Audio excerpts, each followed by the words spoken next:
See you, Pipe. Am I back? Mac? Hey. All right. Hey, we got a two-man team. Okay. Now we're ready to go. Scott, welcome to the party. Yeah, no kidding, man. Nice job carrying at the start. We've been throwing everything at this racetrack, trying to get it taken care of for this morning's racing. And it looks like there what might be dust out there. Trust me, it isn't right now. I can see a little bit right now. But, it's amazing what one day just letting it sit does. I mean, yesterday we had beautiful weather. The sun was pounding on it at just the right angle. The wind was hitting it. And we've got perfect track conditions right now. Oh, yeah. And we're watching the 237 of Watkins right here. One of the things that I wanted to point out was it looks like second place is making up a little bit of time. It looks like Severs might have moved up into that second position. Oh, we got the 513 off the side of the track. That's Colin Greenfield trying to get it going again. May have had an issue right there. It looks like trying to get that car rolling. Back out front. Well, that's 211. So that's Doug Summers. Doug Summers and Slinkard right there battling. There's the white flag coming out. One more lap. We'll see if Josie Watkins can hold on. There's your leader, the 237. Looking nice and clean out front. She's been so impressive this latter half of the season. And she's peaking at just the right time with 2 rounds of racing remaining. Yeah, this is where you got to push it super hard. I mean, this is, the ultimate round. You definitely want to try and win your championship. Some of those people are, like I said, in a very close battle, Scott. We talked about some of this. I mean, down to within 1 to 2 points, so critical for you to come out prepared this weekend and come out swinging and driving as fast as you can. But as we're seeing on the screen right here, Severs is on a mission. Severs has made up a ton of time. Severs actually the fastest on the track right now. Last lap around, Severs was a 151.5. Watkins was a 153.2. So that tells you something right there. Yeah, he's found the secret somewhere. But here's the interesting part. The fastest lap of the race is still Josie by 4 seconds. Yep. So that just tells me possibly that TJ probably got hung up someplace in traffic or something, or maybe kind of got loose or whatever it may be. But look at it right now. Well, there goes TJ. He's going to try to dive inside. She's going to have the momentum around the outside. This is a white flag lap as well. Keep that in mind. You got to make it happen right here. TJ is looking for that line. Right now, Josie's pushing a little bit harder. She might have woke up a little bit when she figured out how close he was. But now we got to see what Severs can do. He's going to try to battle it out right here. They don't have a lot of time left on the track out here, so we will see who's going to get the better end of this one. We've seen some really good battles coming through this section right here. It looks like Severs is going to tighten the gap up a little bit. Time is running out. Not going to be able to do it right there. Big win for Josie Watkins. Great driving from Severs, getting that second position. And I believe Ryder Van Beekum will cross TJ's like, third spot just give me another there. half a lap. Just another half a lap. It's always the situation, right? Like you push super hard, you just run out of time, you run out of real estate, and they're doing the best they can. But hats off to this amateur NA class coming out and tackling the track, first race of the day. We've talked about this several times. For what for the weather we've had, this is amazing. The track actually looks really good, and we're hoping these drivers out here are going to have a blast today. We got a huge, huge day of racing out here for round 6. Big weekend. We're racing today and tomorrow. We've got our whole Mid-America Outdoor Short Course Series going, as well as Champ here in the house, so we're running all the trucks. We're excited about that. I want to watch you watch the trucks. That's going to be fun for me because I know you've never seen the Pro 4s, Pro 2s. Oh, somebody's got one over here. Let's see. There's our track crew. Big shout out to our track crew. Always out there. That's Gus Fisher. Yeah. Gus is legendary around these parts, man. I would venture to say if there's anybody I know that could take down Chuck Norris, it would be Gus. In a very quiet, stealth kind of way. Yes, I mean, in a very nice way. Yeah. But yeah, there's the crew out there. Big shout out to them. Big shout out to all of our flaggers and everyone working the track. We want to keep everybody safe out here, having a good time today. You can see right now how the track conditions are. They're really perfect on the inside. In fact, it sounds like, as we talk about track conditions, Pam is down trackside with some information. I don't know if she's got a driver, track information, or what, but let's go down to Pam right now. Thank Thanks, guys. I am down here with Josie Watkins. She just came in first place for race number 1 out here this weekend. We've had some weather issues out there, but here you are in that number 1 spot. Did you prepare yourself mentally to come out here for the race conditions that we had? I came from a cross-country background, so I kind of prepared myself for the mud and everything, and I kind of brought back my roots on how to drive in the mud again. Well, here you are in that number 1 spot today. You got to be feeling pretty good right now. So let's get you back to your pit. You got some cleaning to do, but congratulations for getting that number 1 spot. Thank you very much. Matt and Scott, back to you. Thanks a lot, Pam. And once again, congratulations to that young lady. Wow. Yeah. She's impressive. taking on the boys and going, I got you guys covered, man. Yeah, that was a great driving right there. Congrats to Josie Watkins. Big shout out. Sievers in the 2nd spot. Also, Van Beekham rounding out your 1, 2, and 3. Slinkard in the 4th spot. There's Crichton Jordan in 5th.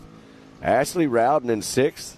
Rowdy Speaks in the 7th spot. And it looks like Dakota Medlin and Troy Anderson will round out. Well, I say that's 8th and 9th. Then you got Caitlin Anderson in your top 10. So that'll round out your top 10 there. Followed by Heath Henderson, Doug Summers, and Colin Greenfield. Beautiful shot of Old Glory flying up there. Also, take a look at all those sponsors up there. We want to make sure we say a big thank you to all the sponsors. You'll see them clicking through your screen up at the top right also. Without them, we could not make it happen out here. So go follow and support those that support us and help us make all this racing happen here at Mid-America Outdoors. And all over the country, Ultra 4, all the different things we do. Well, it sounds like in the next race in Expert NA, we got a couple of brothers, the Seyfrieds, and we heard that Pam got a chance to catch up with them, so let's send it down to Pam. I am here with Luke and Landon Seyfried. These guys race against each other in our Expert NA class. Landon is 35 points behind first place. So, Landon, do you have any strategies going into this weekend to try to catch up to your brother Luke? Just try to stay on all fours and all tires inflated. That's my biggest bummer. And try just to keep up with him. He's a little faster than me, but I just got to try my best. Well, and you were saying that you have a little bit of a different setup and you haven't got to actually practice on it. So are you just going to go out and run it? Depends how I wake up in the morning. If I'm feeling risky, then probably. Well, and okay, so Luke, you are number 1 in points right now with that 35-point lead. What are you going to do to keep that lead this weekend? Honestly, this is probably my drop round, so I'm just going to try to stay on all fours and finish. I mean, you haven't finished any worse than a 2nd place this year, correct? So here you are, you're saying it's going to be your drop round. So are you expecting the track conditions to maybe play into that factor? Yeah, it's going to be wet, and I don't like the track wet. I'm not really good on a wet track, but I'm going to try my best and try to get this a knucklehead. Well, you guys have, obviously your setup's already set up. You haven't really practiced on yours yet, but are you going to try to do any different kind of tire change? Because that obviously plays a factor on a nice, freshly watered track. Knowing that we only have 1 set of tires, probably not. So probably just stay to the ones we have on. So. All right, what do you think? My tires are a little bit worn out, but it's not going to stop me, and I can't wait. So, Slick Track, I like it. You guys like to talk a little bit smack to each other, don't you? Yes, ma'am. Yeah, same here? Yeah, I talk smack when I'm in front, but I can't really do that now, so. Well, and your worst round so far has been 16th. Are you hoping to make that 16th place your drop round? Yes, ma'am. I am. Well, good luck out there to both of you. It's awesome to see brothers out here on the track. And you guys, obviously they're identical twins here, so it's always hard to tell them apart. But Luke and Landon Seyfried, good luck out there. Thank you. Thank you. Well, thanks a lot, Pam. And we should mention, here's what we should probably mention as well. Yesterday was Pam's birthday. We were all the gang here at MAO. We had a little bit of a party last night for her. They had a little bit of cupcakes and stuff like that, but happy birthday to one of our broadcast team members. That's right. Happy birthday. And great interview with Luke and Landon there, the Seyfried brothers. They're always fun to watch, and here we're about to get to see them right here getting ready to go. There you see the 28 and the 82 looking sharp and ready. There's the 21 right there also on the inside. And we are getting ready. It's Keegan Cummings. We're getting ready to do battle out here. This is going to be fun. There we go. We got the start on the way right here, so it looks like a good jump. Oh, wow, looks 4 like or 5 wide headed up that 3 hill. Wide, 1 jumping in there. I want to say that's Landon, yeah. Look at the Seyfried brothers side by side coming down the hill. charging. Who's it going to be right here? We just saw a great interview with him, and now they're leading the way, getting a little sideways there. So it looks like you got Landon Seyfried, Luke Seyfried battling for the top spots. And then there is Caden Isabella, Keegan Cummings all right up there in the front. So we're going to get a reading as they come around here. Not sure what happened. Our third place driver looks like he got caught up right there a little bit. But out front and charging, these Seyfried brothers are on a mission right now. Well, here's the thing to keep in mind. We had a very brief practice session this morning. Not all the cars came out here for practice. So some of these guys, I'm not exactly sure who, but for some of these guys and gals, this is the first time they're seeing this track. With all the changes, the track conditions, all those variables, this is the first time they're seeing it. Yeah, you know, and there are some drivers that opted maybe out of doing practice, you know. So there is some people out there probably that haven't seen the track yet.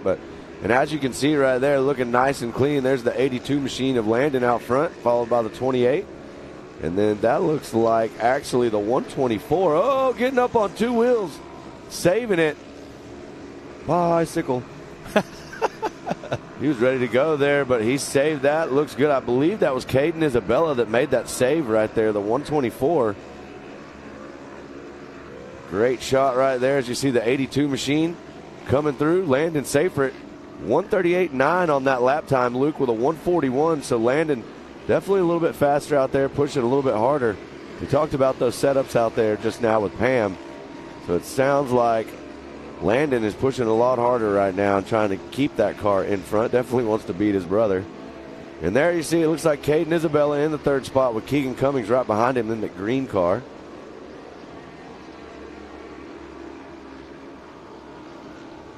A little bit of a separation now from second on back, as 1 and 2 have now have pretty sizable gap, maybe a second between first and second. But yeah, these two cars are pulling away from everybody else. Yeah, this is a great race right here. That's what we were talking about earlier. Landon Seyfried been super consistent all season. And now he's showing us how he's trying to get it done at round 6.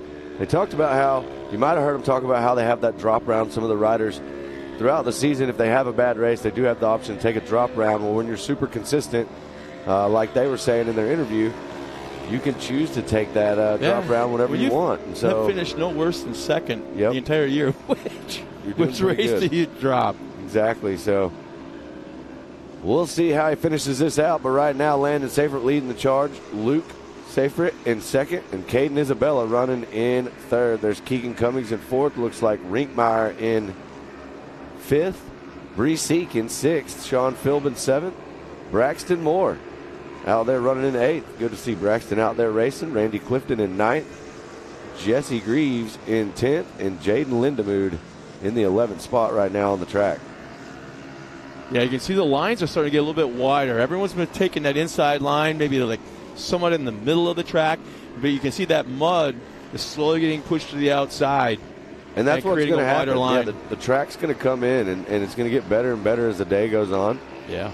Right now it's probably, I mean, you can definitely see some of these cars out there. If you're in the back of the pack battling, there's some roosts flying out there. So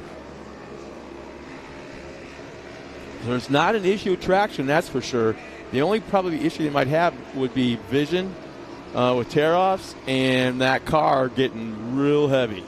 Because that clay will stick to the chassis, stick to the components, and make that car probably at the end of the race, 200-300 pounds heavier than when it started. And that's when you have the kind of horsepower they have, you need all the lightweightness, I guess you'd call it, you possibly can, because that mud, that clay is heavy. Well, here you are getting to ride along and watch Landon Seyfried make his way around this 2.2-mile short course track here in Jay, Oklahoma. This place is absolutely amazing. If you've never been out here before, we definitely want you to come and join us. If you're tuned in right now watching us, we thank you for tuning in and enjoying the show. Race number 2 right now on the track. This is Expert NA. The sun is shining, and look at the 82 right there. Landon Seyfried making some new lines. He was trying to, as you were talking about, Scott, you'll see him pushing this track a little bit more. He was setting that corner up a little bit better, getting out there and going to push some of that soft dirt. Should be coming to the white flag this time by, and once again our top 5 is still Blake Renkenmeyer in that 5th spot. Keegan Cummings 4th, Caden Isabella third, and the brothers running 1 and 2, Landon and Luke. White flag is out right now. I can see it across the track there. And look how they're starting to group back up again, tighten up. Well, that looks like Braxton Moore, I think, in that 1776 car right there. You see the smoke coming out the back of the car. Not really sure what's going on there. I'll put money on it that it's steam, and that car's getting hot with that radiator getting clogged or something down there, probably blocking the air passage. There you see the white flag flying. One more lap around, back out front with our leader with a sizable gap on his brother, Luke Seyfried. So Landon charging. Landon with the fastest lap out there at 1:38.9. Definitely has backed it down some now. Last lap around, he was a 150. Luke a 152. Now, if you've noticed, they made this track a lot wider for this round of racing. They changed it up quite a bit. Our leaders just went through right there. You see those tabletops in the background? That used to be what we would call the uneven, unrhythm section. They eliminated all that and made it a series of 3 tabletops. And right now it seems to be working. Nice gap between each one. Nice takeoff, nice landing. But yeah, the track is quite a bit wider in a lot of areas, which hopefully will create more passing opportunities when they come back into this infield area and the up and down high bank sections. I like how they're starting to use it. They're not all tight to the inside, and some of them are starting to kind of venture to the outside high banking area. Yep. And I like how some of these guys are starting to do that. On board still with the 82 right there. That is Landon Seyfried. Let me tell you, he is on the gas. There he is, getting out there into some of that little bit greasier stuff out there, taking the checkered flag. That is Landon Seyfried right there, showing us how to get it done. An expert NA. Here comes his brother, Luke Seyfried, is on the gap right now. I mean, Luke Seyfried, actually, the gap over his brother was pretty big, 6 to 7 seconds. Yeah, almost 7 seconds, yeah. Well, the trash talk continues back in the pits, I'm quite I don't think it ever ends for brothers, you know. That's pretty much all they do is have a good time out here racing and talk trash to each other. But, you know, that's how you push each other, you know. And that's how you get faster. And there you see the 5:43, it looks like. Not really sure. It looks like a 53. I'm sorry, Randy Clifton. There's a 21 of Keegan Cummings. Not sure what happened. It looks like he limped through that checkered right there. Hope everything is okay with Keegan's car. He'll get it fixed, get back out there. You know, I watched them work on that car a lot yesterday, even in the rain underneath the awning. There was something going on. They would run it for a little while, and something wasn't right, shut it down, work on it some more. So as the 53 of Clifton crosses the line. But, yeah, there might be something going on with Keegan's car. Well, the one thing we know about Keegan, he'll battle through it. He'll get that car fixed, and his weekend hopefully isn't over. There you see Randy Clifton. We saw him come by a second ago, the 53. He's making his way off the track, that S3 car. Well, we already got fans checking in. Nani and Pops are watching from Whitney, Texas, and they're cheering on Code. Your little buddy. Yeah, man. They're cheering on Code. He'll be coming up soon. Code St. Peter. He is definitely a force to be reckoned with out there. This kid is so fast and got such a big future in front of him as far as being a racer. You know, when you call somebody a legend, it's almost like you have to kind of like be an older person to be a legend. But they're starting to. He's a young legend. Oh yeah. Well, it sounds like we got Pam with our winner down trackside. Pam, take it away. Thanks, guys. I'm down here with Landon Seyfried. You just came out there, won this race. We had a conversation yesterday about you being third in points, but you just went out there and beat your brother. What was your strategy to do that this morning? Just try to get a good start and maintain my speed and prove a point, because the last 3 races have not been the best, so I want to come out here and do good. Well, and you had new tires on your car. We talked about this yesterday, and you just told me you get the new tires because you're behind in points. So you think the new tires out there on the wet track helped you out this morning? I'm not going to say yes, because my brother's going to watch this later, and he's going to be like, yeah, that's why he won, but yes. Well, congratulations on that #1 spot today. We'll let you get going and clean your car up, so congratulations. Thank you. Matt and Scott, back to you.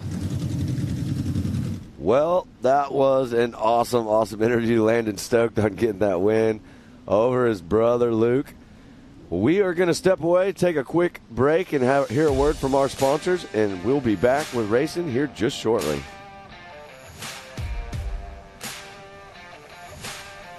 AMSOIL runs on freedom and has since 1972. We punish our products firsthand in our world-class laboratories and beyond, because some things can't be learned from a test tube. Run with us.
Ready for any challenge.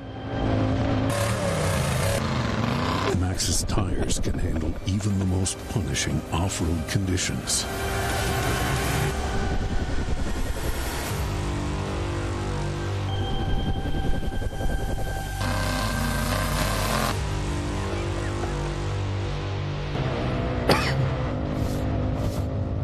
Maxxis tires. Tread victoriously. Speed Sport has been America's motorsports authority since 1934. Get news, results, and commentary from the most connected experts in the business, covering all forms of motorsports from flat track to NASCAR and everything in between. Bookmark speedsport.com on your mobile device now, or follow Speed Sport on social, and be sure to subscribe to the Speed Sport Daily. Speed Sport is your one-stop shop for all things racing on two wheels and four. AMSOIL runs on. Welcome back, everybody, as we're getting ready for more race action. Getting ready now for the Youth 1000. That's right. And that's still, I know I've said this early in the season, 1000cc. This is a pretty big car for, like, younger drivers. But they handle it, man. They handle it. They definitely do. And there you see the starting lineup there. They are on the line, ready to go. We're going to see Severs, Van Beekem, Tremblay, Luke Mercado, Easton, Hubler, Warner, Bailey, Sontag, and Farmer all getting ready to do battle. This is Youth 1K. Here we go. Green flag has dropped. We're going to see who gets the whole shot here. And there's 1 point separation right now between Severs and Ryder Van Beekem. So they're definitely watching the points and track position going into the last two rounds of racing, this being one of them. Well, it looks like Severs is going to get the whole shot right here. Van Beekem right on his tail, though. You can see those flags flying on the car. Van Beekem in that very patriotic car out there. We're always talking about that when we see it. He stands out on the track. They come out of the Phoenix, Arizona area That's right. every single round of racing. They do. And they bring a bunch of cars. Severs right now looking really good, really smooth, getting out in front, trying to check out right now, stay clean. And like you said, Scott, trying to lock in this championship right here. The points are really close, so some big battles to watch out here today. Youth 1K action right now on the track. Yeah, Van Beekem getting a little wide, kind of rumbling through some of that rough. There's no lack of traction right now. So if they go in the corner hard, sometimes it's going to bite real hard and kind of flip them off to the side or kind of kick them off to the side. And it looks like, Severs is actually really, really being methodical, taking that perfect line. You can see him just for a second get up on two wheels a little bit. And he's slowly pulling away from Van Beekem. That's kind of surprising me a little bit. Yeah, one of the things that I noticed just a second ago, kind of off screen there, RJ Tremblay looks like he's made the move and got up in the third spot, made it around Mercado. had maybe a little issue in a corner or something there, but RJ Tremblay, great driver, moving up into that third spot. Severs on the gas, a 139 lap time. Van Beekem a 141, so Van Beekem got some work to do. He needs to find that faster line somewhere and make up some time if he's going to get up there and battle with Severs. Yeah, once the first half of the race, if you lose track of that leader, like Van Beekem looks like he just might be doing right now, the second half of the race is very, very, very tough to reel him back in. But it's getting to the point now, these cars are so technical, the tires are so, I guess you'd say, pressure sensitive, the different tire compounds, rubber compounds, that you could burn up your tires in the first half of the race. I don't see that happening on track conditions like this just yet, but it's all about right now, I think, with the track conditions, maintaining that nice, tight inside line where it's a little bit smoother. If you see some of these guys that kind of trip to the outside a little bit, it's really rough, and that car just starts to bounce, and they slow down drastically, lose all their momentum. Yeah, all traction gets lost when you get out in that fluff on the outsides. But one thing you will see, too, is as we get into some of these bigger races going through the day and the race order out here, they'll start pushing that out further and further, and these lines will just expand. The track will get wider and wider. But there you see the 101. TJ Severs getting it done up on two wheels a little bit right there. Yeah, that's that right there. That corner was, I think, 101 Severs right here. Coming around the track. One of the things you'll see later as this track widens out right here is you'll see two lines right there. We got to see some incredible battles last round right there, all the way to the checkered flag. And we will see that again today. I'm sure we're getting excited for some of those races that are going to come up in the race order a little bit later on today. We still got a lot of racing going on today. This is Youth 1K, our third race of the day. So you got Severs leading the way, Van Beekem running in second. There's Tremblay in third, Miyakato in the fourth spot. You Allie see right Hubler. there, yellow flag, so there's something going on the track, yellow zone. So for some of the fans that haven't seen this before, oh, there we go, the there 25, go. yeah. That is Drake Sontag. Yep. But, there'll be a yellow flag out. There's a speed limit. You have to slow down. I think it's 25 miles an hour. Yep. You have to maintain your position. You can't gain ground on the driver in front of you. Maintain the position to the incident site and the last yellow flag, and you can get back under racing conditions. And one of the things, too, if you're at home watching, it's really cool that these drivers actually have comms with our track officials. So when there's a caution on the track, they actually will let them know that there's a caution on the track so that they can quickly get to that safe that speed. Famous Nitro B where it's a listen only. Yep. So that the track officials or USAC officials that are making the calls can kind of like scold you a little bit. We'll say, slap your hand. That's right. And you can't bark back at them. You can't try to negotiate with them. Well, there you see 101 slowing down to a very, very safe speed going through that caution area. Yep. One of the things that everybody knows is if you go too fast through a caution area or you try to advance a position in a caution, those are situations that will get you docked a little bit there on scoring points, but not what you want to do. You want to be smart. You want to be safe. That's all we're trying to do out here. And we watched exactly. They did it right.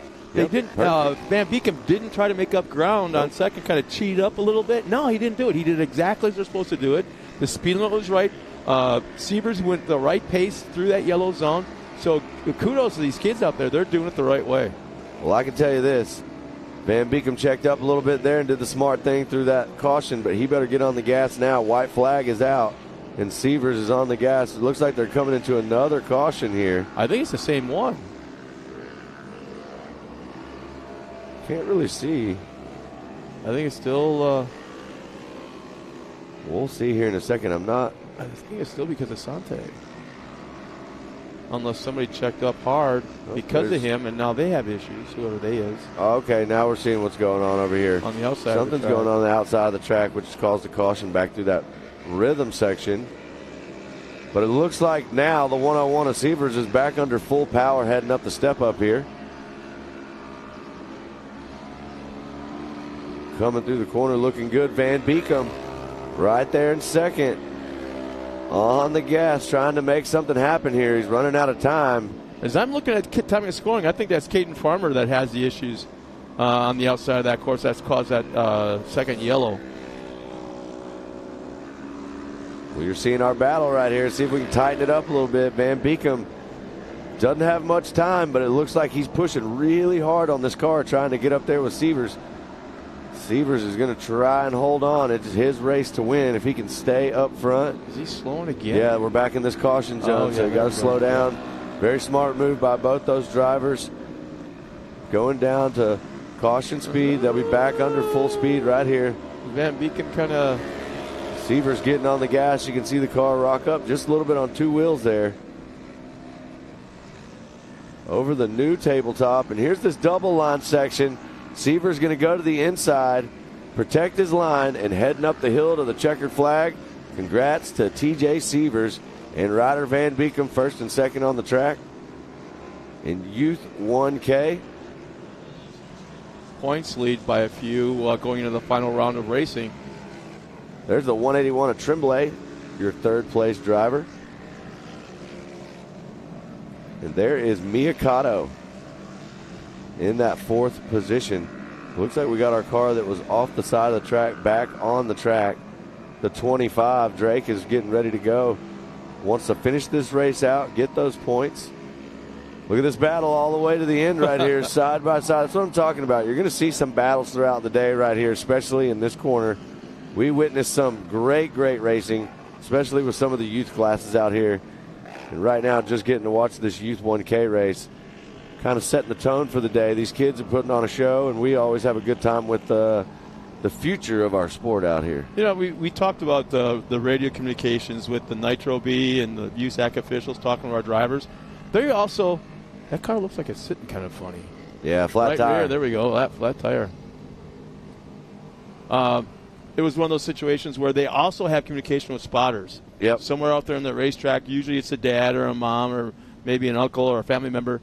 But they're also talking to the spotters, and they can talk to them as well as spotters talk to their drivers. Well, here's our unofficial results. Yeah, unofficial results right here, Youth 1K. Top spot, TJ Sievers, Ryder Van Beekum in second. RJ Tremblay in that third spot. There's Miyakato, Allie Hubler, Irie Bailey, Ty Lukemire, Cole Warner, Zoe Easton, and Drake Sontag rounding out your field right there. There's Caden Farmer also in the 11th spot. Sounds like we've got Miss Pam Hall trackside with an interview from our winner. Take it away, Pam. Thanks, guys. Down here with TJ Sievers, you are leader in points. You just came out. You won this race number 1. You're also the fastest lap on the track. A little bit muddy out there, but you have that smile on your face. Yes, I do, and I'm just excited to be here, and I can't believe I got fastest lap time. Well, it was a great race out there for you. Your car's muddy, but not too bad. So what are you going to do to prepare for race number 2 to keep that points lead and maybe get back up here in this top spot? What we're probably going to do is clean it off and just go through everything to make sure there's no broken bolts or nothing broken. Well, congratulations on this number 1 spot out there, and we'll see you later on. Thank you. All right, Matt and Scott, back to you. Well, awesome, thanks a lot, Pam. Yeah. There. I look at these youth drivers and these cars, and I'm like, man, he can't even see over the steering wheel, but he's out there going so fast around this track. It's crazy. Well, it looks like we're going to step aside real quick for another word from our sponsors. We've got a lot more racing to go here from Mid-America Outdoors in Jay, Oklahoma. AMSOIL runs on freedom and has since 1972. The rest of the market has been trying to follow our lead ever since. But a head start is a head start. Run with us.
Welcome back once again, everybody. Like I said, we got a lot more racing to go. It's been fun watching the kids to start the day.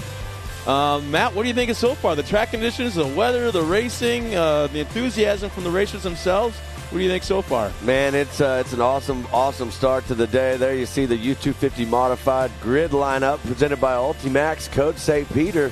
We're going to get to talk about him some. Paxton Yoshimoto, Tanner Thompson, Avery Sides, Kennedy Singleton, one of my favorites, Maggie Flores, and Axel Gillespie getting ready to do battle in this U250 modified class. Man, this is going to be a fun when we get to see Code out here for the first time. If you're tuned in and you are watching us from home, check out these youngsters right here. They're going to have a good time, and they're going to put on a show. Code St. Peter, the Texas boy right here, always a heavy hitter on the line. But he's going to have his hands full. He's got Tanner Thompson out there in the green car. There you see him in the middle of the field. And there you see Coach St. Peter. Long. Oh, man. Sending everybody a little bit of a splash there as he runs out and gets in that front spot and runs away with it. You know what's interesting about these drivers? Every single one of them gets it or has somebody helping them get it because they are so active on the social medias. They are so active in promoting their racing and talking about themselves and getting the knowledge out there to the airwaves and trying to create a fan base. And probably right now leading that would be Tanner Thompson. Man, every time I tune into the internet, I go on to Facebook because that's pretty much all I do. He's always got a post of something going on, something cool, pictures of his car, his racing action, new videos. And so these kids really get the program, how to promote themselves and try to further their career. Well, I want to talk about this right here. Paxton Yoshimoto has been extremely good all season. On the podium, has done a great job being consistent. And we have seen Coach St. Peter also do the same thing. He has always had a big win streak out here. He's always been a great driver. But we can see this gap tightening up a little bit right here between, that's Yoshimoto now running in that second spot, and there's Coach St. Peter in that bright orange car out front going super wide, carrying a ton of speed down that hill. He's out there having a ball right now. Look, he's having the most fun, I think, ever on this track. You're getting to see these kids race a different track setup we have for them this weekend. And they look like they're having some fun out there. There you see it all spaced out pretty good. So you've got Coach St. Peter in front, Yoshimoto running in second. It looks like Tanner Thompson in the third spot. And there's Kennedy Singleton in fourth. Maggie Flores in the fifth spot. Avery Sides in sixth. And Axel Gillespie in that seventh position on the track. Yeah, how many times have you said that this summer over the racing season? Code St. Peter running up front. It's pretty common. Code's absolutely out there getting ready for every round. He's growing as a racer. I keep up with him a little bit. I'm really good friends with their family. We're all from Texas, and Code's getting in all kinds of racing. He's been racing karts and getting a little bit more comfortable in just different aspects of racing. Definitely one that we're going to keep our eye on through his career as he grows up and gets more involved with the racing. I think he's going to have a big career in racing, and he's definitely leading the charge right now. So Code St. Peter getting the job done. A few more laps left, this U250 modified class. Yeah, the track, obviously the track is still changing, and you can see how these cars are bouncing around. That inside line is especially, this is way back in the far corner at the edge of the long straightaway where those three tabletops are. But the mud is still being pushed around, still being moved around, and it's still quite moist out there. In fact, I think there's two spots where there might be a little bit of standing water. There's a little bit out there. You're seeing a lot of it as they splash through, but they're drying it up pretty quick as the racing runs through here. But one thing you'll see starting to develop, you can see some of it right here. There's a little bit of ruts. There's going to be some braking bumps. It's definitely going to work these cars a little bit, especially, too, in these youth races that you'll see coming up throughout the day. But I promise you, it's not going to slow anybody down. I'm excited. We got some great pro racing coming up later today. So if you're tuned in at home, definitely don't go anywhere. Yeah, my boys are in town. Yellow flag is out. Let's see. There we go. There. Is that a car? That's the 56. I think that's Sides. Oh, no. Tanya Sides is checked in. She goes, let's go, Avery. 56. Push it, girl. Well, I think she was. but now on the side of the track with some sort of mechanical issue. Back up front, 63 at Code St. Peter. Nice and clean. That's one of the benefits of being out front is you stay clean. Mm-hmm. If you'll see these cars coming by here in a minute, you will see Paxton Yoshimoto in that second position. He's taking some roots. The front of that car pretty dirty out there. But one thing I want to notice is it doesn't look that bad on the track. Everything looks to be tacking up really good. Traction looks pretty solid out there. Code St. Peter looks extremely fast out there. Well, once you get some of these bigger cars, these bigger classes out onto the track, you're going to see a lot more side-by-side action. And you get guarantee the aggressiveness. They're going to force the issue, try to make some passes. And it's just going to force them to go up into that rough, kind of gloppy outside lines here and there. Great shot from our drones as we head into the back section of the track around the sweeper here. That looks like Yoshimoto right there coming through right in front of us. Now you saw an aerial shot of the racetrack, all that standing water. If you would have told or asked me yesterday or said yesterday that we were going to be racing today, I don't see that happening. But and there you see, here we are, yeah. There you see Code going through one of those sections right there. There is some water still on the track. There you see Yoshimoto taking that right down Sargent the middle method right down the middle, wide open. So, oh, see, those are those ruts we're talking about right there. Code coming around and catching that rear tire in one, rocking that car a little bit.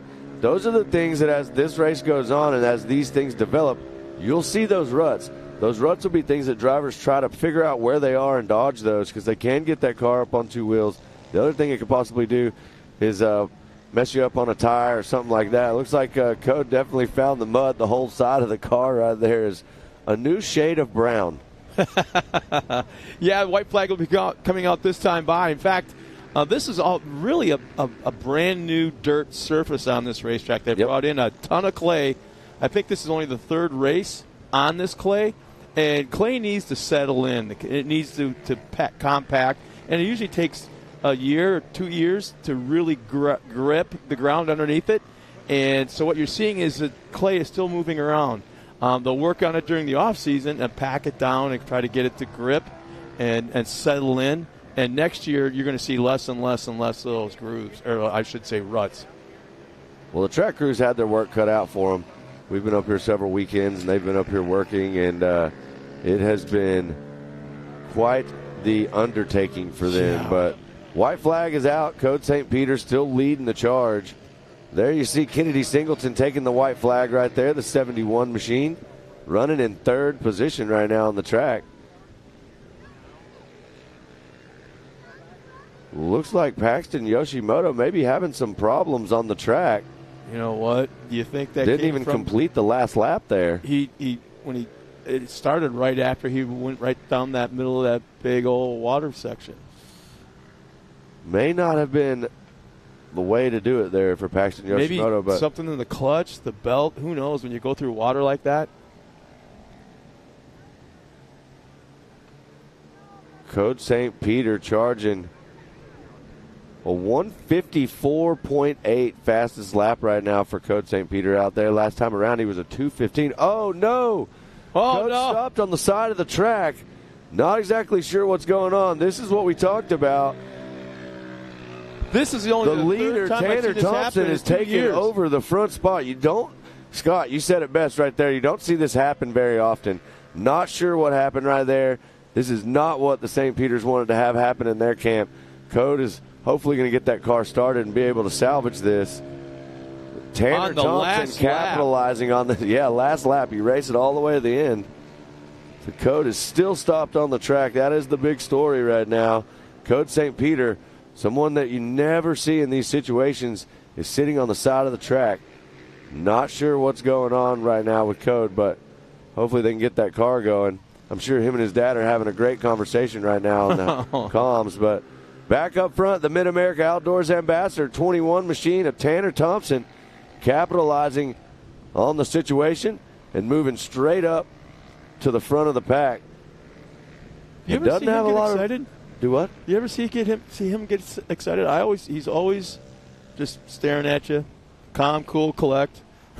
Well, I'm going to tell you this right now. I don't care how you do it. If you beat Code St. Peter, that's a pretty big feat, and he just took the white flag right here. So one more lap. Okay. One more lap around.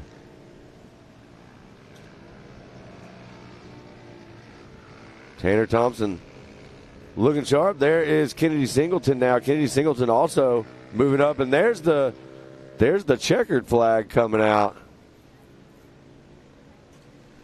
Yeah, there's Tanner Thompson's the winner. This is all unofficial. There's something going on. Unofficial. Yeah, everything is unofficial. We're officially unofficial. But our call is that Tanner Thompson was the first one across the line. So Tanner Thompson will take the win right there. I know there's a little bit of confusion on what you saw on the screen, but for sure, Tanner Thompson was around there, took that white flag. Should have been a checkered right there. So Tanner Thompson is your winner. Kennedy Singleton will get that second position. And there's Code St. Peter, unfortunately, still sitting on the side of the track back there. We'll get our recovery team to come down and pick him up. Ever get back going again? Paxton Yoshimoto also off the track. Well, let me tell you that is not something you see often with Code St. Peter going out. You know, Tanner Thompson definitely no stranger to the front. So Tanner Thompson getting the win. We like to see that. Congratulations to him. We also saw Paxton Yoshimoto fall somewhere off the track. We're not sure where Paxton is, but that was the battle, Paxton and Code St. Peter. So for both of them to have an issue here on the track, there you see the 47Y, Maggie Flores. Yeah. But for both of them to have an issue like that, it's kind of a unique situation. It definitely helps Code and Paxton, who are battling right there. So both of them not getting the best result they wanted right here in U250 Modified. But if I do know anything, they both got great teams behind them. They're going to try to figure out how to get those cars fixed, whatever that issue will be. His dad's going to just tear that thing apart and make sure it's ready for the next round, and probably prepare it for wet conditions again if that happens. I can't help but think that both our top cars fell out of the race because of not just the muddy conditions, but the wet conditions. Well, there you see Tanner Thompson coming around. He got a little victory lap there around the track. And the thing is, did I see that right? Oh, Code St. Peter ended up finishing in fourth. Okay, Maggie Flores. Well, there's our handy unofficial results right here for U250 Modified. So we may have a little bit of an issue on there, but Tanner Thompson, Kennedy Singleton for sure, 1 and 2. There's Maggie Flores, Code St. Peter, Paxton Yoshimoto, Avery Sides, and Axel Gillespie is the way your U250 Modified will unofficially end. Results presented to you by Handy. Best way to elevate your day is with a Handy. Getting ready now for will be the youth production stock will be the next race on the track. And, God, I just love those aerial shots, man. It's like you got that red clay out there contrasting with the beautiful green trees and the leaves.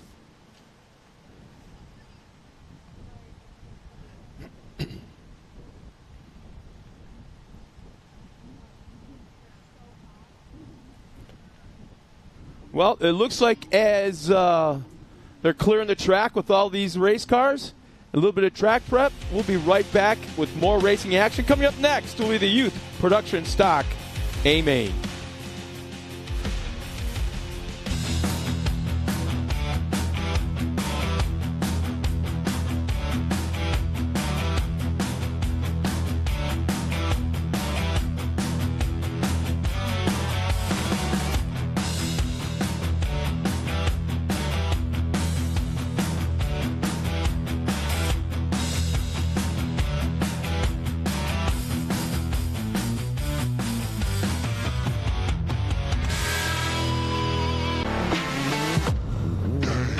Lightweight, agile, and strong, the Pitbull is perfect for the job. The Pitbull is the first and only lift that can be used in the pits and in your garage. Elevate your racing with a Handy.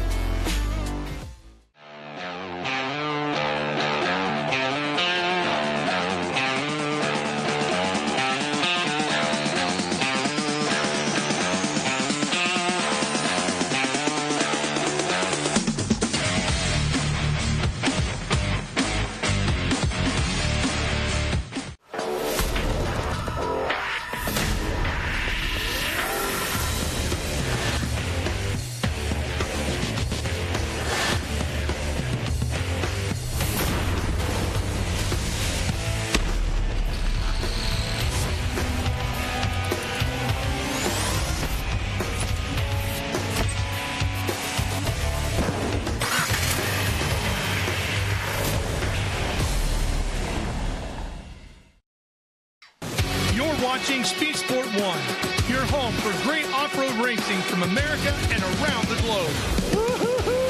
From Ultra 4 to rallies. These guys are fighting for the lead. It seems very aggressive. Short course to desert race. Great move there. He is so fast. Whether on 2 wheels or 4, Speed Sport 1 has the off-road action you crave.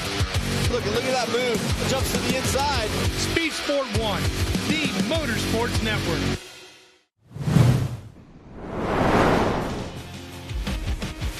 Welcome back. We are here, Mid-America Outdoors, MAO Racing, Speed Sport, bringing all the action to you at home. We hope you're tuned in with us.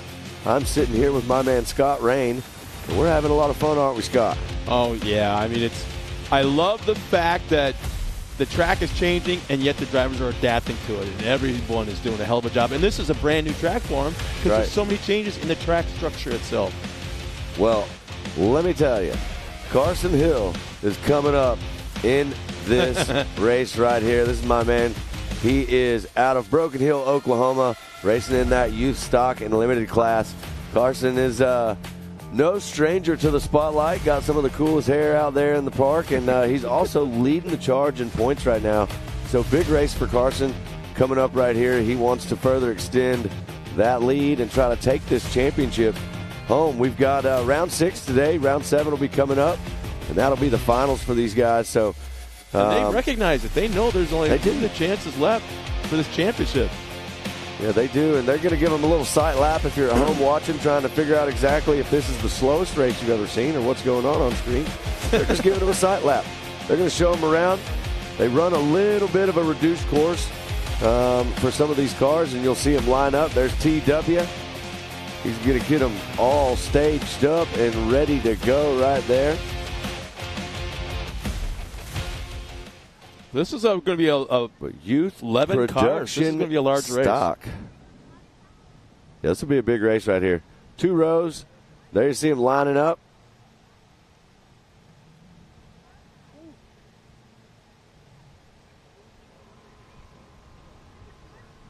Yeah, how many race cars can you muscle around like that and get them in line? We are getting them lined up and ready to go. Youth production stock action coming your way.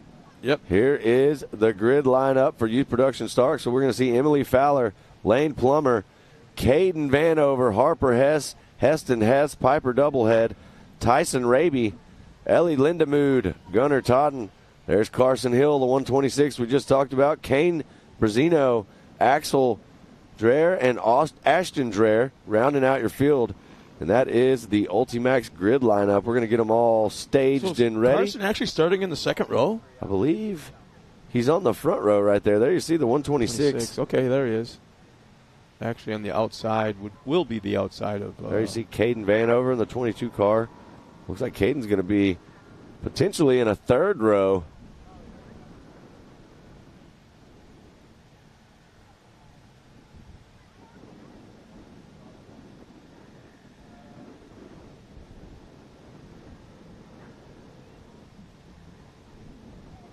We are getting it all staged up and ready. The track crew down there does an excellent job of making these starts perfect, lining them up. Nobody's in front of anybody. We're going to get everybody squared up side by side and kick off this youth production stock battle race number 1 for them today. Once again, a nice drone shot. Those guys are busy.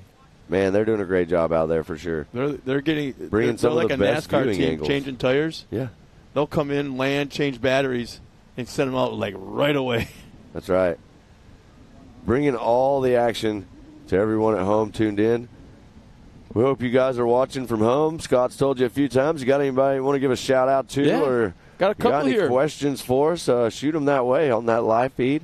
Carson's actually pretty popular right now. Kendra Blevins hoop. This is Go Carson. Penny Sherwood, same thing. Bring it home, little buddy. Singleton Bunch is watching us right now. Debbie Powell.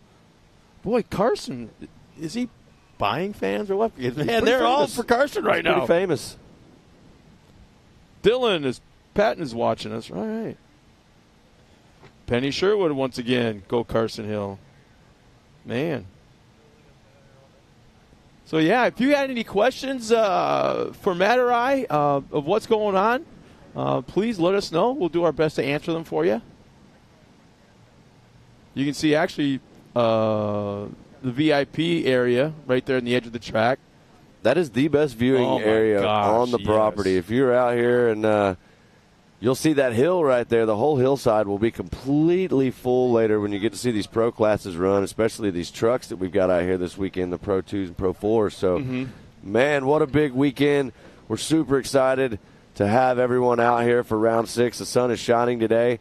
We've got a lot of very special guests in the park, and we're glad to be racing. We're excited to be putting on a show for everybody here today, whether you're at home watching or here with us. If you're not here with us in person, we want you to come out and see what we got out here at Mid-America Outdoors. Hey, I got Ken Kirk asking a question right now. He just tuned in, wants to know how many laps. I believe they're going to run 4. Oh, is it 4? Yeah, they'll run 4 laps in this youth production stock. That's and then obviously we'll bump that lap count up when you get into some of the bigger cars later on, and as the day goes on, some of the turbo cars and the NA cars. So, but 4 laps of youth production stock getting ready to go. There's TW. He's going to walk down the line. One final thumbs up. Make sure everybody's good and ready to go. He's got that green flag. There it is. Wow. Carson Hill trying to get the jump. It looks like Plummer may have the inside line jump on him right here. Or is that Emily Fowler? Not sure who that is right there, but that was the 7:23. That's Emily Fowler making the move, jumping out to the early lead over Carson Hill. Carson trying to take the inside line right here. See if he's got the drive up the hill. Looks like he does. Check him out. That's what we talked about. If you get outside of that main line and you get into that soft stuff on the edge, it's really hard, especially for these youth production stock cars right here. You saw some of them getting a little too wide there. And now you see the 126 taking back over the lead. That's Carson Hill, your points leader. And there is Emily Fowler in that second position. So we'll see if Carson's got what it takes to finish out this race strong and take home this win. A 50.13, I believe, right there. 3-1, actually, for Carson. And there you see our track crew guiding him around this abbreviated track for sure. Carson Hill on the gas. Emily Fowler. There's Harper Hess running in third on the track. Gunnar Totten in the 4th position. And then there's Heston Hess rounding out your top 5 right there. So Carson actually was first up the line, jumped the green really, really nice, timed it great. But going into that first turn, Emily was able to get around him before they got to turn 1. And then all of a sudden you got Carson Hill coming back to the front. And I want to let you know that Will Harris has checked in. Wants to know what's going on. How's Matt and Scott doing? We're doing great. Will, how are you doing? Yeah. Well, one thing I want to talk about right here, Scott, we're watching on the track. I want you guys to keep an eye on this yellow car, the 22 of Caden Vanover. Started on the 3rd row. Yeah, by himself. Has made his way all the way up into, looks like the 6th spot to battle with Heston Hess right in front. So we'll see how far Caden Vanover can make this drive and get up to the front of the pack, but he's doing a great job so far. Oh, look at this. There you see him charging on the inside, making up a spot right there. So going around Heston Hess, it looks like, so setting his sights now on the 24 of Harper Hess. But big charge right here out of Caden Vanover. Keep your eyes on that yellow car right now on the track. It is making all the moves.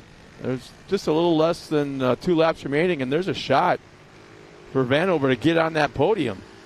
There's a Absolutely. Cars right in front. Yeah. Harper Hess not letting Vanover get around, though. Driving a great race right here, protecting her line.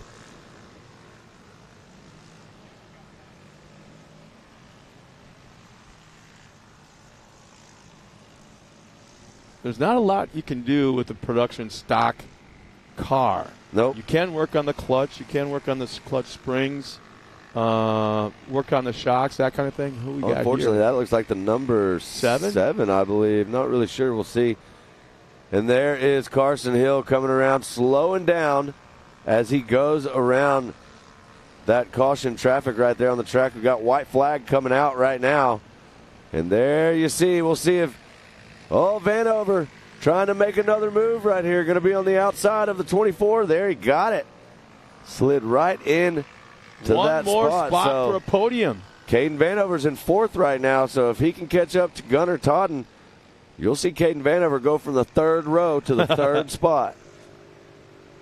It's going to be a long way to go on the flag lap as we once again go back up front to Carson Hill. Gosh, I like to look at that car. The 126 looking nice and clean out front. Carson lost the lead for just 1 second there to Emily Fowler and jumped back out there, took it right back over and hasn't looked back. He's led the way all the way to this moment. Checkered flag for my man Carson Hill.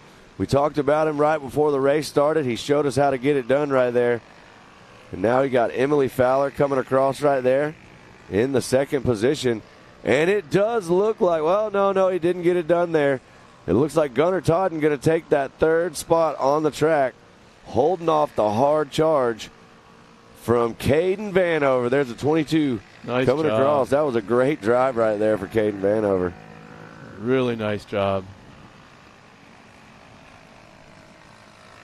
What a race right there. So we'll get some unofficial results as these drivers continue to make their way through the checkered flag right there, your youth production stock race. This was an incredible race.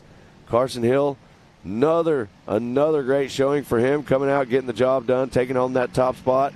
Did not let that pass at the very beginning of the race affect him at all. Yeah. But then again, I also like the fact, I really love the Emily Fowler's drive through this. She, had the lead momentarily, fell back to 2nd, and just hung on, fought back, and hung on to that thing the entire race. So nice job being in the 2nd spot on that podium, along with Gunnar Totten will round out that podium in 3rd spot. But right now, what if he started in the front row? Yep, exactly. Gosh darn it. I mean, I think we could definitely see some things change, and there you see the handy unofficial results. Carson Hill, top spot, like we've been talking about. Emily Fowler in that 2nd spot. And there is Gunnar Totten rounding out your top 3. Caden Vanover in 4th. Ashton Dreher, Harper Hess, Heston Hess, Axel Dreher, Lane Plummer, and Piper Doublehead. There's Tyson Raby, Kane Brazino, and Ellie Lindemood rounding out your field in the unofficial results of Youth Production Stock, presented to you by Handy. And there you see this beautiful, beautiful facility out here at Mid-America Outdoors.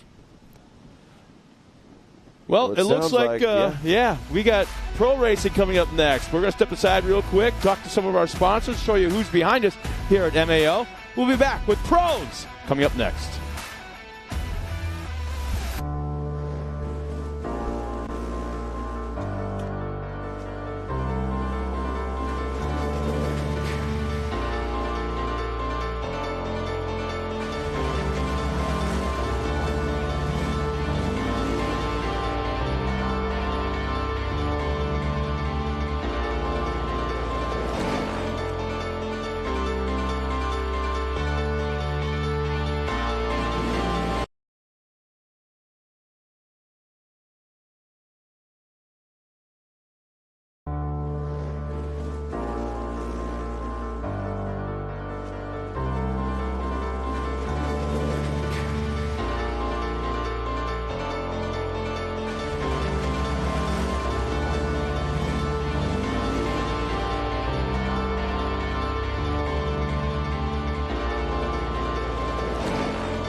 Welcome, ladies and gentlemen, to Mid-America Outdoors. It is round 6 of the side-by-side championship, round 6 of 7.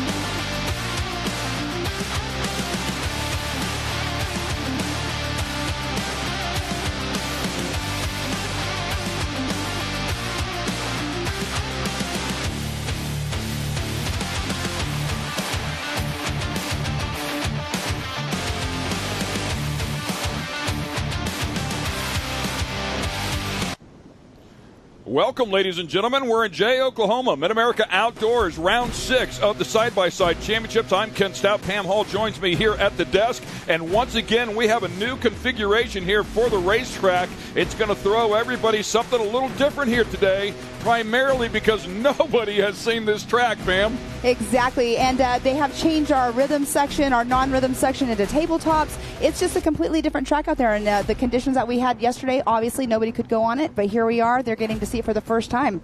That is exactly right. You can see them trying to clear out some of the mud down there in the bottom. They will not be using that portion of the track, but we're going to show you what this track looks like. We're also excited here inside of the booth as well to see what this thing looks like. So nobody better to take us around there than one, Mr. Kanan Baker. Let's go for a ride around here.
And that is a great lap around this new course here. Once again, redesigned just a little bit. And, of course, Kanan Baker, the last winner that we had here, round number 5. So we can certainly get around there. I love it. A little bit of everything there. Some big jumps that have been incorporated into the back, as you saw there, Pam. And then, of course, that last section is really a rhythm section, if you will. You get into the flow of the left-hander, the right-hander, the left-hander, the right-hander, you know, and carry that speed in there. And you can see him really setting up and rotating the car nicely, which, of course, means the car needs to be set up to rotate as well. Yeah, it kind of felt like we were playing a video game there for just a moment, didn't it? Yeah, for sure. Okay. Well, a little bit earlier today, Pam was busy out there, and she had a chance to catch up with our points leader, Owen Van Eperen. I am here with Owen Van Eperen. Owen races in our Pro NA class, and Owen, you have 2 points right now that's separating you for the lead right now, and then Chase Carr in second position. It's going to be down to the wire this weekend, so do you have any strategies that you have for yourself? Nah, it's just going to be keep doing what I've been doing. I mean, ever since the first round, we've just been kind of clicking laps off and doing our thing, and that's the goal for this weekend, is just to try and get a good qualifying and then just keep on going from there. So hopefully that pans out and end up on top of the box, but it doesn't always go as planned, so we'll see what happens. Well, and you're going to get a lot of seat time after this weekend, because besides racing for MAO this weekend, you're also racing for Champ. You're running 4th in points for Champ, so that's got to be key, and that's got to be an advantage to you. Yeah, for sure. I actually think it's a pretty big advantage in the Champ Series, because I've been racing out here with the Pro and A guys all year, and this is the first time champs come here. So it's going to be interesting to see how quick they catch on to the track when I've already been on the track a bunch, but we'll see what we can do. Well, it's going to be an exciting weekend. Cannot wait to see you out there on the track this weekend. Besides practice, qualifying, and all the seat time, you got a very good chance out there. Yeah, thank you. Yeah, so good luck out there. Nice job, Pam. Of course, that points battle very tight. Without the drop, the separation is 2 points. With the drop, it stays at about 2 points. So we'll see how things work out here between Owen Van Eperen and Chase Carr. It's going to be a great battle here for this championship with a couple of rounds yet to go and a lot of racing yet to go as well. Well, the sun is out. The track is drying. It's going to get better and better all day long. Stay with us. When we come back, we're going to turn them loose.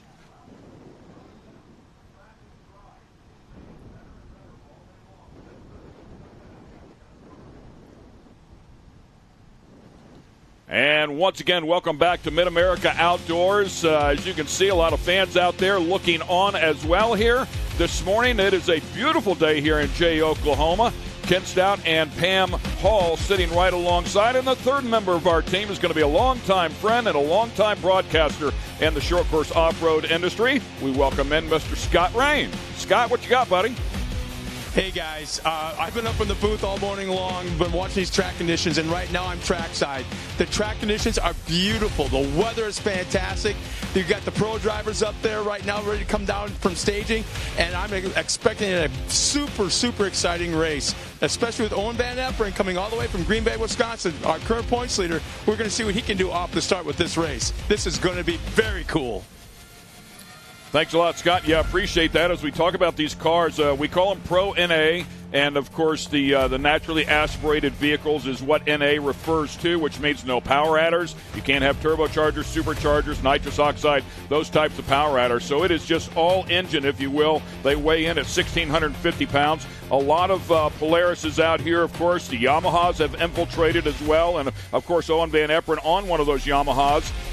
So we'll keep an eye on that. Chase Carr in this battle as well. Cross Kirchmeier, third in the points. Sean Hess. We talked about Kanan Baker. Kanan Baker came out here and swept in round number 5, not just in Pro and A, but in Pro Turbo as well. I mean, he was absolutely on fire. Yes, something kicked up that weekend for him for sure, because he did have a rough start to the year, but coming out here that weekend, like you just said, and sweeping it was an awesome weekend for him. But like we were talking about earlier, it's a brand new track out there for everybody right now.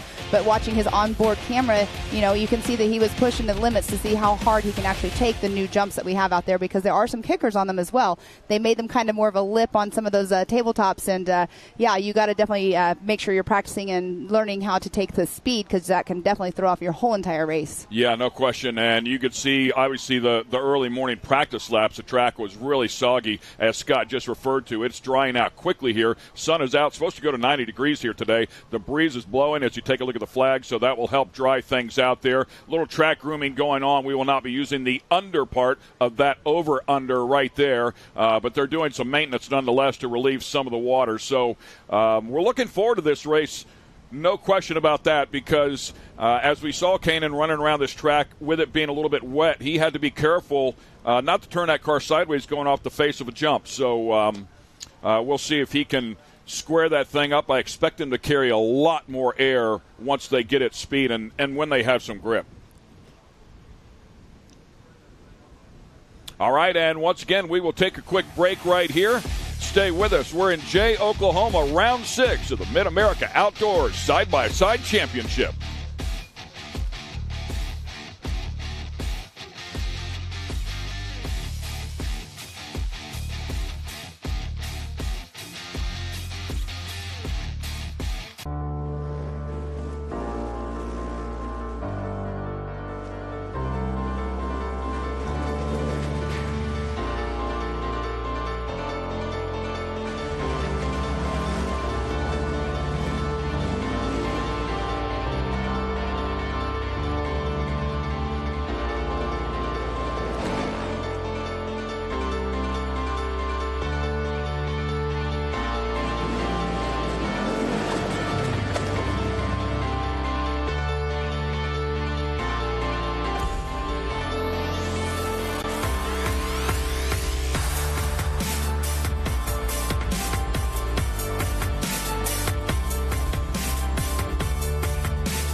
Connect with the Wild is about off-roading with your buddies.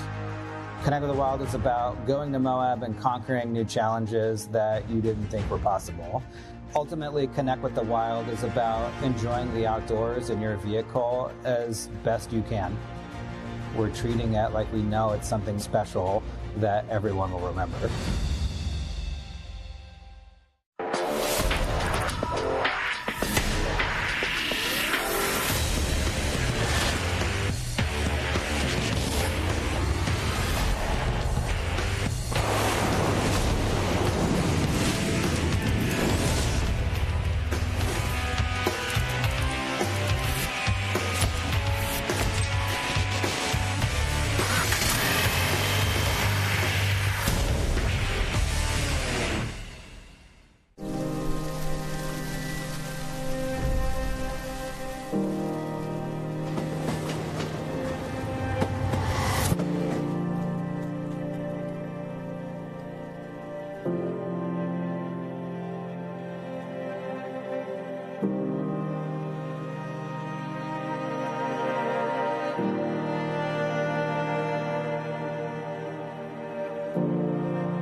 Watching Speed Sport 1, your home for great American grassroots racing. It's time to rumble! Whether you're into sprint cars or stock cars, at the line!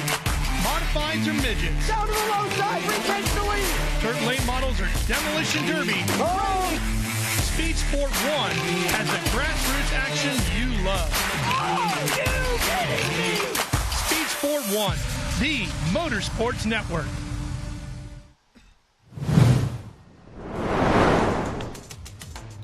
Welcome back to Mid-America Outdoors. We are racing here, side-by-side championship, round number 6. Pro NA coming up here next. They are lined up and ready to make some noise here. As you can see, they're on the starting line. So we'll start them off side-by-side like we have done pretty much all year long.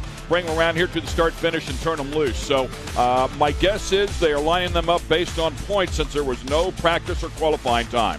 Yes, correct. We were discussing that this morning in driver's meeting. Because of the practice this morning, not everybody went out there. They couldn't go off at times for that. So they are doing the rolling start, which actually a lot of the drivers do prefer the rolling start. And I know we always have this discussion as well. But doing the rolling start for the pro classes is something different that we have done also from last year to this year. And it makes it very interesting. So as we take a look at our starting lineup here to give you the top 6, Owen Van Everett in the number 5, Yamaha. Right beside him is Chase Carr in the 913 out of Lake Elsinore, California. Cross Kirchmeier in the 75 is in the next row there, alongside the number 22 of Sean Hess out of Munster, Texas. Then the 21 of Kanan Baker, hot off of round number 5, and he'll line up next to Colin Truitt in number 17 car, who was really on fire earlier on the season. Of course, a former champion as well, stumbled a couple of times, but they've made some changes to that car. He showed some speed in the last round. Unfortunately, still had some trouble, so we'll see if he can get things turned around, but very fast as well. And yes, and then we do have in that number 7 spot, we have the 99 of Kyler Holcomb. And then in the 8th position, the number 43 of Tyler Rimreed. And Tyler Rimreed's getting a lot of seat time as well. He's racing in all different kinds of vehicles. And then we do have in the 9th position, Eddie Ensign in the number 95. And the one and only Mr. Carson Bell, our Mid-America ambassador, in the 999 in that 10th position. Yeah, we go on to see Chad Mayo back there, Aliana Baker. That is the sister of Kanan, Lake Edwards, Aaron Crevasse, Ray Barnes, Jeb Boodle, and Josh Baer. Jeb Boodle, by the way, you see him down there based on points, not very strong here, but he is a player. He is currently 3rd in the points in the Champ Series. Champ Series is here this weekend. We are running in conjunction with them, so we have a few crossovers, some pretty big players as well. So Jeb Boodle, one of those players, very fast. He's had 5 podium finishes, has yet to win, but he's finished 2nd 5 times over there with Champ. So very, very fast driver there in the back of the field. Yeah, so Jeb Boodle, speaking of him, he has been running the Champ Series all season long. In 2022, he was out here racing, so the track has completely changed since he has been here. But we do see our drivers are doing that rolling around to get to the start line, and they are getting paraded around, not the whole entire lap, though. All right, we want to talk about Chase Carr here just a little bit. Just 2 points back behind Owen Van Eperen. Stumbled in the first overall round, finishing up 14th. But since then, he's finished third. He's finished second. He had a first-place overall finish in round number 4 and finished third again at round 5. Ooh, man, take a look at the sippy hole out there, by the way.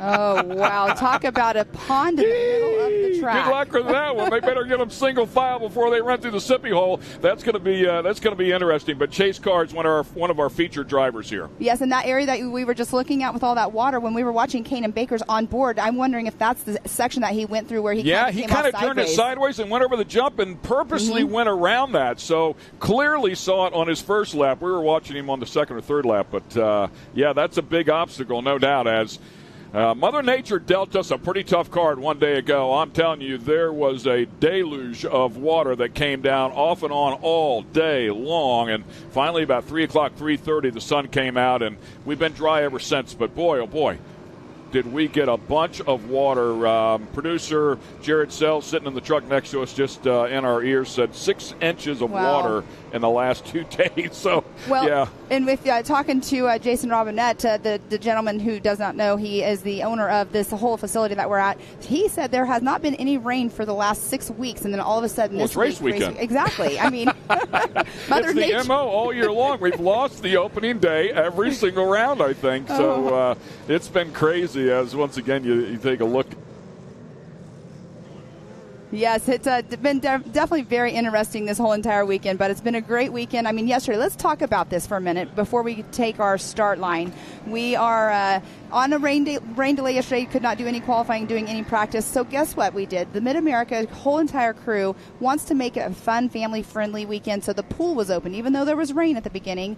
But we had the Pool Olympics. They did a belly flop competition, so there was lots of action yesterday, even though we were not racing. Yeah, I heard the Andersons, RJ and Ronnie, were over there doing what the Andersons do, always having a lot of fun. And I loved what Jason Robinette, as you talked about before, the president here of this complex, said. He said, you know what, Mother Nature's throwing us some lemons, and we're gonna make lemonade out of it. Right. So pizza party, pool party it is. All right, enough of that. Let's go racing here. Pro NA, that is your points leader, and second right beside him, the number 5 Yamaha of Owen Van Eperen. Green flag is out. 5 laps to go here inside of this one. As you can see, the course is pretty long. Everybody making their way through turn number 1, trying to find some grip. Yes, and Owen Van Eperen out front, getting that whole shot with Chase Carr very closely behind him, though. That the turn they're going into right now, it is a very steep turn, as you can tell we saw on the onboard. But Owen Van Eperen out front, leading the pack. Tire choice very critical here, and I'm kind of curious if some people made a change. I think Kanan Baker, when we talked about how fast he was, as you see him going over that first tabletop, here's the second tabletop. I fully expect those guys to clear that plateau before everything is said and done, as this track dries out and they get some more grip. But he had switched over to the Hoosier tire, and I'm wondering if something with a little more aggressive knob might be better here in this early race. And that's where the tire game definitely comes in play, because there are other tire brands out there that have the knobbier tires like we have, but a lot of people run those Hoosier Bites. But look, they're hydroplaning through the water. How about that, man? They just sail right through it on top if you got enough speed. That's actually pretty cool. Of course, the roost, if you're right behind somebody or beside somebody, is going to play a big issue with the face mask. And looks like the 717, unfortunately, there with issues right off the bat. That is Ray Barnes. Oh, that's unfortunate already to be off to the side. But we do have, again, bicycling right there going into the turn. And that's a really tricky turn because it gets really light right in the center of the turn. It's basically like a small jump, if you will, and they're trying to turn left. All the momentum obviously going to the outside, gets up on the bike, but seasoned racer here as well. So very, very used to it. Won't rattle him. Yes, I mean, he's only 17 years old, and he has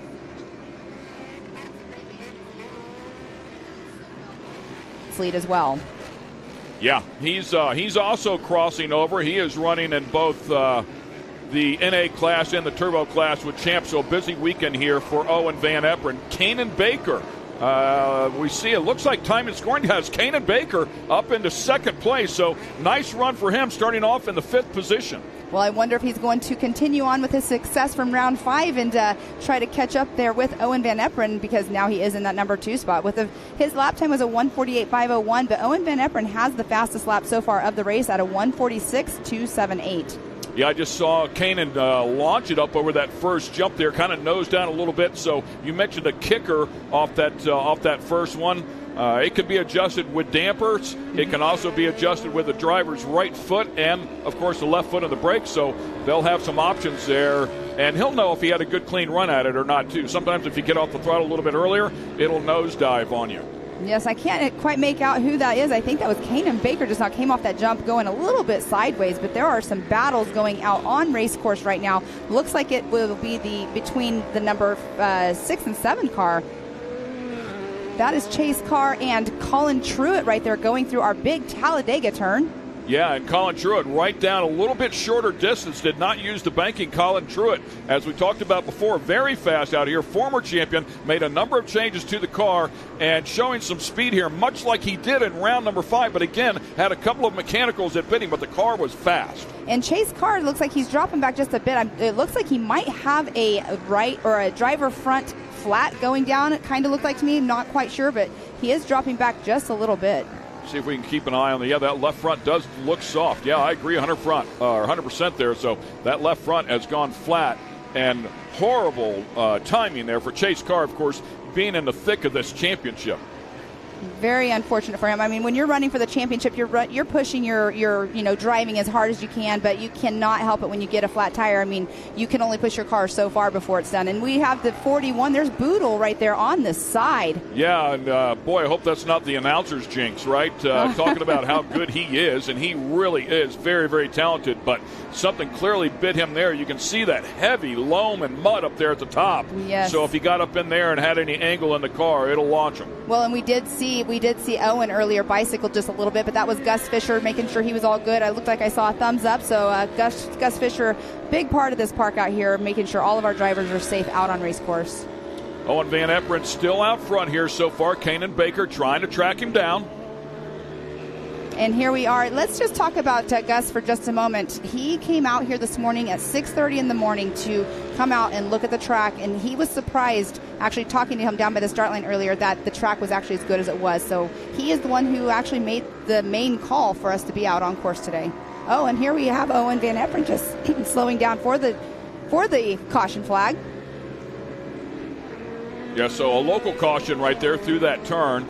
And they'll get back underway here. Talking about Owen Van Eperen as we take a look at our leader here, won the opening round and won round number 2, and then a big stumble in round number 3. They hurt an engine. He finished 18th in the first race and 8th in the second race with basically a stock engine. Mandatory caution coming out here. We'll bunch them all back up. But he finished 13th overall. That opened up the door for Chase Carr, who had finished 14th overall in the opening round and rebounded with a third, a second, and a first. So that's why the points were separated by just 2 coming in here. It's been a great battle between the 2 cars. But as you documented a little bit earlier, Chase Carr struggling here with that flat tire, and Kanan Baker still very, very fast, much like he was in round number 5 and now in the back bumper of Owen. Exactly, and right before that mandatory caution just now, or the competition yellow came out, Kanan was actually closing the gap quite a bit on Owen. So, Kanan right now is very thankful for having this caution flag. And it looked like that was Colin Truitt, looked like pulling off to the side just now.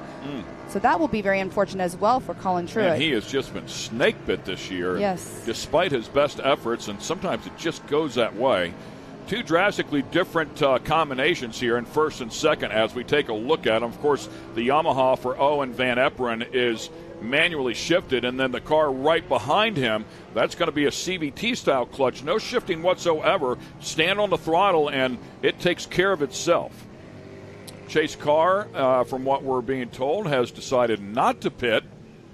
Of course, would lose a lot of track position there if he did so. Man, I just don't know. This is all about strategy. Tough call, right? Tough call because, he could, if he can hang and hold that spot that he is in right now in that third position, which I don't foresee that with having the flat tire going down on that driver front, because we have so many tight corners on here.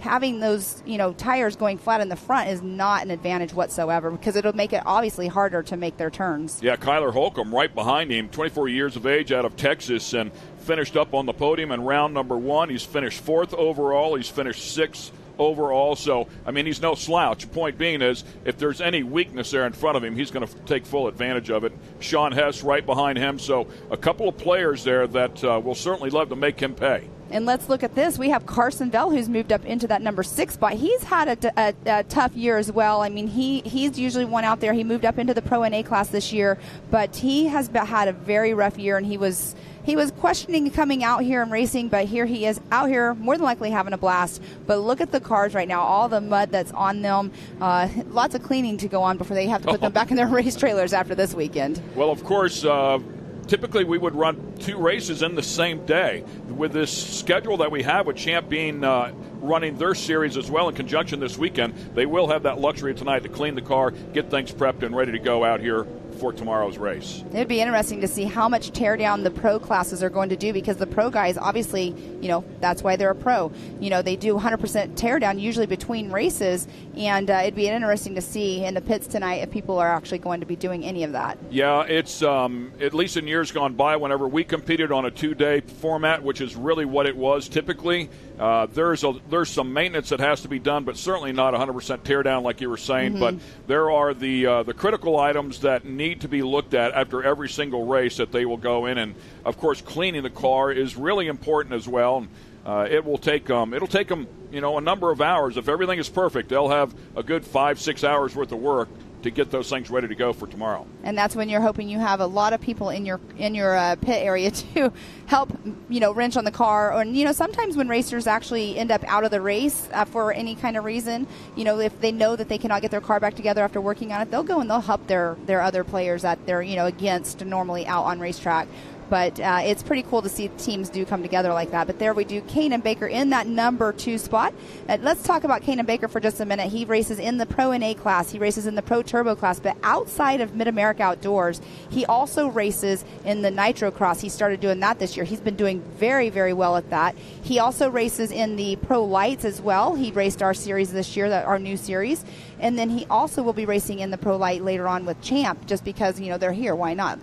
We're talking about crossover. And he's going to run side-by-sides with Champ as well. Exactly. So he's excited about running in the, what they call it, Pro Stock over there, which is, there's a good look at Chase Carr's flat left front, by the way.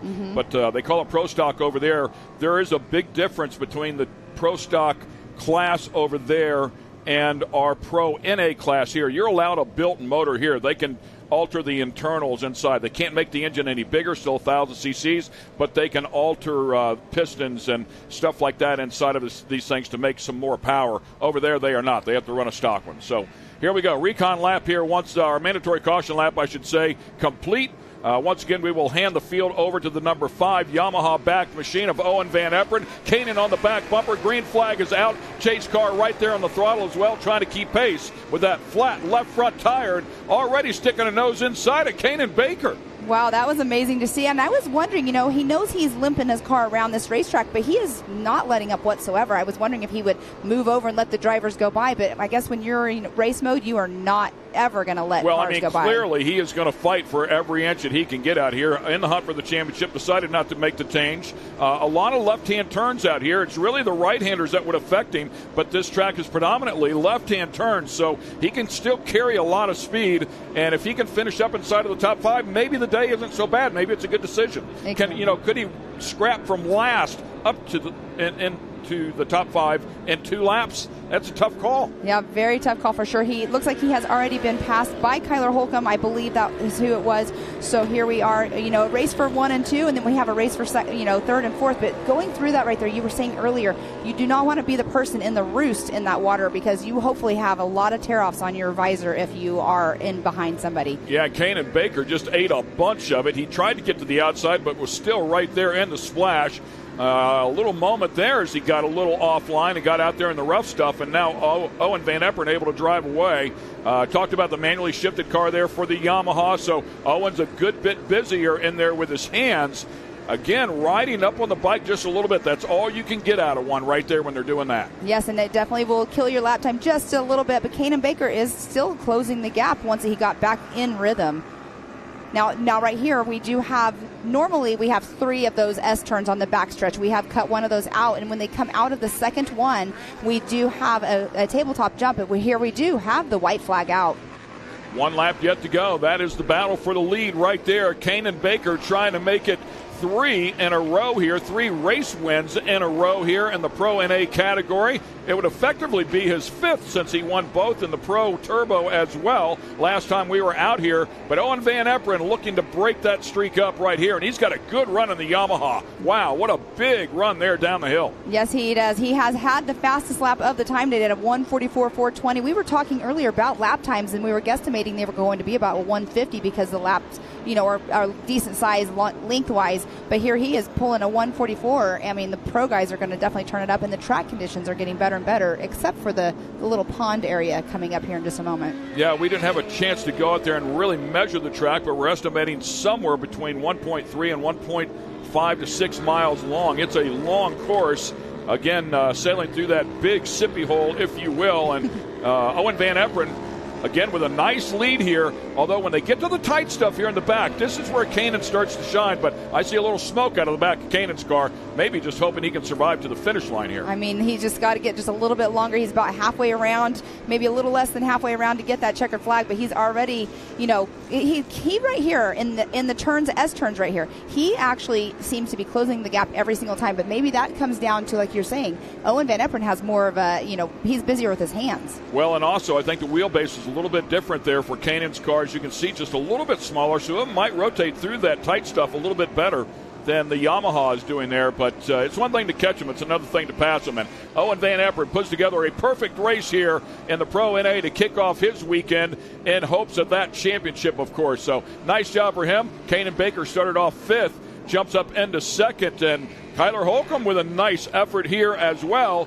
He will jump up into 3rd place after starting off in 7th position. So nice run for Kyler Holcomb to round out the podium. Yes, and then we have Sean Hess, who did finish in that number 4 spot. Chase Carr finishing almost the whole entire race with that driver front flat, and he's ended up in that number 5 position. Eddie Ensign in the number 95 in that 6th position. Carson Vell in the 999 in that 7th position. That's a great race by Carson Vell.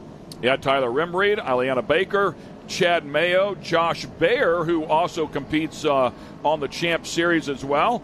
Aaron Cavase as well there.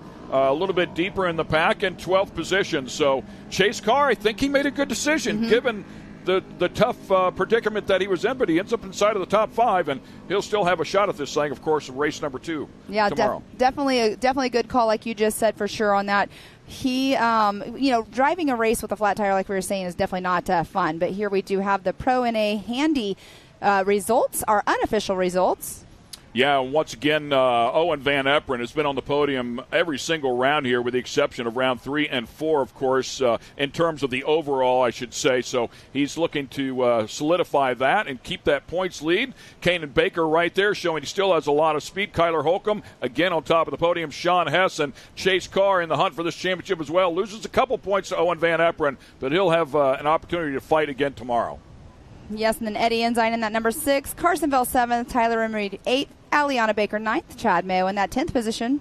And we go over here to the remainder of the field and find Josh Baer, Aaron Cavase, Lake Edwards, Cross Kirchmeyer with a tough race here, and Colin Truitt, Jeb Boodle, and Ray Barnes. So some really fast cars, unfortunately, at the end of the field here. Let's talk to our winner. Oh, and I had a bird's eye view of you guys coming down from staging, lining up. This car was pristine. It was beautiful right off the showroom floor. Not so much anymore. What was the track like out there? It was surprisingly good, except there was one spot right in the back section where there was a couple feet deep pond. That water was going everywhere. That was the only spot of the track that was wet. Other than that, track was perfect.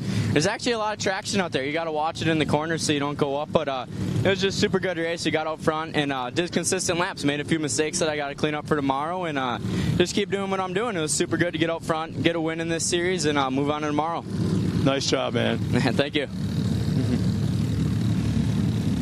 Excellent stuff there. Congrats to Owen Van Eperen here. Once again, solid race. Very solid race. Very good kid. Over in his pit, getting to know him just a little bit more. I know I had to apologize because at the beginning of the year I had never met him, and I was 100% announcing his name wrong and everything. With your experience and knowing him, you corrected me. So that's all good. The Van Eperens have been at it for a long time. All right, stay with us. We'll be right back. AMSOIL runs on freedom and has since 1972. We punish our products firsthand in our world-class laboratories and beyond, because some things can't be learned from a test tube. Run with us.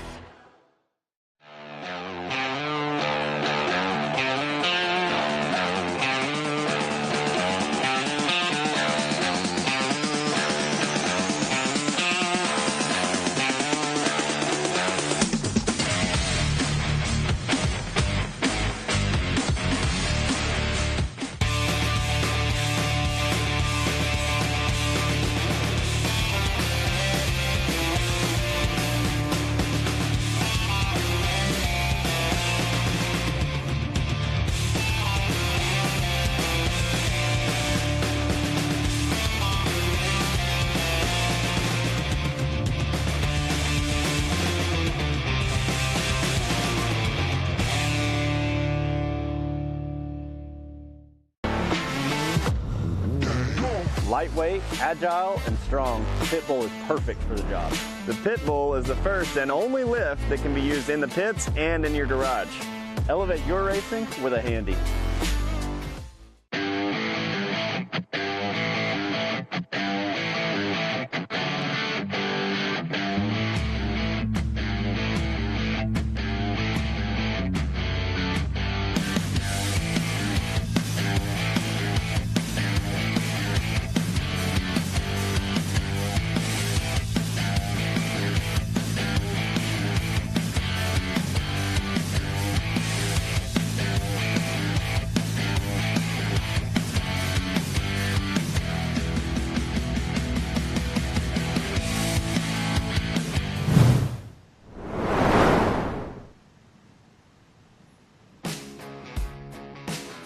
Yeah, so I'm running 2 different classes this season, really concentrating on over 50 turbo, where there's only 2 rounds left, and we're 1 point apart. Me, Mike Buckafusco, his name's a little hard to say, but he's as good a driver as his name is hard to say.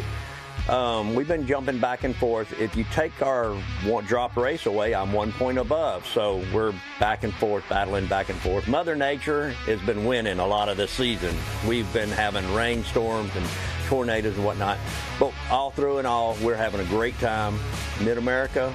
And we plan on coming out on top for sure.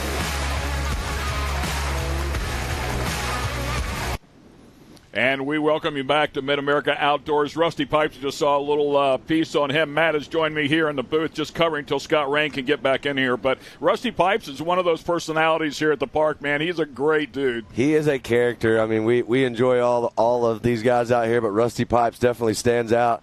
You know, we've always given him a lot of grief. He's got the coolest name on the park. Yeah, for sure, and it's a real Pipes. name. Yeah, People probably wondered it is a real name. So as you take a look at the lineup here for the Vet 40-plus turbo, by the way, not 50-plus as Rusty said right there, but Mike Bucafusco will lead everybody to the stripe here today in this first event for the Vet 40-plus turbo category. Yeah, we've got, there you see, Mike Bucafusco, Rusty Pipes, Kevin Hall, Jeff Johnson, Sean Murphy, Matt Hecker, Mike Pritchard, Pablo Jimenez. There's our man Lee Knowles, Brandon Jessen, all out there. And then the second part of our group, Kendra Hoop, one of the fastest ladies out here on the property. She's running in this women's turbo division, and I'm telling you right now, she will battle it out with the guys out here. Question. She will beat them. So Vanover, Biarski, Watkins, Smith, and Chapman rounding out the ladies in women's turbo. And Mia Chapman, great to have her here. She comes out of Arizona, has some experience, but first time I believe we've seen her all year long, so wishing the best for Mia. Glad they made the trip. Yeah, and if you're at home watching, you're probably seeing this. This is a Vet 40-plus turbo and a women's turbo double gate, so we're going to start Vet 40-plus turbo first. Oh. Hey, Rusty, you got to put it in the other gear. And it's so easy to do. Put it in reverse if you're trying to get yourself sorted there on the starting line and forget you're in reverse. So good thing he did that and got himself sorted out. The other thing you want to do is pull up on that steering wheel and make sure it's locked in. That's right. That would be a bad situation on the start to lose that thing. So, but we're getting ready to send them right here, Vet 40-plus turbo, and then women's turbo. You see them right behind them there. And here's Land rush the started. jump. Problems there for one of them at the front of the line and held up row 2.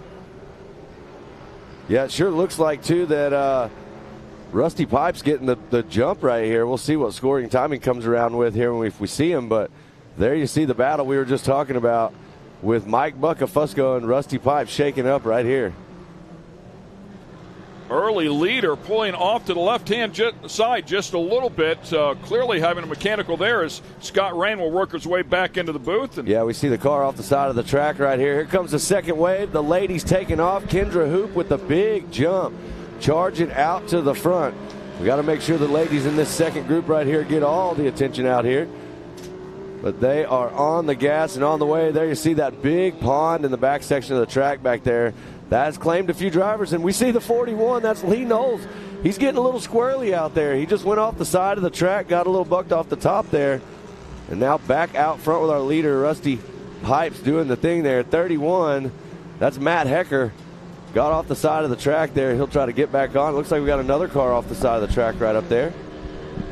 But out in front for the ladies, Kendra Hoop making it happen.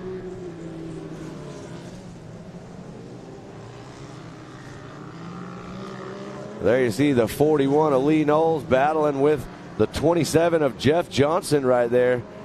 And now we're back out front with our leader, Rusty Pipes, the man himself. Scott, I'm not sure if you heard it when he first got out here. We did a little interview with Rusty Pipes, and you know, this is the Vet 40 Plus Turbo class, and I know these guys are getting up there in age, but he got a little confused and said it was the Vet 50 Plus Turbo class. So, we got a big rollover right here. We'll see who that is. There is the caution coming out. Can't see who that is. Car's on its side right there. But from where we're sitting, Rusty Pipes leading the way. Sean Murphy, Mike Buckafusco, 1, 2, and 3 in your Vet 40 Plus Turbo. And then you've got Kendra Hoop, Josie Watkins, and it looks like Mia Chapman running in your top 3 in your women's class. So the ladies are out here doing work. They're back over the top of the 41 of Lee Knowles right here. Lee's had some issues out here on the track earlier. We saw him go off. Now he's back on, looking smooth. We believe that might have been the 14 of Marissa Smith that was overturned there. We just saw that yellow machine of Morgan Vanover. Looks like battling with Ariel Biarski as they came around there. And there you see the 46 of Kevin Hall on the gas. Kevin right now running in that 7th position.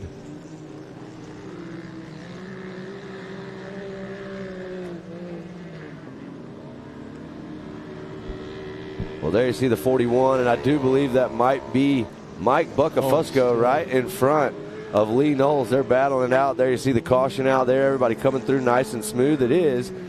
So right now on the track, what you've got is you've got Rusty Pipes absolutely running away with it right now with a 134.5 lap time. Right behind him, you got Sean Murphy, Mike Buckafusco, and Lee Knowles trying to take over that 3rd position from Mike Buckafusco.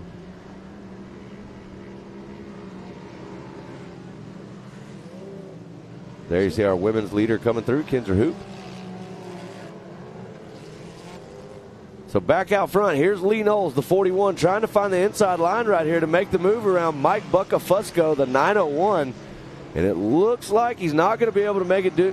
There it is. He jumps into that 3rd spot. Made it stick right there. There's a really tight point situation going on. Obviously, you probably mentioned it or not. I don't know, between Rusty Pipes and Buckafusco. And we talked about that for a while yesterday, and 1 point separation right now with Buckafusco up front. If they drop the race, it's going to be a 1 point advantage for Rusty. So it's that tight. Well, and I can tell you right now, this is working out well for Rusty. I don't know, Rusty's looking like he's having some problems up here at the front. Car slowing down right there. That's going to allow Murphy to catch up substantially there. We'll see if he can get it back going. It looks like he does.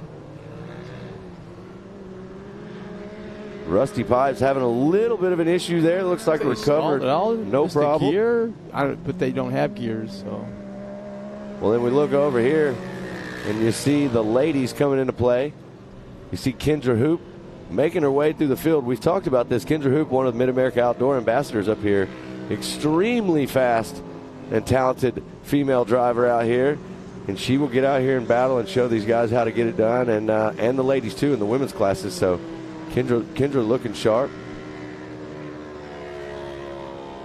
We did confirm that is Marissa Smith. You see on the screen right there that rolled, and we did get radio confirmation that she is okay. Everything is all good. There you see the 917 of Kendra Hoop. Man, we love having these rugged radios. They sure do help us out here. Oh, you have no idea. Yeah, and the range, that's the thing. Yep. We have a McDonald's restaurant about 2.5 miles from our ranch in California, and I went down to get gas one time, and my wife radioed me with the rugged radio to pick up quarter pound or whatever that was. So, yeah, these things have crazy range. And I got to mention this. I was in a perfect spot a few minutes ago down there in staging or right below staging as they come up to the starting line. These cars are so pristine, so well prepped. It's unbelievable. And then they pull off the track. It's not so much. These cars take a beating. Well, white flag is coming out right now. There you see Kendra Hoop, the 917, making some moves, getting around one of our drivers out here in this Vet 40 Plus Turbo. I believe that was Jeff Johnson right there. She just got around.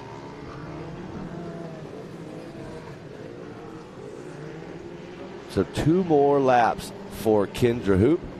Right now leading the way over Josie Watkins and Morgan Vanover. 1, 2, and 3 in the women's turbo class. Ariel Baarski in the 4th spot. Mia Chapman, Marissa Smith, we saw that rollover earlier. All good, but not in the race anymore. And then you've got Rusty Pipes leading the way. Sean Murphy running in 2nd. We saw Lee Knowles. Move into that 3rd position. We're going to see if Rusty Pipes there, the 47.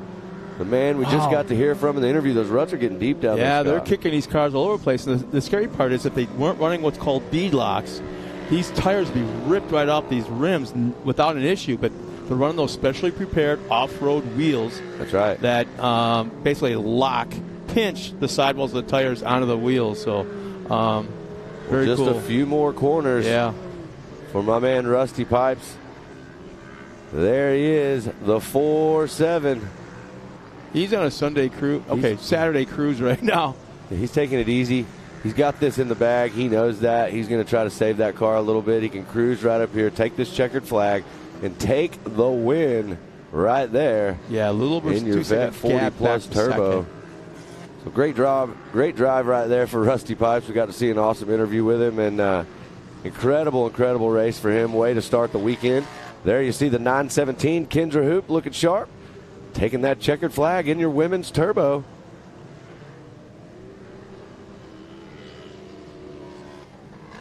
As the rest of the field comes back around, Josie Watkins just crosses the line. Josie Watkins, another great drive for Josie. Yeah. No stranger to the front. She was all smiles down there at the line. I had a chance, as I ran up here, I ran past her, and after her earlier win, she was down there. You could see the smile in her helmet. Well, I'm going to tell you right now,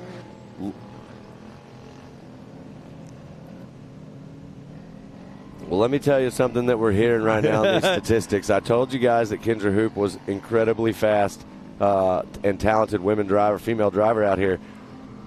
Rusty Pipes' last lap around, I'm going to eat my words a little bit. I said he was going slow, but that was his fastest lap around the track. What? But listen to this. Kendra Hoop was 4 seconds faster. I'm glad you were saying that because I ain't going to walk past Rusty Pipes' pit area after he hears that. Should I be worried? Well, there you see track crew dealing with it looks like the 707.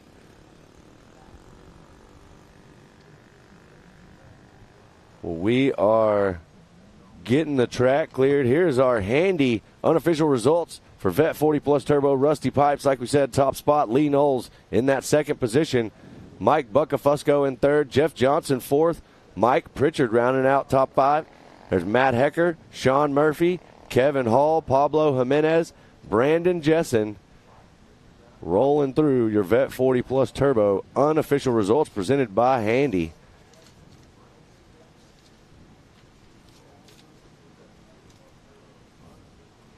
And there is the Handy unofficial women's results. Also, the ladies out there doing battle. Kendra Hoop getting way up in the mix there, winning it. The 917 top spot, Josie Watkins, 237, that 2nd position. And there's Ariel Bawarski, Morgan Vanover, Mia Chapman, Marissa Smith rounding out the field. Miss Pam Hall has Kendra Smith trackside. Kendra Hoop. I am down here with Kendra Hoop. Kendra Hoop, you're leading the points in your class. You just now had the fastest lap time of the race, but the last lap you threw it down even more and even picked up your time. How do you feel right now being number one in this spot? I feel pretty good, but we're just going to try to hold on to that and do the best we can. I need to thank George at Double E Shocks. I don't know if I'd be racing this weekend if he hadn't loaned them to me, so thank you. We're just going to hope for the best on the next race. Well, you did amazing out there. Obviously, you're in the number one spot. Your car doesn't look too bad out there, so the track conditions were really coming through towards the end of your race. Yes, it's fast. A little tippy in the turns, but it was good. I liked it. Well, congratulations on this number one spot right now. Of course, everything's unofficial, but you also, I mean, you can't take away the fastest lap time. No, I'm happy about that. Awesome. Well, good luck later on. Thank you. All right, we are now going to move right on over here to Mr. Rusty Pipes. He won in his Vet 40-plus class. Rusty Pipes, here you are. You are pumped. How do you feel right now? Really good. The track's really coming together really good. They've done a lot of good things to it. This track is phenomenal. If you hadn't run here, you got to come to MAO. Anyway, we got another class we got to race in just a minute. But a couple wet spots, a lot of caution flags. I guess one person overjumped the jump. Anyway, Pipes Auto Sales, Hoosier Tires is doing great. Maxxis Tires, I swap them in and out on different races. Raceline Wheels and S3 Motorsports put this car back together. It was totally obliterated last time. S3 Motorsports, fantastic job. They take care of everything. Well, congratulations being out here. We're going to let you get going to go get to your next race, so congratulations. Thank y'all. Thank y'all very much. God bless y'all. All right, back to the booth. Thanks a lot, Pam. And it's always exciting. It's always really cool when somebody that's 40-plus vet is that excited as if he was running one of those kids in the lesser classes. But with more racing action to come, we've got a full day of it, full afternoon. We'll be right back after this with all that racing action next. AMSOIL runs on freedom and has since 1972. We punish our products firsthand in our world-class laboratories and beyond, because some things can't be learned from a test tube. Run with us.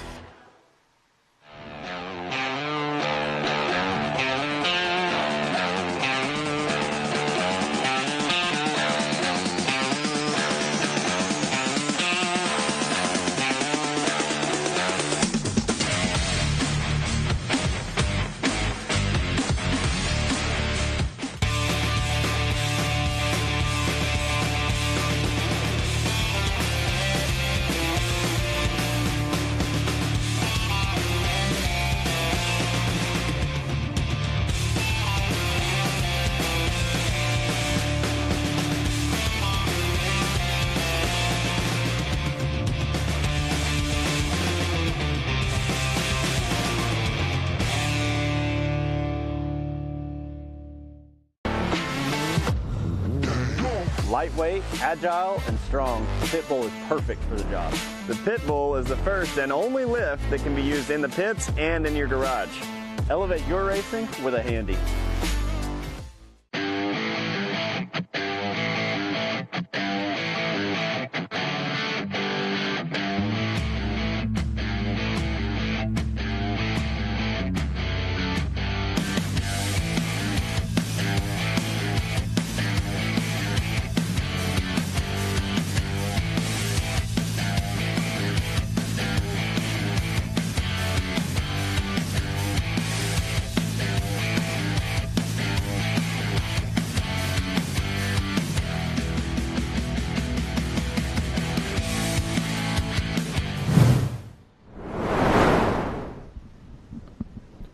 We are back and ready to get some more racing going here. Round number 6, Mid-America Outdoors. There you see it. Everybody's getting on the hill, getting lined up. That VIP viewing area down there, the best spot in the house if you want to look and see this whole entire track right in front of you. And there you see we're getting this 800cc and under race ready to go.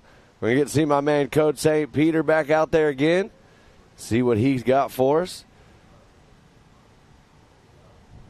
And now I think we are about to get ready to go here with these guys. ACTW walking out there. He's going to do a quick check, make sure everybody's in there and ready. There's the Ultimax grid lineup for 800cc and under. There's Code St. Peter, Kennedy Singleton, Allison Furnell, Briley Lutz, Case Beeman, Michael Green, Cole Warner, Sam Hubler, Kennedy Hartzell, Kaylee Hill, all lined up, ready to make it happen. We're going to see what Code St. Peter's got for us. This is 800cc and under class.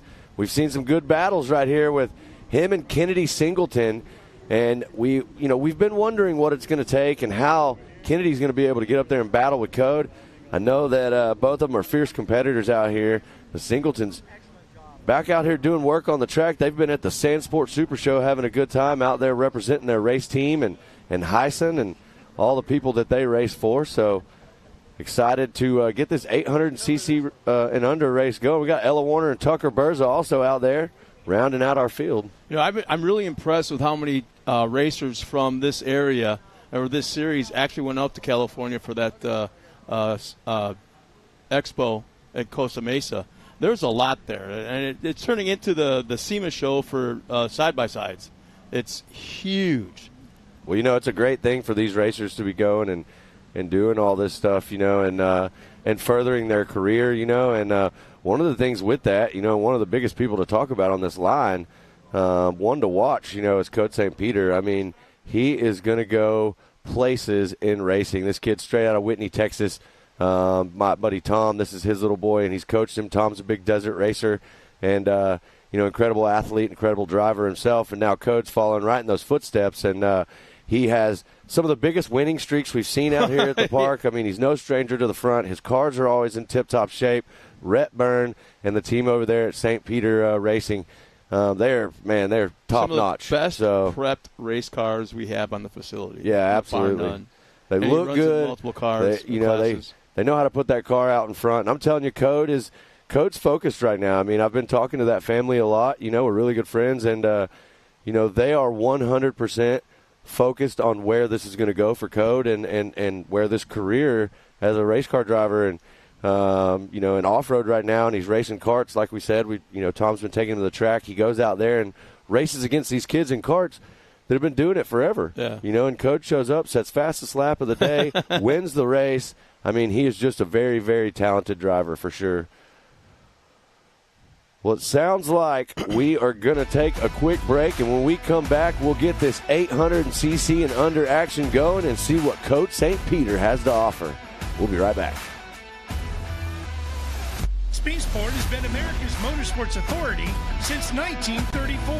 Get news, results, and commentary from the most connected experts in the business, covering all forms of motorsports from flat track to NASCAR and everything in between. Bookmark speedsport.com on your mobile device now, or follow Speed Sport on social, and be sure to subscribe to the Speed Sport Daily. Speed Sport is your one-stop shop for all things racing on two wheels and four. AMSOIL runs on freedom and has since 1972. The rest of the market has been trying to follow our lead ever since. But a head start is a head start. Run with us.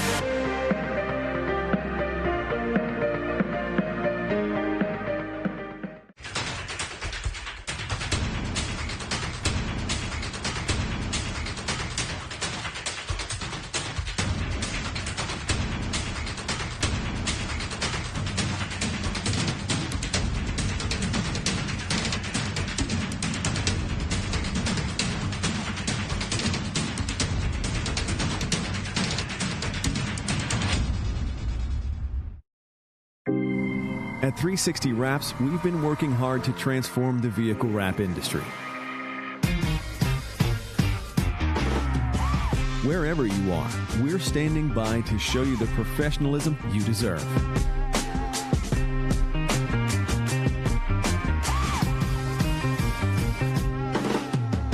dedicated account manager, you'll always feel confident and in control the entire time. Providing nationwide service to the top brands in the industry, our team will confidently handle any project you give them.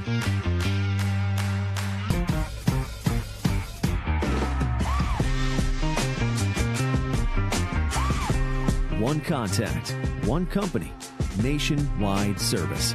Come by to experience the 360 difference for yourself.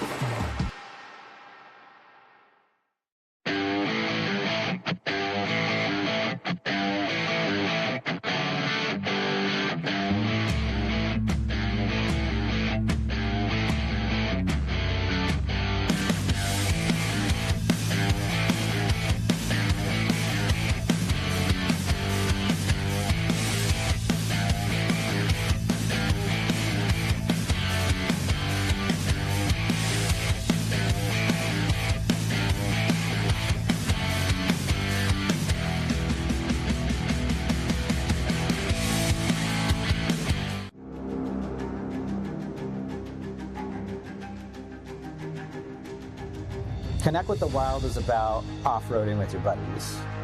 Connect with the Wild is about going to Moab and conquering new challenges that you didn't think were possible.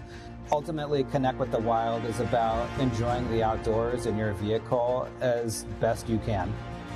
We're treating it like we know it's something special that everyone will remember.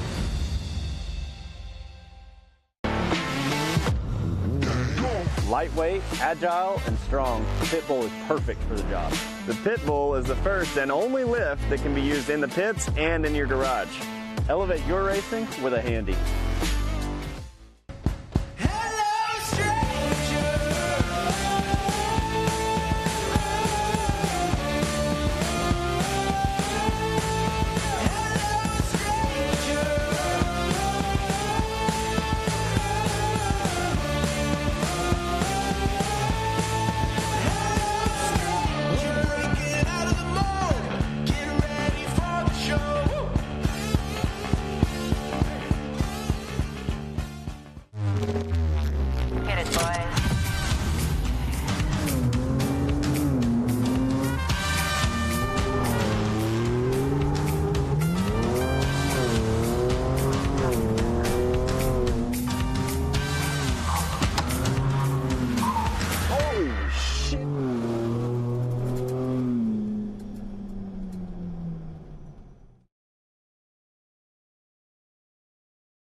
We are back.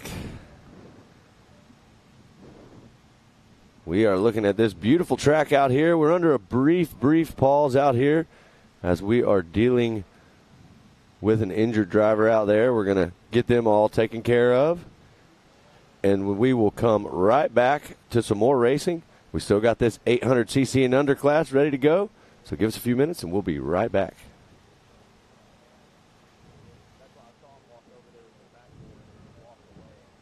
AMSOIL runs on freedom and has since 1972. We punish our products firsthand in our world-class laboratories and beyond, because some things can't be learned from a test tube. Run with us.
ready for any challenge. Maxxis tires can handle even the most punishing off-road conditions.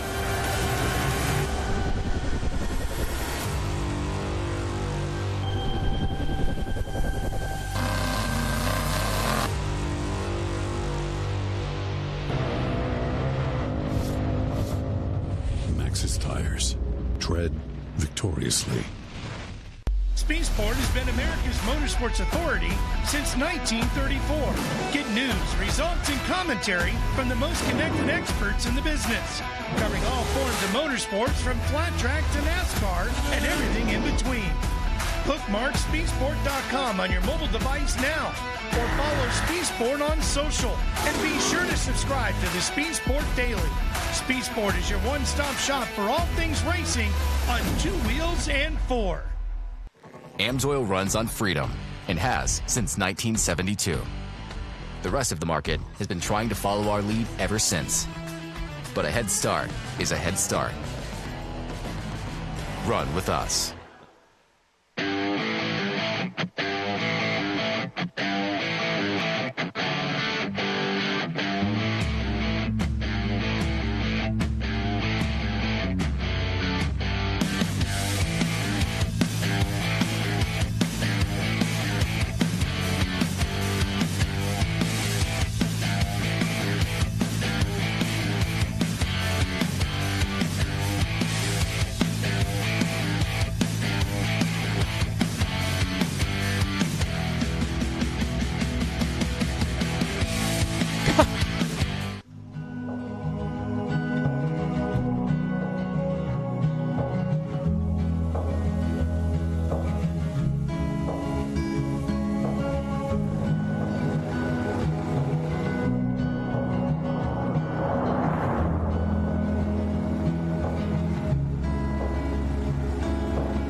We are back, getting ready to go here with 800cc and under.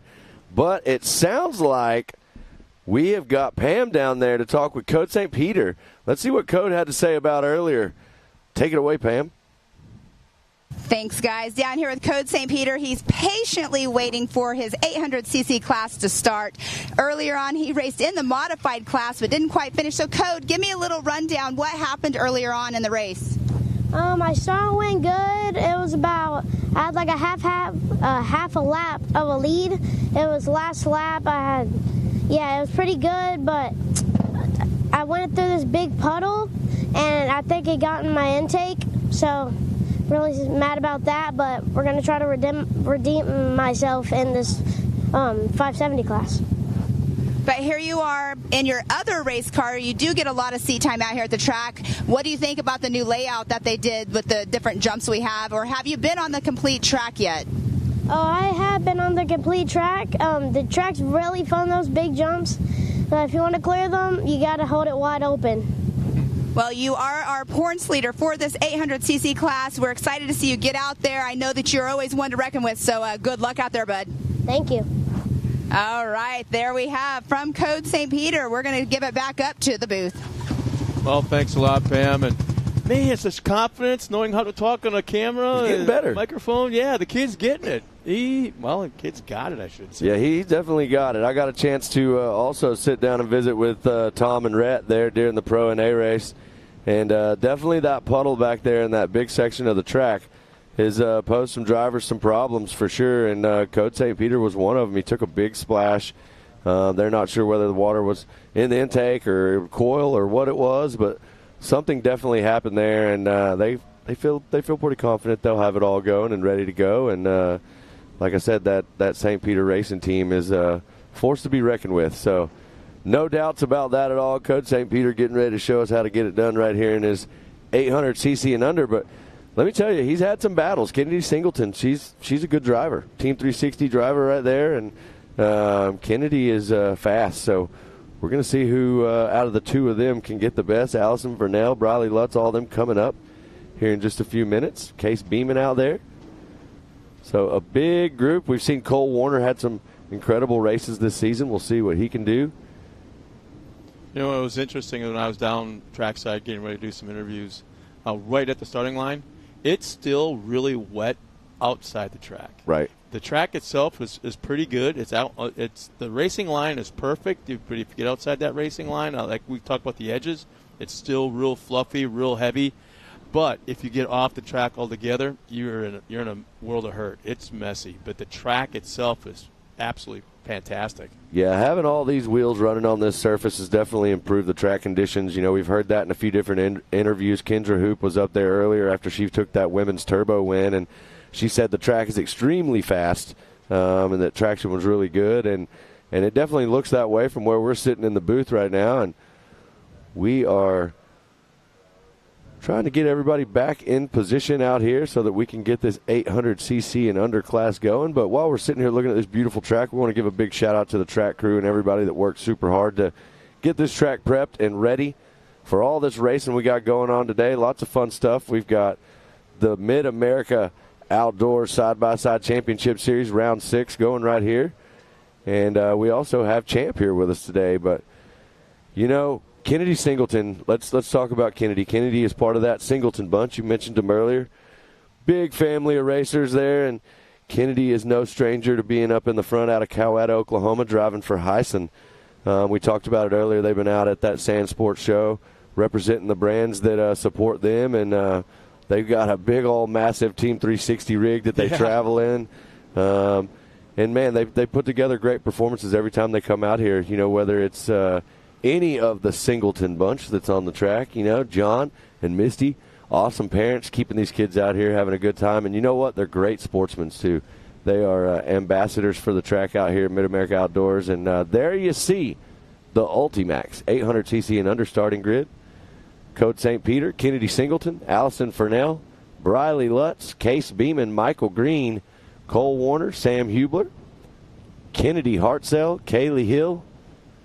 There's Ella Warner and Tucker Berza rounding out the field. 12 drivers, Scott. You ready for this? Yeah, I'm kind of surprised to see Tucker starting that far back. What was that, the second row, I think? But I just look at these names, and I've been around here now going on 2 years, or almost 2 full years, and I'm looking at these names, and I'm thinking to myself, well, 2, 3 more years, that driver will be moving up. 2, 3 more years, that driver is going to really smoking everybody. I mean, I'm looking at the future of the sport as I run down the lineup, and you're going to be an old man like me someday, and you're going to look back and see Code St. Peter's name, and he's going to be out there, and who knows, Pro 2, Pro 4, just spanking everybody, and he's been doing it his entire life. And you keep going down. Kennedy Singleton, same thing. You know, keep going. Allison, same thing. And it's going to be neat to watch the progression of every single one of our young drivers as the future comes to fruition. Yeah, I think that's definitely one of the cool things. You said it best. We were at drivers' meeting this morning, and a few of us were talking about a group of kids that were standing there. Carson Hill, you know, Luke Anderson, a handful of them, and Tanner Thompson, and there's the green flag, 800cc and under on the way. But look at Kennedy Singleton with the big jump right there. Wow. Whoa, look at this. Kennedy Singleton jumps out, gets the whole shot right here. And then it looks like Code St. Peter jumps into that second spot. There's Cole Warner in the third position. Let me tell you, we have seen some battles with this front three group right here.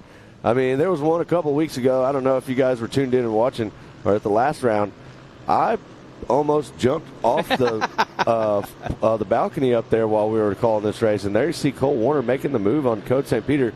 Code finding the throttle. Not sure what he's doing, but he looked like he was charging back up. He brought up the water problems with his first race. Right. Is he conscious of that and now is afraid to touch any kind of moisture whatsoever? Well, this is the section right here, and we'll see it. It looks like he follows the rest of the crew straight through the middle of that line right he still there. went down the middle, yeah. So we'll see what's going on, but great drive right now. Kennedy Singleton there, you see out front, the Team 360 car looking sharp and staying clean and leading the charge right now. So big shout out to that team over there, the Singleton bunch and their Team 360 crew. That Heison's looking good, looking fast, but Cole Warner in that second spot is on the gas, looking to make some moves. It looks like he is making up ground.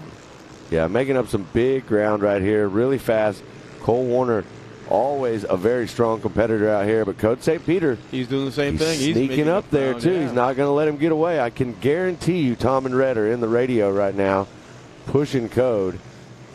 We'll see who we got as we got the rest of the field coming through. The battle up front, 1, 2, and 3 all stacked in tight. I feel like this is going to be another one, Scott. I'm going to stand up and start yelling for everybody at home. This one's going to be exciting. Kennedy Singleton trying to hold off the charge right now of Warner. Warner looking for an inside line right here. Not going to be able to make it happen. That Heisen, extremely fast car out here in this field. They've got these Heisens figured out, that's for sure. I mean, they weren't that impressive when they first came out on the market, and they started working on it, and there's communication between the race teams and the manufacturer, and that's when things started to happen. Well, there you see the 75 right now. You saw the 75 of Michael Green getting out in that sloppy stuff on the outside edge of the track, but let me tell you something right here. The Heisen's leading the way. Cole Warner running that second spot. That's Kennedy Singleton leading in that Heisen. Cole Warner in second. And then Code St. Peter back here in this Polaris. He's on the gas. And if you're out there, we've talked about this over and over again, you got to keep an eye out for Code St. Peter. He'll sneak up in there on you, and next thing you know, you'll see him right back up there in the front. But looks like he might be having some problems with the car. Oh, came off. Kennedy Singleton loses a wheel. The whole Did you see it go right in front of Code St. Peter? The right rear is gone. It looked like the hub, everything just, yeah. That is not what you wanted to have happen right there. The Team 360 car, the Heisen on the side of the track right there. There you see the 71 was leading the charge. Not going to be the way that Kennedy Singleton wanted to go out of this race. I can promise you that. And that allows Cole Warner to slip right up into the top spot. Code St. Peter moves up into second. And that's going to bring Tucker Berza up into the third spot. And he started dead last. Yeah. I mean, that's incredible drive for Berza right here. Berza's on the throttle, trying to get up there in the mix. So great drive to go from the back of the pack all the way up to the top and be in the battle. Busted wheel? Man. But I was wondering if something didn't look right, to be honest with you. I probably should have mentioned it when they were hitting those tabletops, those 3 tabletops. The back of her car wasn't looking quite right. It was kind of bouncing weird. And then, a couple hundred yards later, that right rear busts right off. So maybe it was part of that tabletop section. Who knows? But tough break. Yeah, tough break for Kennedy Singleton right there for sure.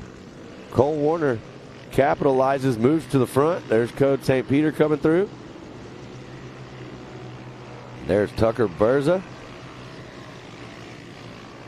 It looks like we got Ella Warner in fourth right now. Sam Hubler in fifth.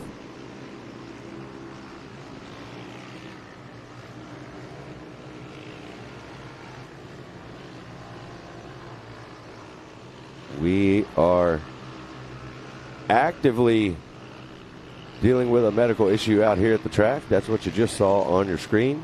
We have the best medical response team possible out here at racing. And one of the most amazing things that, we got to give a big shout out to the Robinette family, Gayla and Jason, for one of the things that they offered. As you see a caution there on the track. But one of the coolest things is if you come up here and race, you pay your entry fees, you're here racing. Let's just say worst case scenario, something happens, you've got to make a ride in that helicopter and go get checked out for something, it's covered. Yeah. It's part of it now. 100%. 100% covered. So, and here's the thing, too. If you are one of those racers and you're at home or you're out hunting somewhere or wherever you may be on a lake, if the issue is where you need a helicopter, they'll come and get you, and that is covered as well. well, that's amazing. And big shout out to the Robinette family, all of them, for what they do and what they offer and what they want to bring to all of these racers out here. And the goal for everything out here at the park is to help, further their careers and get them the most exposure they can for these sponsors that are out here representing them. And Cole Warner sponsors are definitely happy right now because he's out in front and leading the way. St. Peter's still running in second, Berza in third, and there's that white flag. So last lap, we'll see if Coach St. Peter's got anything left in the tank to run him down and try to battle with the leader up there. Back. Is that what I'm saying? Yeah, 0.4 of a second faster around the track that last time for Cole Warner. Yeah, St. Peter's less than half a second behind our leader, Warner. He's going to have to find some speed somewhere, some better traction in a corner, something. Or we've seen this happen before. It's a long race. So let's see if Cole Warner can keep it together and keep that car running strong all the way to the finish. I don't think that's going to be a problem. He's looking really smooth right now. I'm kind of guessing it's going to take a combination of even a small mistake by our leader and St. Peter to be really, really able to take advantage of it for anything to happen to swap positions first and second. But these kids are putting on a heck of a race. Oh, do I see a little bit of smoke? A little bit of gravel right there in the corner, I believe they got in. That's what it looked like to me.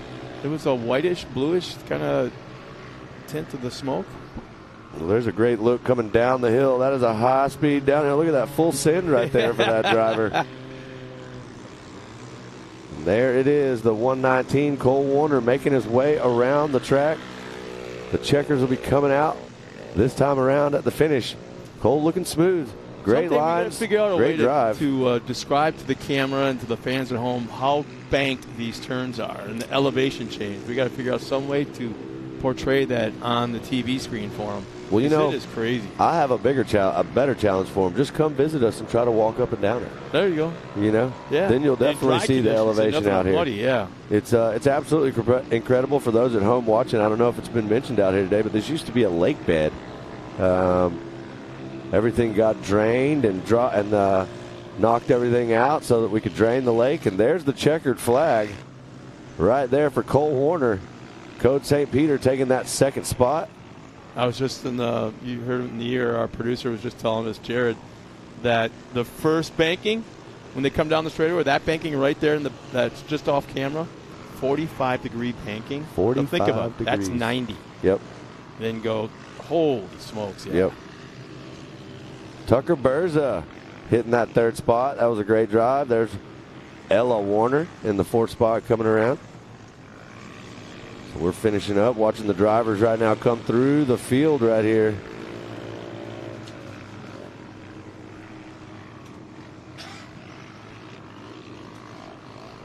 So we still got Sam Hubler coming through. And there's Allison Fernell. And it looks like moving up through the field, we got Briley Lutz, Kennedy Hartzell, Case Beeman, all packed in together for the checkered flag right here to get across the line, the AMSOIL finish line. Michael Green.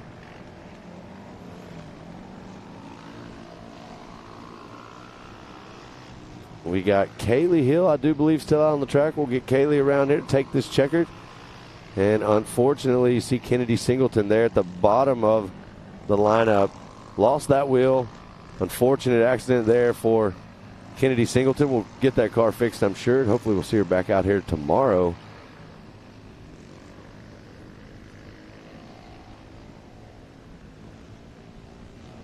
Man, what a drive. Cole Warner impresses me every single time. You talk about it earlier. And, one of the most rewarding things for us in getting to call these races is, like you said, in a few years we're going to watch these youngsters get in these pros and the pro divisions and race. There's a checkered flag for Hill. But we're going to get to see him, racing other things later. So this is always a very rewarding thing for me, getting to call these races, because I like watching these kids. And there you see the the handy unofficial results for 800cc and under. Cole Warner with the top spot. Code St. Peter in second. Tucker Berza moving up into that third spot. There's Ella Warner fourth, and Sam Hubler rounding out your top 5. Furnell, Lutz, Hartzell, Beeman, and Green rounding out your top 10 right there. And it sounds like we got Miss Pam Hall trackside with an interview from our winner, Cole Warner. Thanks, guys. Down here with Cole Warner. You just came out here. You're running 8th in points out here, but you just came out here, got first place in your race. How do you feel right now? Very good. So you just went out there, raced on not a completely different track, but there was a little bit of changes from previous race. Did you have fun out there? Did you like the changes? Yeah, the 3 tabletops were fun. One's a little bit of a kicker, but it's fine. So which one was the kicker for you? The first one. Yeah, the first one's a little bit shorter. The second one has a little bit of a kicker at the beginning of it. But you're out here number 1 in this spot unofficially. You got to be feeling pretty good. Yeah, really good. Awesome. Well, congratulations on being unofficially in this number 1 spot. So we'll see you out there again tomorrow. Maybe. If it rains, then no. We'll all keep our fingers crossed that it doesn't. Yeah. Awesome. Well, congratulations, Cole Warner. Back to you guys up in the booth. What a great interview right there. I'm going to tell you, Cole, I don't know what those words are you said at the end. I have no idea what you're talking about. We're not getting any of that stuff. If you're referring to the misters that we turn on at Coconut, they're probably on right now. So the pool's open. The sun is shining. We're having an awesome day out here, and we are getting ready for our next class, the Vet 40 Plus NA and Women's NA. There's a Vet 40 Plus NA starting grid from Ultimax: Terry Lackey, Austin Sides, Todd Rimmery, Jeff Johnson, Mitch Truitt, Justin Moore, Edward Mangus, and Troy Anderson. And we cannot forget about the ladies. Women's NA, you're going to see Josie Watkins back out there, Leslie Yoshimoto, Brooklyn Singleton, Crystal Rowden, Irie Bailey, and Caitlin Anderson. So here we go down to the starting line, and we are getting ready for our 9th race of the day. Vet 40 Plus NA, Women's NA. And we're going to take it off from the line right here with our Vet 40 Plus NA first. And we're going to see what Terry Lackey, Austin Sides, Todd Rimmereed. We got some battle, some heavy hitters out here in this thing. There it is. Whoa. Who's that in the middle? Looked like was that Todd Rimmery getting a good jump right there, but I think he's running in 3rd right now as we see him coming right up over the top of the hill right there. So Terry Lackey looking sharp, jumping out to the lead. Whoa, Terry. Big cinder right there.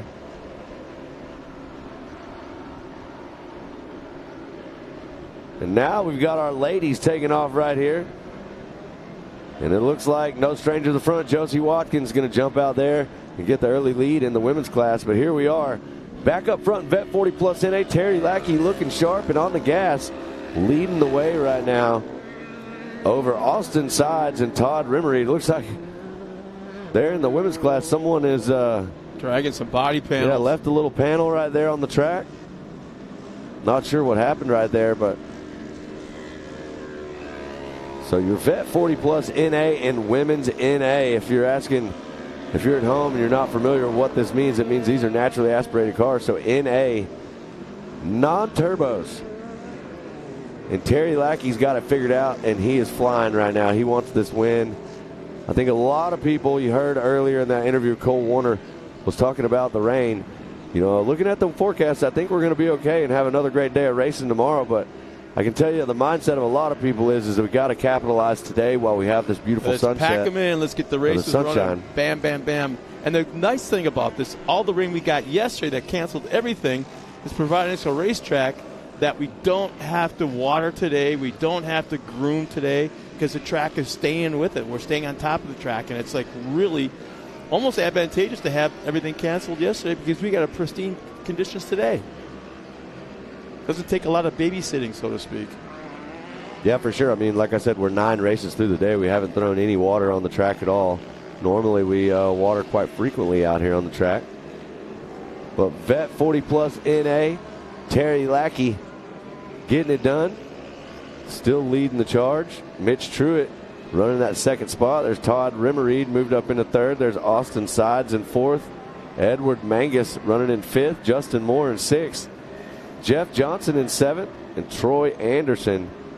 Not sure if he's somebody's maybe not having it, not on the course right there. So moving up to the ladies, Josie Watkins leading the way. Leslie Yoshimoto in the mix. There's Brooklyn Singleton, Kennedy Singleton's sister. Oh, left front damage right there in that car. That looks like the 80, 82 maybe, of Justin Moore right there. Yeah, I believe that's who that is. Oh, it's Troy Anderson. Troy Anderson, the 88X right there, actually. Terry Lackey hitting those big bank turns, going a little bit high on it, carry a lot of speed through that dry line. You can see it on the track. The really lighter color is the line you want to stay in. If you see that darker stuff on the outside, that's where you get in. You lose all traction, and you just start spinning. So everybody's choosing to stay in that drier line you see, which is the smart move for sure. Terry Lackey's got his lines figured out. That makes me wonder if they're like sprint cars. If you've been to a sprint car race, they take that right rear and they actually ride that little berm, that almost like a curb, and they ride that around the turns. I wonder if we're getting to a point where these guys are doing that as well. Because there's berms out there. Yeah, there's definitely some ruts in some of these corners. You'll see them develop down low, and you'll see some of these cars get into that bicycle, rock up on two wheels as they come down these big, these big hills with this big grade elevation, and making moves right there. Coming up through the pack, Josie Watkins is flying. So Josie Watkins has already been out here today and put on some incredible performances right now, leading this women's NA race. Josie is so fast. There's another driver that's really active on the social medias and promoting their race team, and even every once in a while throw something personal in there, what they're doing as a family or going here, going there. That's really neat. I'm really interested in that kind of stuff because you know the driver at the track, but do you know the driver when they're home? Right. And that's kind of cool. That's what I like to see. Well, let me point something out to you. Uh-oh. Josie Watkins in the women's NA class has the fastest lap on the track with a 152.8. Terry Lackey, who's leading in your Vet 40 Plus NA, his fastest lap is a 153.7. Josie Watkins is absolutely on the gas right now and putting in a performance right here. So Terry Lackey, Terry Lackey's leading the way. He's driving a great race, but Josie Watkins is literally on the gas. She's two-thirds of the way up the track on these banks. She's riding the high side. For sure. Really she's carrying all the speed. And then think about the speed she's gained at the bottom of the hill coming down. Well, there you see the 237 of Josie Watkins, fastest car on the track right now. She is clicking off some laps, making moves. And you know what? I would not be surprised. What I'm interested in seeing right now is how close can she get to catching Terry Lackey. I mean, last lap around a 155 to a 152. So one lap left. There's the white flag. Josie Watkins is blowing my mind. Josie Watkins goes faster, a 151.080. Josie Watkins is she's found it. She knows she's in the groove right now with that car. Oh, I know. She just passed two cars, one on the outside, split the middle, and just passed one on the inside. Yeah, Josie, this is like a video game for Josie right now. And I do believe Josie just went around Todd Rimmereed right there. So Josie's making some moves up towards the front of the pack. I know that we started the women after the Vet 40 NA class, right? Josie is moving towards the front of that class. She is absolutely putting on a show right now. If you're at home watching, ladies, come out here and race with us. Josie Watkins is showing these men how to get it done out here in this NA division. You know, I've been saying all summer long, and maybe you remember it, I don't know, but it's like I feel that the women racers need to pack up their haulers, take some extra parts, go to the Midwest and race in the Champion Series once or twice and race against the guys. Well, I don't think they'll have women's classes in Champ. I'm not sure, but racing the pro classes against the boys, because these lady drivers can get around this racetrack. There's no doubt about it. Well, Terry Lackey still holding on to the lead out front. There you see him. charging. This should be checkered flag when he comes around right here. We saw the white flag come out earlier. Josie Watkins, absolutely just an incredible drive right here. Here comes a checkered flag for Terry Lackey. Nice looking car. Yep, there it staying is. clean out front, gets the win. Vet 40 plus NA. There's Mitch Truitt coming around. And look, there was Josie right there. So Josie moved all the way up to third in the field. There's Todd Rimmereed coming through. So from the second line with the women's, after the men started, they like staggered this start. Yes, and she still ran them down and made it to the front of the pack. Josie Watkins, you are an absolute animal. The 237 right there. What a drive from Josie Watkins. I mean, that was. I mean, I can tell you right now, I'm not giving her any mess in the pits at all. She is so fast. Well, there you see the rest of our field coming around. Vet 40 plus NA and your women's NA all coming through, taking the checkers. Looks like we still got a few other drivers out there. I'm not sure what happened. I believe that's Rowden right here. So that is Crystal Rowden making her way around the track. But what a drive. I'm still kind of just in shock of what we just witnessed. I mean, that was, that was a great race for sure. And it's always fun when the ladies, kind of just show the guys up, Well, we will, hopefully, I'm sure we will, but I am so curious to hear what we get in an interview here coming up shortly after we get everybody through the checkered, and we will get some unofficial results out here just shortly.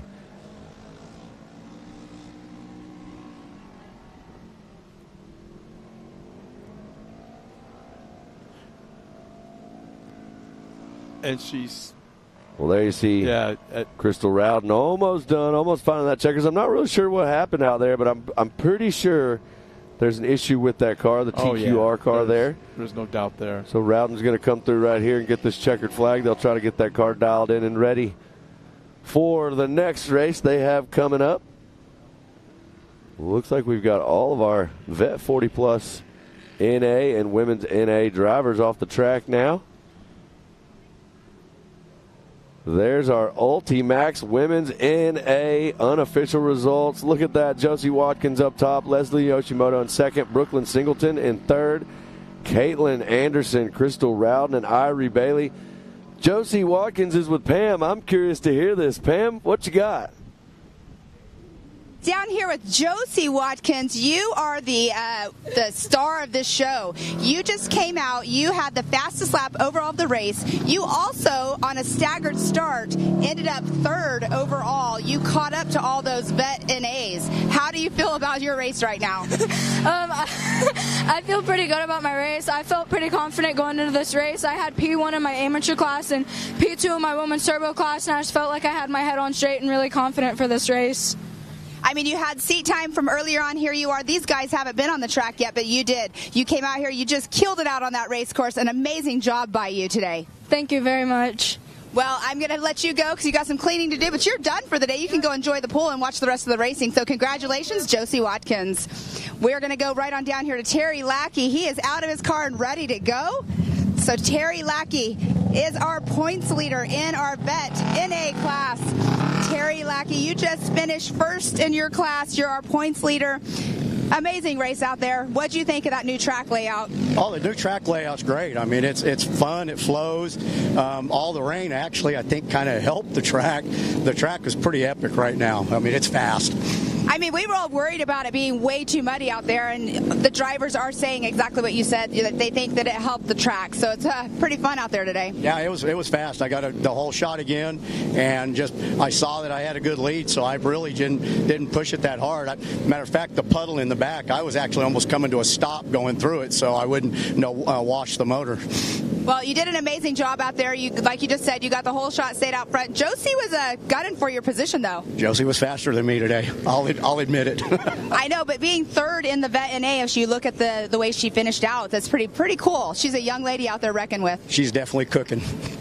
Well, congratulations out there on that number 1 spot, being our points leader. It's just going to take you into our round number 7 here, in about a month? Yep, we got one more month, and I'm pretty close. It would be an act of God for me not to finish it out.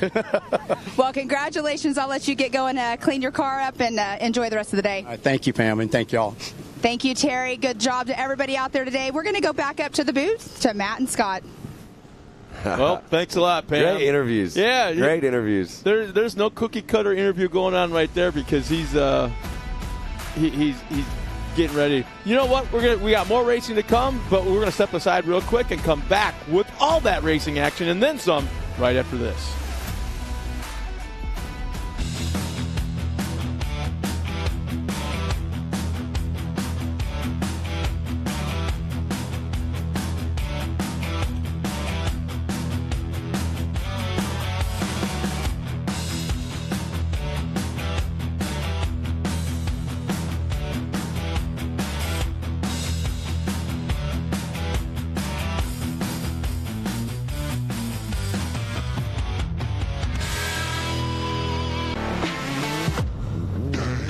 Lightweight, agile, and strong, the Pitbull is perfect for the job. The Pitbull is the first and only lift that can be used in the pits and in your garage. Elevate your racing with a Handy.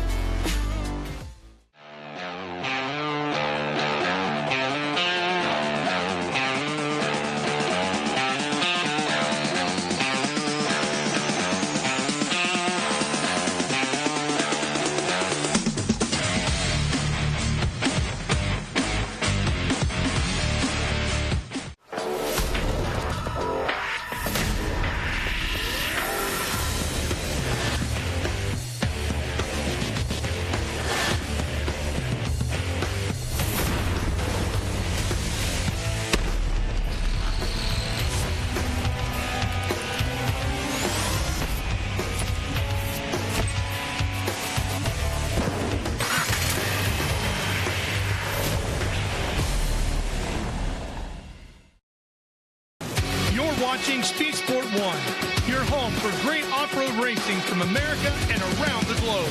Woo-hoo-hoo! From Ultra 4 to rallies. These guys are fighting for the lead. It seems very aggressive. Short course to desert race. Great move there. He is so fast. Whether on 2 wheels or 4, Speed Sport 1 has the off-road action you crave. Look at that move. Jumps to the inside. Speed Sport 1, the Motorsports Network.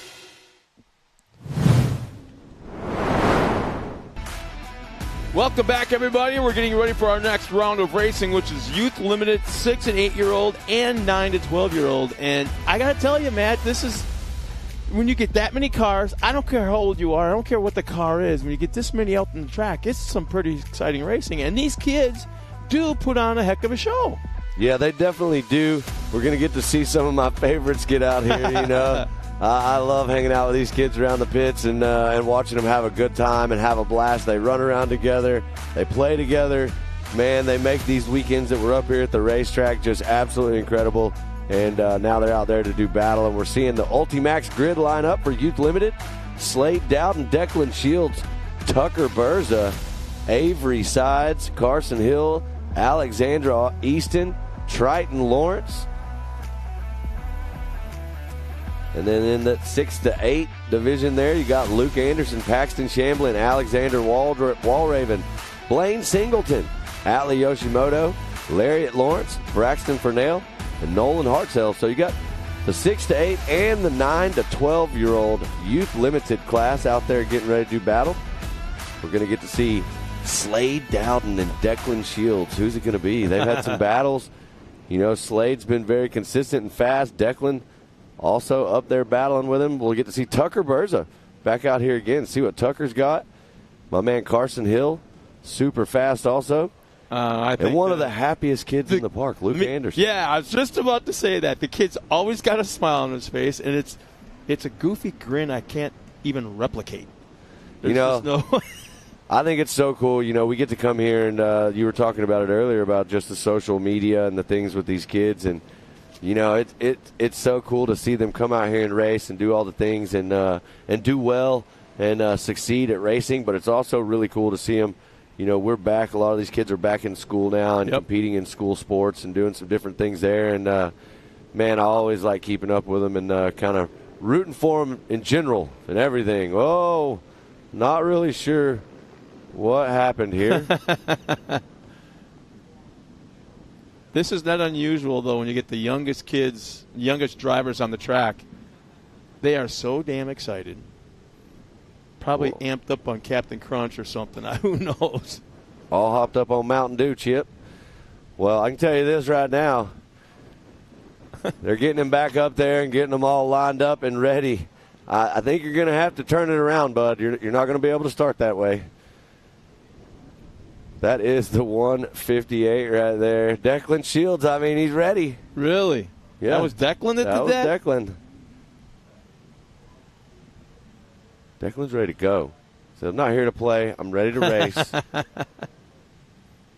I know that Slade Dowden's going to be fast. Declan's ready to go. So we'll get Declan back up there and get this thing re-racked and ready. You know the Shields pretty well.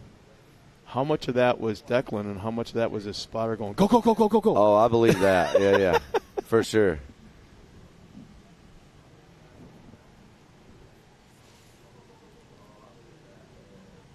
Yeah, you have to go all the way around and drive up there. You're not going to get anybody to pick you up and turn you around.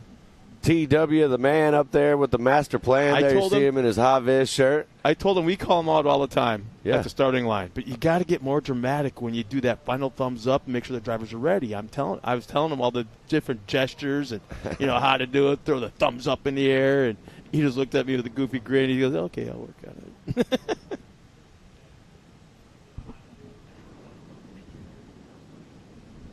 Man, look at that racetrack in the background. Beautiful, got a beautiful couple of facility out here. If you can see the grandstands up on the hill, it looks like we got a few Old Glory flying up there. Champ people watching. I'm really getting anxious to see the last race this afternoon for us will be the Pro Turbo. How are those cars going to handle this track? Man, I'm excited to see that too. I think we're going to have to. It's going to be a battle. I think the one thing about the track is definitely getting better and better, and it's really kind of priming up perfect for them at the end of the day. And that is going to be a stacked field. I mean, you've got Corey Willis and you've got Kanan Baker going to be back out there. Kanan absolutely blew us away last round. Had a great Pro and A race earlier, and Kanan is just incredibly fast. And he did the unthinkable last time, and he beat the Miller brothers, and he unseated their run and their stand at the top of the podium, and that was crazy. Kanan was literally on rails around this track, so we're going to get to see if he can do that again. They got a big day out there, so excited to see the Millers, Kyle Chaney. Out of the last 6 races, and just to I'm sorry for interrupting, but out of the last 6 races, I want to say Kanan. Now I'm actually including Nitro Cross. Out of the last 6 races, he has not finished any worse than second. Yeah, Kanan, I heard it talked about earlier when Ken was in here, and Kanan running that Pro and A class. Kanan is also going to be racing. He's been racing Nitro Cross, and I'm going to tell you something. I really get the feeling sometimes that the Nitro Cross people didn't really know what they were taking when they brought him over there, because not only him, but Tyler Rimmereed. Yeah. They have absolutely just put on an incredible show for the Nitro Cross. That's an entirely separate thing from what MAO has, and that's a traveling series. Yep, absolutely. And they both are traveling with the series now, and in fact, I want to say 2 weeks, 3 weeks, they're going to be. Is it in LA? I think. Yeah, I believe they were just in Utah. Yep. I want to say is where they just got done running, and. So now we'll get them racked and ready. Looks like that's what they're trying to do down here on the starting line. Our youth limited 6 to 8 and 9 to 12-year-olds. Now, for some of the fans that might be tuned in watching for the first time, these are small cars, limited to what they can do as far as suspension and motor work and things along that line. But that doesn't mean the safety aspect of it has lessened at all. They're still out there in the fire suits, the shoes, the gloves, the helmet, the head and neck restraints, full communication with at least one probably 2 spotters, so they can push a button and talk to somebody on their crew. And there, we talked about the Nitro B, which is a small little radio, almost the size of a Zippo lighter. And the race officials can keep a handle on the young drivers. The young drivers can't talk back to USAC officials, but they have to listen. So they're out there, and they are actually safer than if they were playing Pee Wee football. I mean, they are just belted in, so tight, so safe.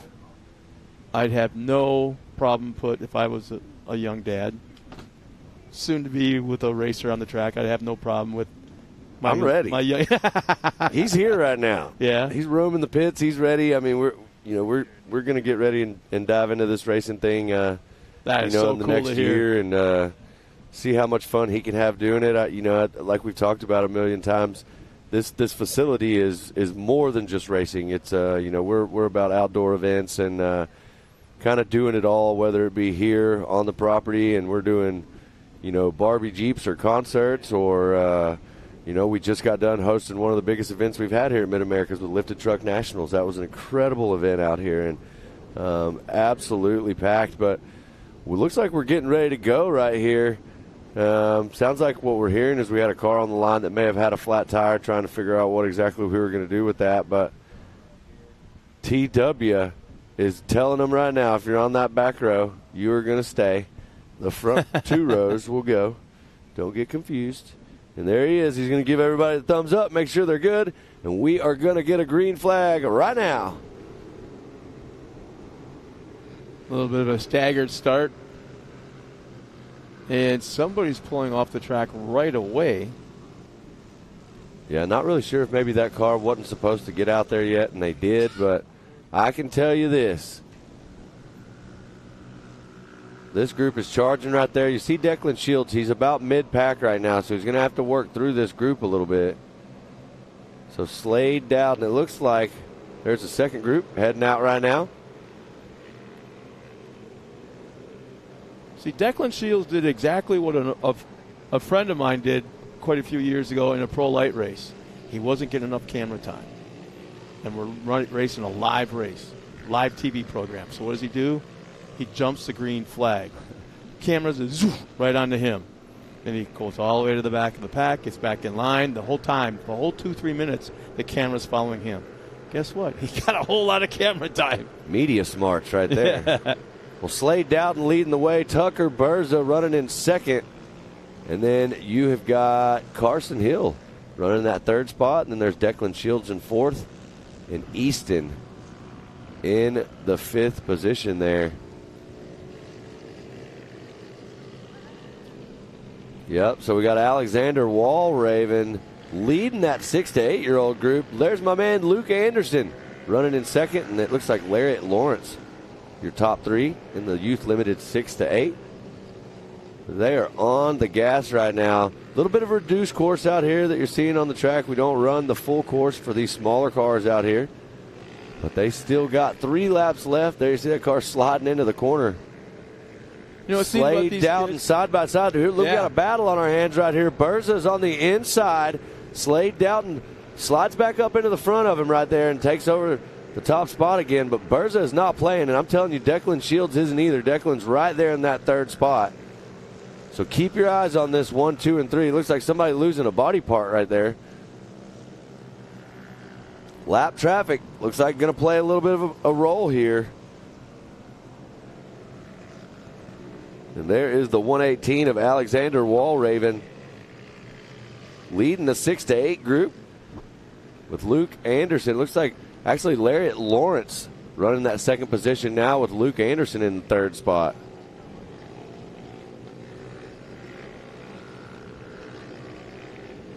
So white flag is out.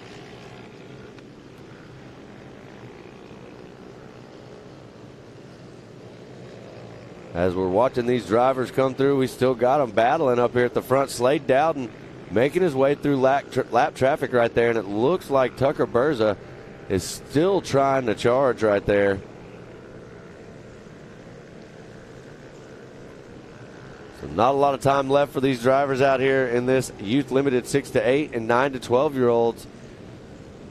Alexander Walraven leading, Larry Lawrence in second, Luke Anderson in the third spot, Blaine Singleton in fourth, Paxton Shamblin in the fifth position, and Atlee Yoshimoto, Fernell, and Hartzell rounding out the field in that 6 to 8 class. Then you've got Slade Dowden, Tucker Berza, Declan Shields doing battle 1, 2, and 3 in your 9 to 12-year-old class. Alexander Easton, Avery Sides. Man. Checkered flag is out. That was a quick race. That was. That means they were absolutely flying around this track, that's for sure. So we'll get some unofficial results here just shortly. I'll admit I was having issues trying to separate the age brackets as they were looking down at the lineup. But, man, there was a lot of passing, a lot of side-by-side action. And the thing is, at a lot of times, there were 3, 4, even almost 5 wide. Yeah, we got to point out not only was there a lot of that, but it was very clean. I mean, they raced each other very clean on the track, no bumping that we could see. And everybody had a good race right there. Congrats to our winners. We'll get some unofficial results here in just a moment. And, man, we're moving through the day, Scott. We got a lot still to come. We've got Pro Turbo coming up, and then we're going to jump into some of the champ races later. Yeah. If you are at home watching, you definitely want to tune in later. Watch these trucks run out here on this big course at Mid-America Outdoors. We're excited to have the champ team here. It gives you the full shot right there from that drone. Check it out. 4 classes of trucks coming out. Take note right here, Scott. Look at this. The park is full. There's people everywhere you see camping. Off to the right, upper right-hand corner, there's the pool. This is a one heck of a facility, and I hope you get to make it out. But right now we're going to show you the handy unofficial results for 9 to 12-year-old Slade Dowden. Top spot, Tucker Berza in second. Declan Shields right there. Nice job in that getting out third of the spot. podium. It definitely helped Slade Dowden putting Tucker Berza between himself and Declan there. So Alexander Easton in the fourth spot, Avery Sides in fifth. There's my man Carson Hill in sixth. Triton Lawrence rounding out the field in seventh. And then when we take it over to our 6 to 8s, Alexander Walraven top spot. My man Luke Anderson. Luke Anderson right there in that second spot. Larry Lawrence in third. Blaine Singleton, Team 360, right there in fourth. Paxton Shamblin fifth. Atlee Yoshimoto in the sixth spot. Braxton Fernell in seventh. And Nolan Hartzell rounding out your field in eighth. So congratulations to your youth limited 6 to 8 and 9 to 12-year-old drivers. And there we are looking at this absolutely beautiful facility out here at Mid-America Outdoors. Round number 6 at Oklahoma. That's where we're at. Myself and Scott are stepping off. I'll see you down trackside. I'll be to watch some races, but we'll be back in just a few moments with a lot more action here at Mid-America Outdoors.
Welcome back to Mid-America Outdoors. We are ready to go racing here once again. The Expert Turbo category is coming up here next. Ken Stout and Pam Hall back inside of the booth here as we take a look out over the course. It is a gorgeous day outside.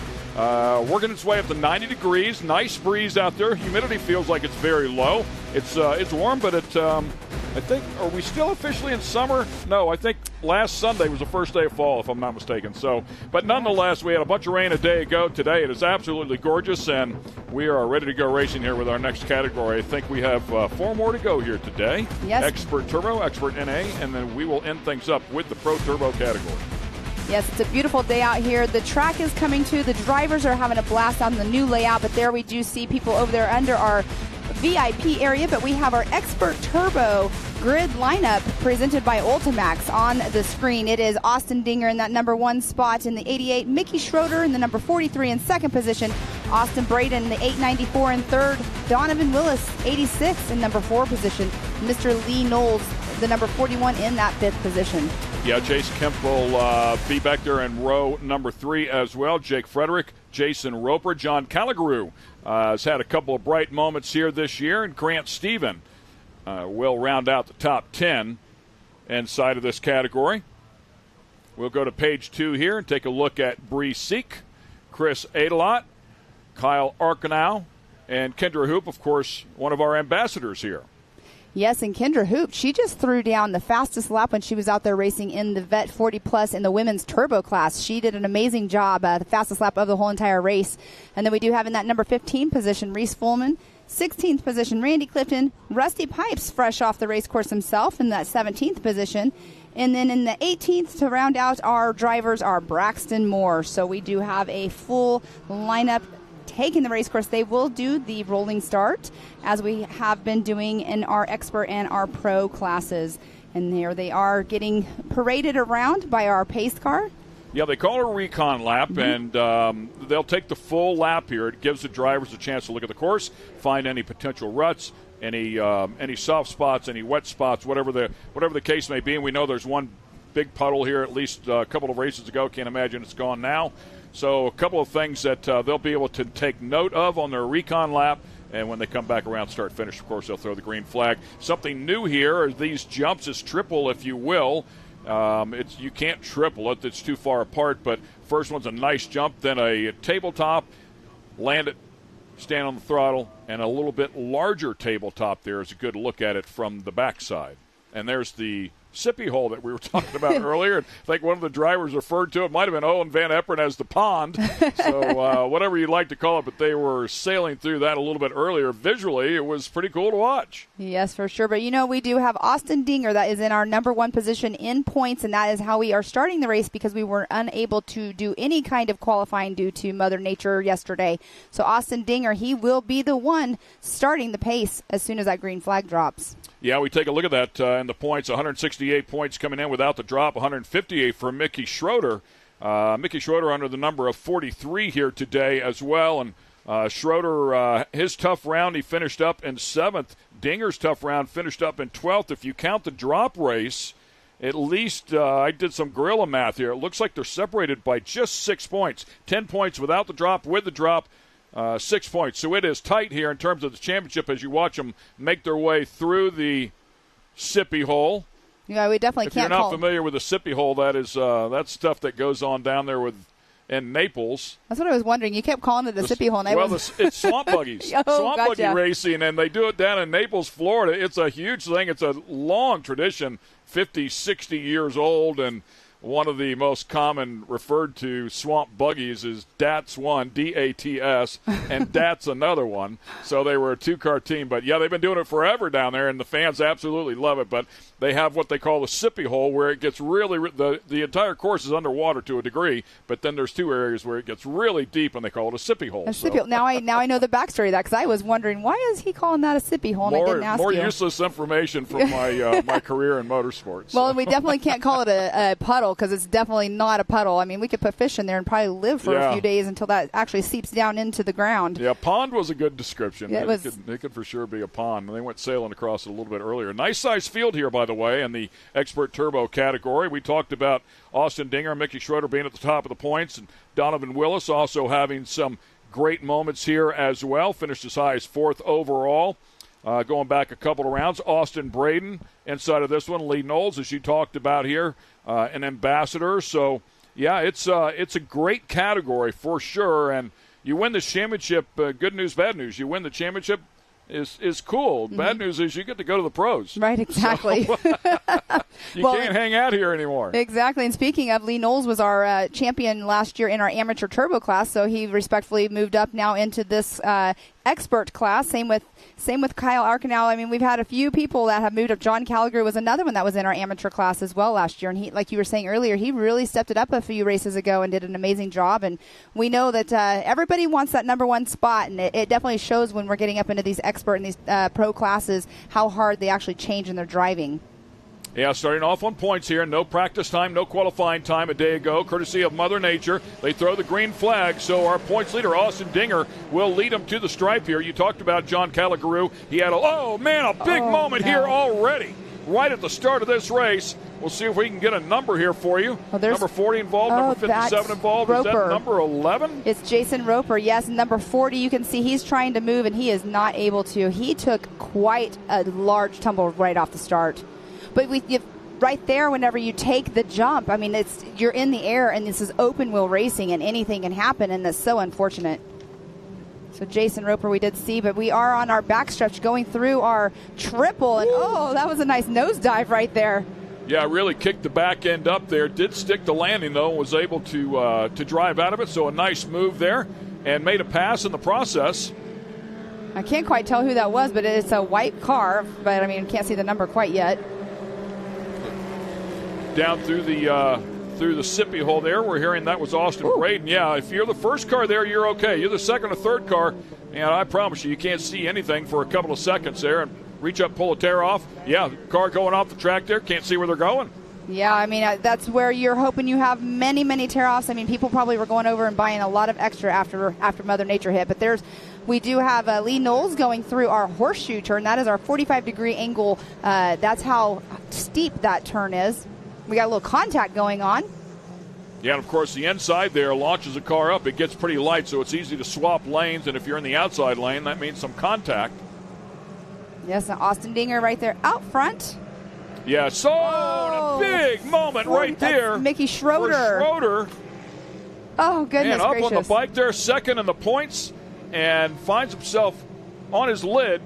You know what I'm hoping? I hope I didn't jinx this race just now, because it's talking about, how hard they start pushing it.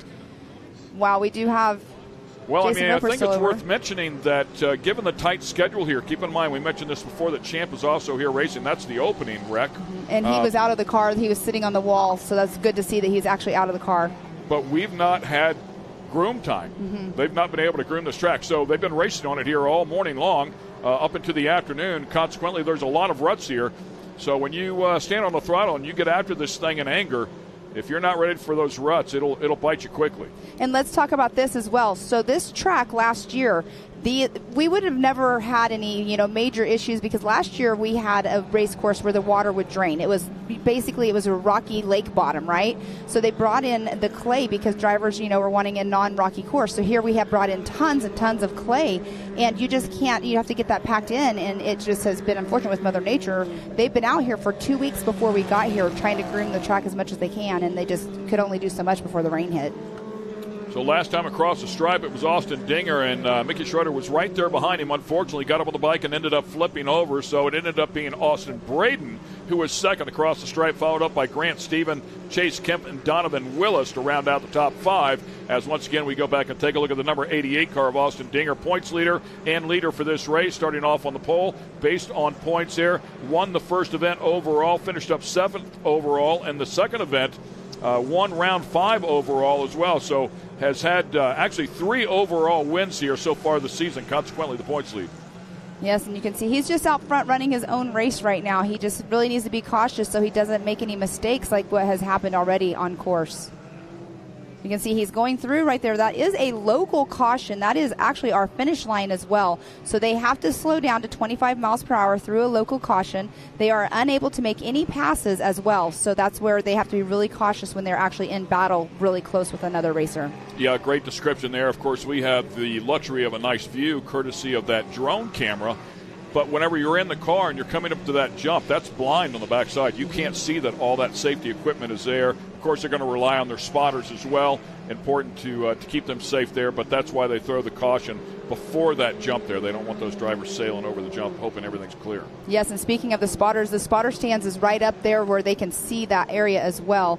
And here we are now. Remember, we were always calling this our non-rhythm section. Now it's kind of a skill set of driving. I'm not sure how to even explain the triple tabletop section now. Yeah, and I think it's a car setup Yes. thing now for sure. I mean, the damper program needs to be on point here. Otherwise, it's going to kick the back end up. You'll land nose down. So you might have to check up. You might have to use the brakes. You've got to learn how to drive the car, figure out what it wants. A lot of drivers, if they want to stand on the throttle and just launch it off the top, it's the fastest way to go, but the car has to work. Yes, and that was Donovan Willis. I'm not sure exactly who he is battling with right now, but they are battling for position. It looks like they spread out just a little bit more. But again, here is Austin Dinger out front. Again, running his own race right now. He has a 1:55.664. He has the fastest lap of the race right now. So he's getting really, he's getting to see the view without having to worry about actually racing hard against somebody. But the white flag just came out earlier. Not sure. Yeah, white with a yellow. I'm with you. 2 laps remaining here, it says. And not sure if they're giving these guys this category, I should say, a mandatory caution, like the Pro NA and the Pro Turbos get. A lot of this course under caution here with a couple of crashes located around it. Yes, that's not quite sure exactly what's going on there, because normally whenever they go under the competition yellow, it's a red and a yellow. Timing and scoring says 1 lap to go, courtesy of Optima Batteries, and of course that is that finish line jump as you were talking about. So they want to make sure they're checked up there because of that incident down there.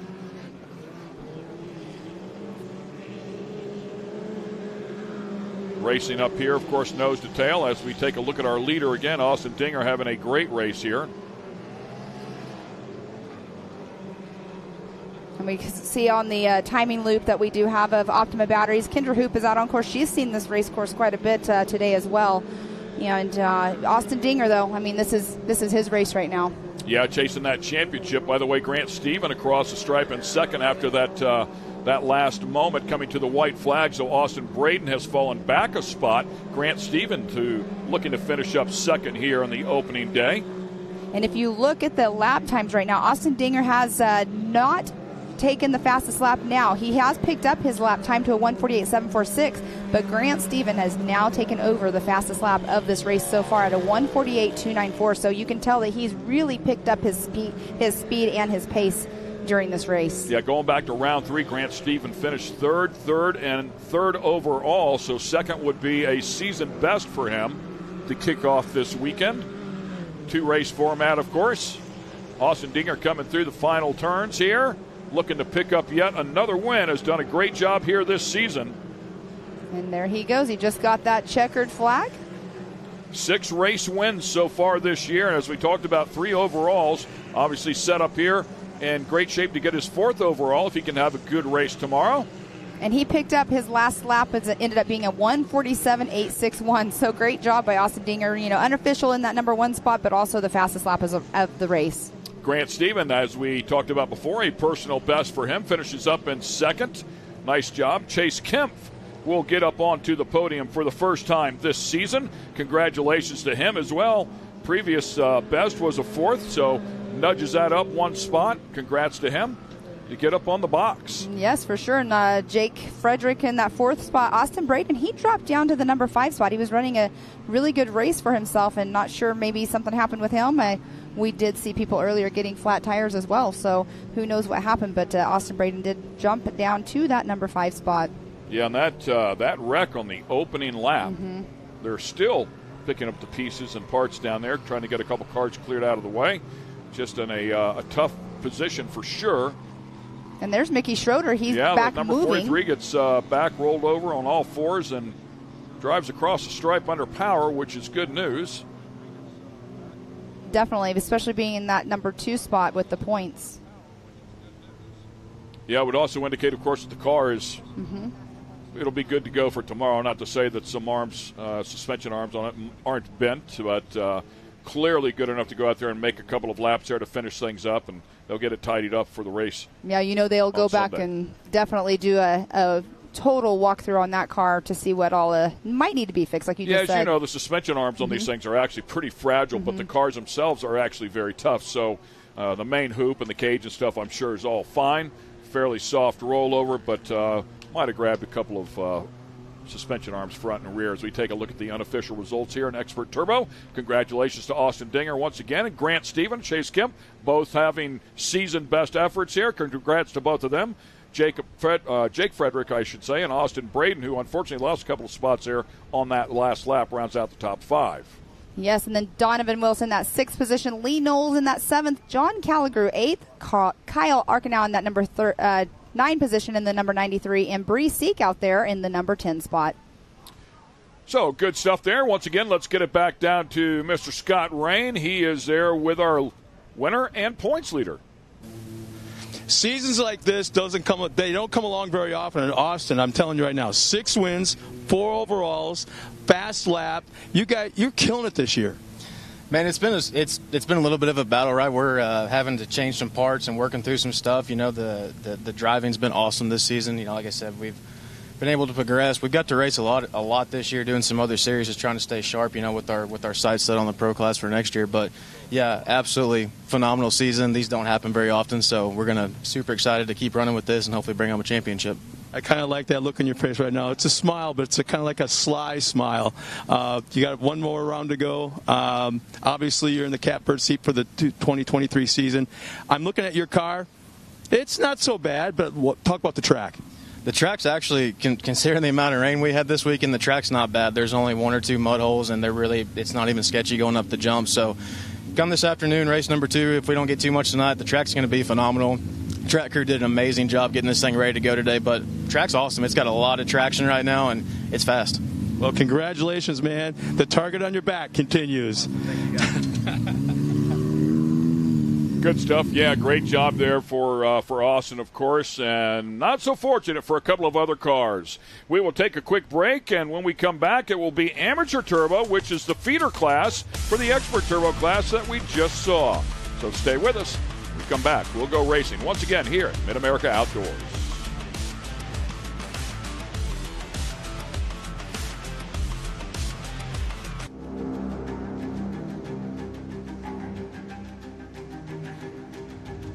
Connect with the Wild is about off-roading with your buddies. Connect with the Wild is about going to Moab and conquering new challenges that you didn't think were possible. Ultimately, Connect with the Wild is about enjoying the outdoors in your vehicle as best you can. We're treating it like we know it's something special that everyone will remember.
Watching Speed Sport 1, your home for great American grassroots racing. It's time to rumble! Whether you're into sprint cars or stock cars, at the line! Modifieds or midgets, down to the low side, we take the lead! Turf lane models or demolition derby. Oh. Speed Sport 1 has the grassroots action you love. Speed Sport 1, the Motorsports Network.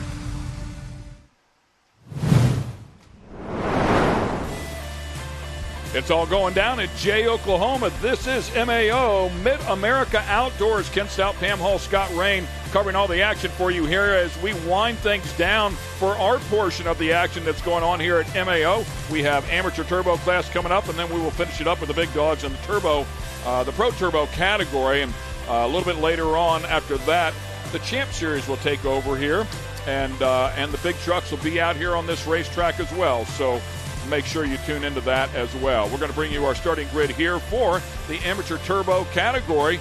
Charlie Stewart, by the way, leading in the points here, followed up by Rich Raby.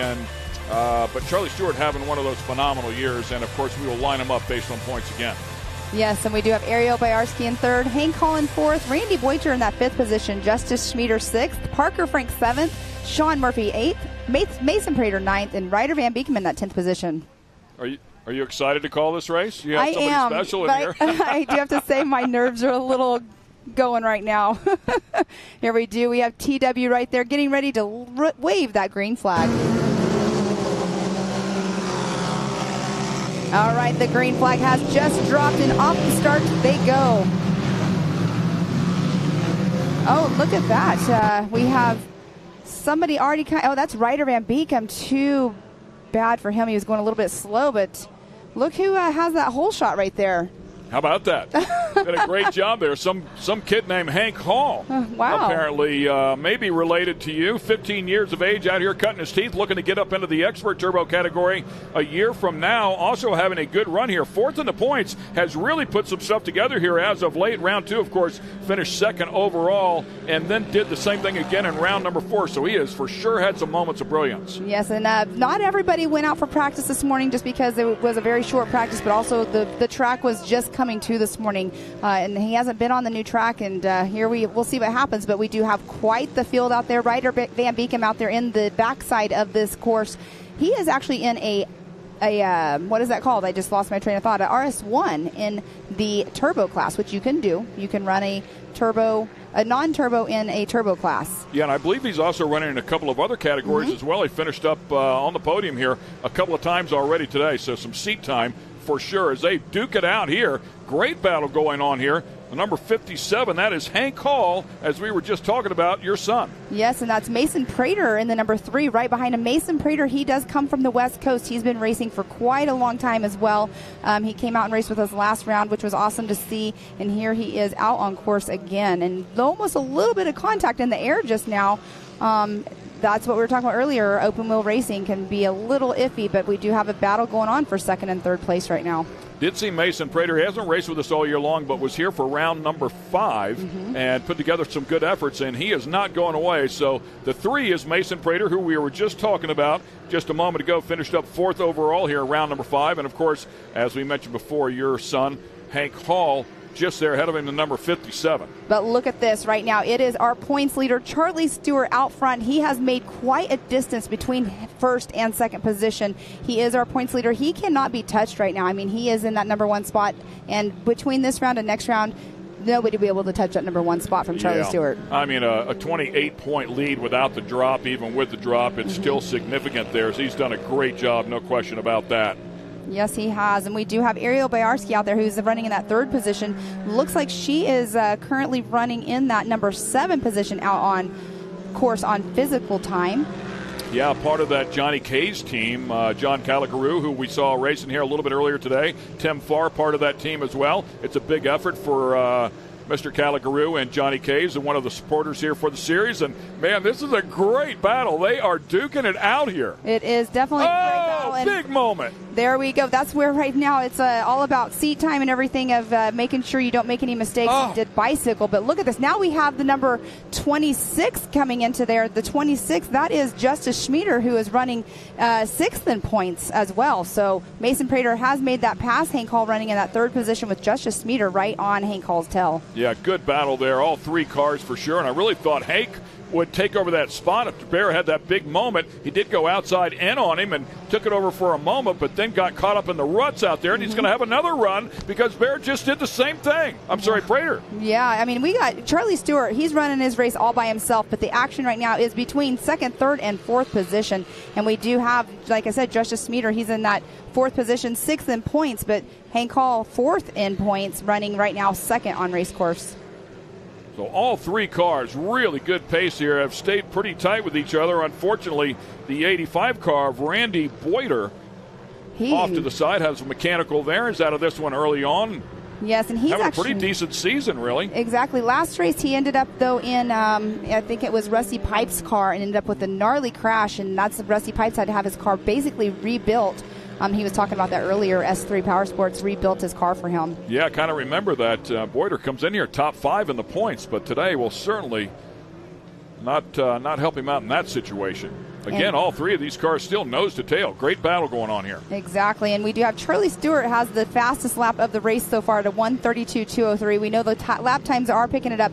The Talladega turn that they're on right now, that is one of those corners that you have to figure out what you're going to take. Are you going to take that high line or are you going to take that low line, because it really can mess up if you're battling out for a position. Yeah, and of course the car in front of you might help dictate that decision. And again, Prater up on the bike, loses a spot here. Oh, and Schneider able to pick up that spot there and move into the top 3. And then Schmieder barely bicycled just a little bit right after that. I mean, that turn right there, you can tell that Mason's having a little bit of difficulty in it. And there are some ruts in these turns just a little bit. But white flag is out right now. Charlie Stewart in that number 1 spot. Hank Hall in number 2. Mason Prater. Actually, Justice Schmieder made a pass on Prater. Yeah, when Prater got up on the bike there, Schmieder was able to get around underneath him here. And we'll see what happens on this last lap, because that has allowed Hank Hall to drive away here just a little bit, get some breathing room. Yes. I'm sure his spotter will tell him that. So when you get in a couple of those tight areas where the ruts are really bad, you can back off just a little bit and keep your composure. Back off, but you also, you're saying back off, which is exactly what you want to do, because you don't want to push it so hard and end up bicycling and just completely ruin your whole entire race. But there we are. Charlie Stewart, our leader, out in front. Nobody can touch him right now. He's so far out front. He has definitely got his lines down. He more than likely probably went out for practice this morning, because his car kind of looked a little dirty when he went out there. But here we are. He's going through that, what do you call it again? The sippy hole. The sippy hole. 2.5 seconds on the field, by the way. I think of a sippy cup when you say sippy hole.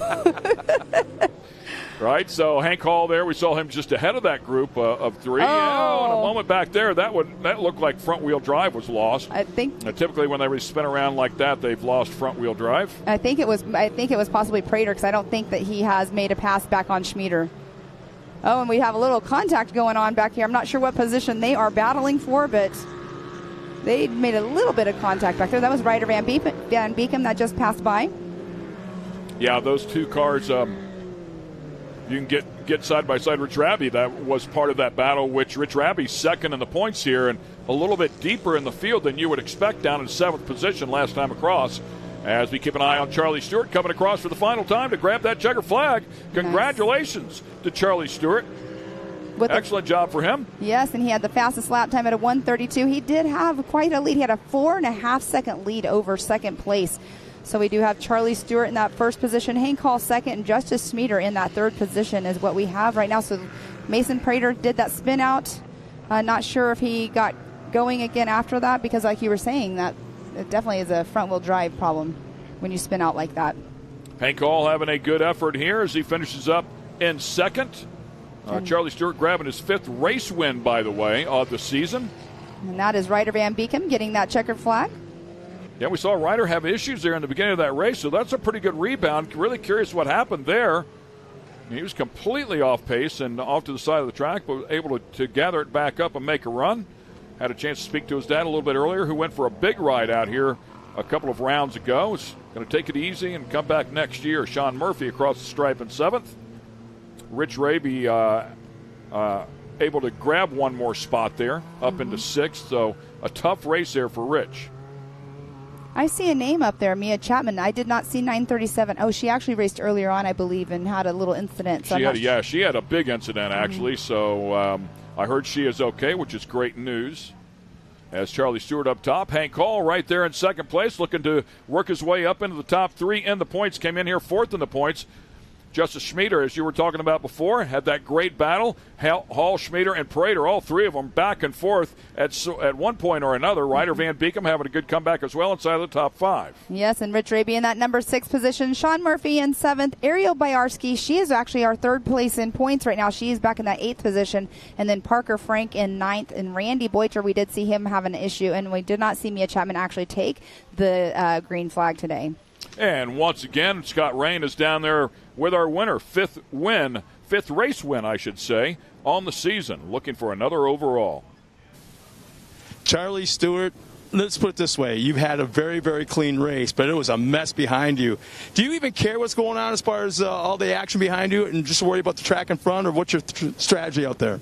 With the track today, I just tried to focus on the stuff in front of me, not behind me, especially with that big pond and before that jump. Got a little sketchy sometimes, but came out with the win, and I'm happy with this weekend. Well, you figured out well enough they had the fastest lap of the race as well, but talk about that track. It was great. Got rough in some spots, but that new tabletop jump I really like. Just really smooth race. Well, congratulations to this man right here, Charlie Stewart, another win. Nice job. Thank you. And once again, congratulations to him. Great effort there as he continues to dominate that category and chase that championship. Of course, he'll be able to bump up to the Expert Turbo category when that is said and done after the next round. Stay with us. We have the Pro Turbo cars firing up, ready to go battle. AMSOIL runs on freedom and has since 1972. We punish our products firsthand in our world-class laboratories and beyond, because some things can't be learned from a test tube. Run with us.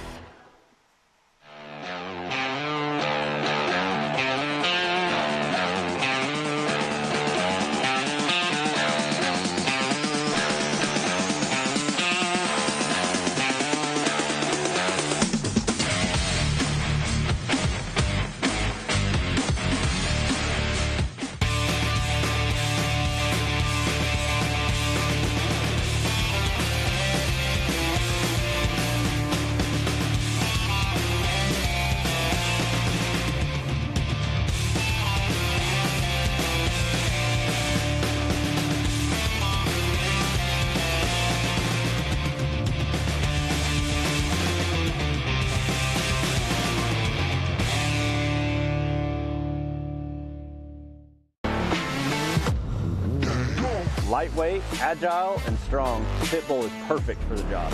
The Pitbull is the first and only lift that can be used in the pits and in your garage. Elevate your racing with a Handy.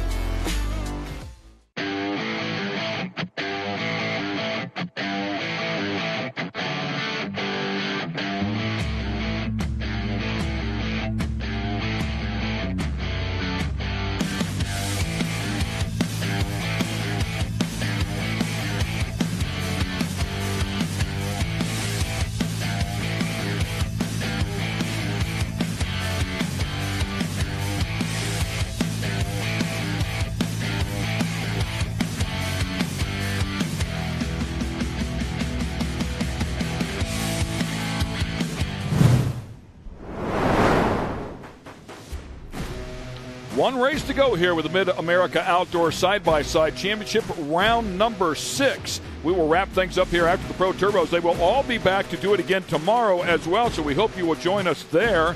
The racing, of course, is far from done, as Champ will take over after we're done, and the big trucks will come out here and sling some dirt around. Looking forward to watching that as well. Once again, let's get it back down to Scott Rain. He has some last-minute thoughts here on the Pro Turbo category. Scott. Hey guys, I am right now in probably one of the most exciting spots on the entire racetrack at the moment. We got Pro Turbo back in staging, going to come down this way for a rolling start any moment. But as you look past my shoulder up on the top, that is the bad boys of the UTV racing here at Mid-America Outdoors. Hang tight, because we got some Pro Turbo coming up next. Yeah, of course, these things make some big steam. Thanks a lot, Scott. Yeah, it is really cool. I thought they'd be rolling down the hill there when he was talking about that, to see him see them come cruising by. But, of course, the Millers have had an incredible season, which you would anticipate.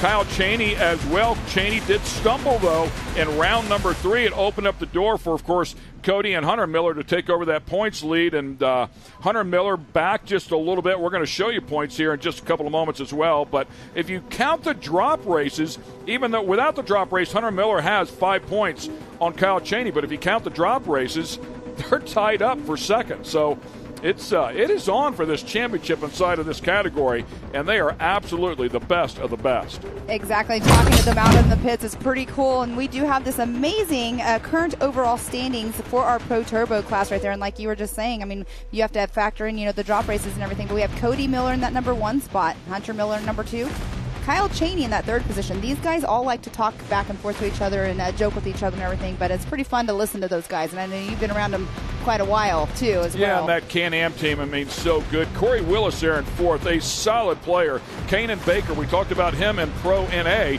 He came out here in the last round and dominated, drove around the outside of Miller, which nobody has done all year long. It was an impressive drive out of young 15-year-old Kanan Baker. Basically made a mark and said, I'm here to play, guys, and I'm capable of running with you. It was pretty cool. As we take a look at the rest of the field here, as you can see, a lot of people have competed so far in chasing points. So a better part of 30 competitors this year inside of this Pro Turbo category. Yes, and there we do have them coming down to get down ready for Cody that. Miller there, our points leader, yep. Yes, getting ready to do their rolling start. And I'm going to talk about it. Doing the rolling starts are pretty fun, but look at this. We have onboard camera. How about that with Kyle Cheney, and we'll hopefully it stays clean. We can see where he's going. The first time through the Sippy hole, it might not look this good, but they'll get them lined up here, of course, and you mentioned it before, a side-by-side rolling start here, so they will not use the land rush start for this particular category. Way too many cars anyways to give everybody a fair shot at that, but yes. It'll be fun to watch them go side-by-side here and make their way over that finish line jump, if you will, and then into turn number 1. That Sippy hole, as you keep saying, I keep calling it a pond. I hope that at some point of it we can be on board when Kyle Cheney actually goes through it. I want to see how it actually hits the car, because when you hit a puddle or a pond or something going really fast, how it like whooshes up over the car. I'm just wondering and curious of how it's going to do with the race cars, if it's going to do the same thing or if it's just basically flowing out to the side.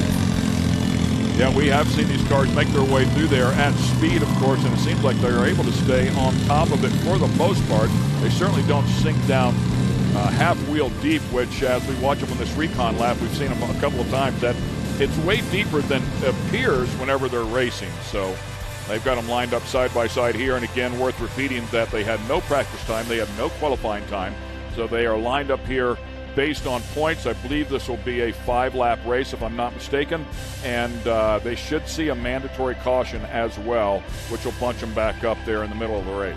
Yes, and that was TW that was down there getting them all lined up. He is also our pace driver as well, so headed back over to his UTV to get in and take these guys around. Over here on the left-hand side, the number 1, that is our 2022 Scotty champion. He was our championship winner last year for our Pro Turbo class. That was a great shot. I don't know if they can hear us or not to go back to it or not. But you could see the different tire design. Some little see the heavier lug right there, and also the rounded sidewall on the number 124 just ahead is a Hoosier tire, more of the chain link style design. That works really good on a dry slick track. So again, a little heavier lug up ahead. So thanks a lot to the camera crew, and doing a great job here today to give us a couple of looks as you take a look at that Can-Am team up there in the front. So tire choice critical here, and a lot of times the chain link Hoosiers are very fast, but not till the end of the race. Right, exactly. I mean, the tire choice, like you just said, I mean, you think about it, you run certain brands of tires. All these brands of tires have their own reasoning for why they're better in, mud or dry conditions. But out here this weekend, starting off this morning, it was a muddy mess out there, and here we are, perfect track conditions, and now it's like, do you change your tire pressure? Do you change, you might have your tires cut a certain way for certain conditions, and it's like when you get to the end of the day like this, where it's different, maybe you have to choose a different cut on your tire. And here's a look at our Pro Turbo starting grid for round number 6 with Cody Miller up front. His brother right alongside. Kyle Cheney inside of row number 2. Corey Willis outside row 2. Fourth in the points. Kanan Baker with a nice move after winning in round number 5 up there inside of row number 3. And Cody Taylor on the outside of him. Cody Martin on the inside of row 4, lined up alongside legendary Tim Farr, Zach Beavers, and Jacob Geisendorf. And this class always throws me off with the Codys. There's Codys and there's Martins and there's Millers. And it's kind of crazy. Scott Champion is our reigning champion inside of the category. Mitchell Huddleston, of course, Chad Deutsch, and Austin Vanover. Mickey Thomas, and I was not able to verify if it's the Mickey Thomas, but I think it's Mickey Thomas, who's currently chasing a championship in the Champ Series in Pro 2, formerly drove in side-by-sides, was very, very fast. In fact, I want to say championship year for Robert Stout on the Lucas Oil Series. Mickey Thomas filled in for one of those races up in Reno. So very, very talented no matter what he gets into. He eventually went into, of course, Pro Light and now into the Pro 2. So be interesting if it's Mickey Thomas, and I believe it is, coming from the back of the field there because he's not chased points. First time we've had his name on the list here. See how he does there from the back. But when you think about it, I mean, why wouldn't you? If you have a car that will race in our Pro Turbo class here, even though he doesn't normally race in it, why wouldn't you go out there? Because this is basically like a pre-run for him. Oh, it's right? seat time on this track. Exactly. No question about that. And it doesn't matter what you're in, it's going to make a difference. By the way, looking at that, what we've been referring to as the pond or the sippy hole, it does not have as much water in it. I think with all the racing, they've blown a bunch of water out of it, but it is still very, very wet in there and will be a tricky obstacle for them to navigate through. The best in the business here, ladies and gentlemen. I mean, we are talking about the fastest drivers in side-by-side UTVs out here. Of course, Champ has, we're missing people like C.J. Greaves. Would love to have Greaves out here. But it's the rule set is a little bit different, and they're changing their own championships as well over there. Right. But Mickey Thomas, like we were saying, if he ends up, having their own, if they're having their own UTV that can race, then here he is out here again, seat time. But here we have a stacked field. They're getting ready to finish up their recon lap to take that green flag. And this is where I would love to talk to these drivers. I sometimes ask them, how are you actually feeling when you're getting ready to take that green flag? Is your heart pumping, or are you calm and cool? Like, some people are super nervous, and even though they've been doing it for years. The Millers, I mean, they race all the time. They've been doing it for so long. It's one of those things where I'm going to have to go and chat with them about how they actually feel when they're starting side by side, because they're brothers, but they're also racers on race course. Speaking of the Millers, looking at them there, of course, maybe a last minute conversation with your spotter, something that you want them to look out for, keep an eye on. Some of that stuff going on, settling in. Typically, these guys with all this experience, put the helmet on, get the car started, they get out on the track, and they get a sense of calm that comes over them. They know what's going to happen here as we take a look at it. By the way, we need to talk about these cars. They weigh in. They're 100. Were they bumping a little bit, brotherly love? 1,750 pounds, so they're 100 pounds more than the NA cars. These things producing upwards of 300 plus horsepower. They horsepower to weight on them is very, very good. They are absolute rocket ships. I mean, they are extremely fast. So it'll be fun to watch the best go at it here, as it always is. The premier class here for the side-by-sides at Mid-America Outdoors. Round number 6, race number 1. The Miller brothers are on the front row. They stand on the throttle. The 22 goes. Cheney looking to make it 3 wide here in turn number 1 already. Oh, that turn right there is always so tight coming off the start, as we saw earlier on, some incidents happening. But here we are with that green flag. They're all still super tight going. It almost looks like they're almost still in order to start. Cheney did pick up one of the spots, and Kanan Baker trying to come with him. Kanan Baker, of course, our latest winner. Taking a look at that white car, you can see that sloped, laid-back roof. I mean, really sexy-looking car, no doubt about it. 15 years old, and he's worked his way up into second already. The 21 car is coming. He is ready to make some noise here again and fighting for the lead on the inside of Cody Miller. Wow, he is definitely out here wanting to race with these boys. But you had a great conversation with Dad. You were saying that he's look at that. Yeah, the Miller brothers, was that Hunter or was that Cheney? Well, there is right there. That's Cody. Oh, it's I think that was Cheney, because Cheney had gotten around Hunter at the start. Well, and Cheney's in second now. Was up into second. Wow, you had a great conversation with Baker, is what I was saying really quick about Dad. Studying these videos, it's amazing to see that he's taking that he watched and learned, and he's actually applying it on course. Yeah, no question. I mean, he watched the guys what they were racing, went back, watched a lot of video, film, if you will, and found a couple of places where he thought he could do a better job. And then, of course, they made a tire change, is what I understand as well. Picked up some time there, and boy, whatever it is, man.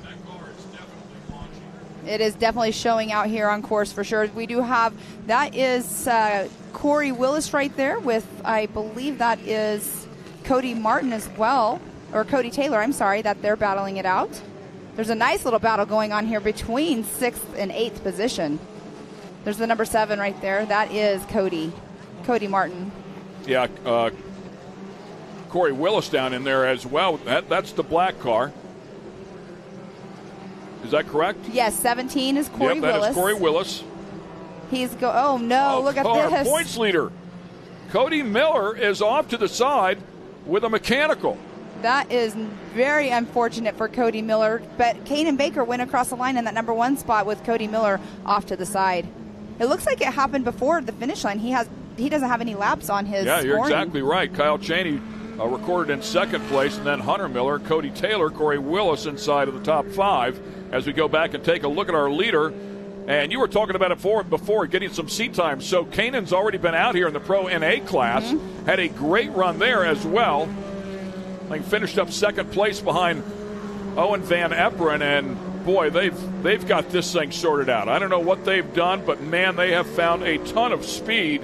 I mean, to put it in perspective, he finished 6th overall, 11th overall, 13th overall, then 7th overall, and then came out here and dominated round 5, winning every time he got on the track in both categories and looking to keep that momentum going. Yeah, he's doing an amazing job out there. I believe that after 3 laps, we are supposed to go into our competition yellow, so we should be doing that here in just a moment. But Kanan Baker on the rails out there, and he will be racing later on in the Champ Series as well. So amazing kid out there racing. I mean, he's 15 years old, and he's out here racing against very seasoned veterans. I say veterans, but, you know, compared to his age, they out here racing against people that have been doing it for many, many years. You know, I was speaking to a couple of the drivers as well, and they said you'd be surprised at how stock the Miller's cars are, because you are allowed to change internals in the engines here and make a little more power.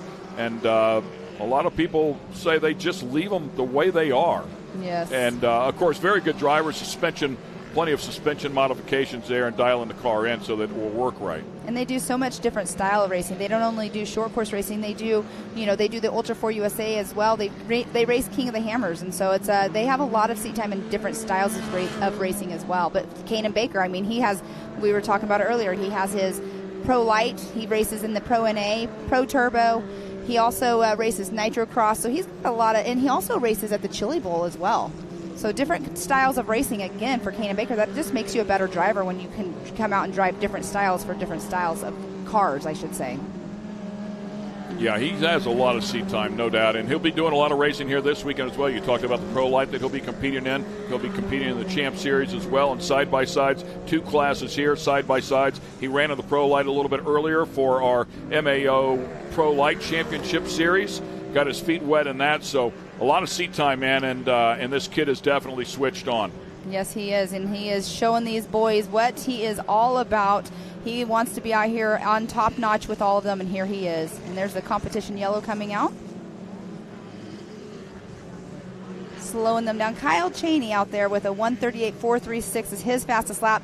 But if you look, Kanan Baker's fastest lap time is a 136.980. He has the fastest lap of the race so far. Yeah, I mean, a second and a half on Cheney. Am I doing the math right there? I mean, that's insane.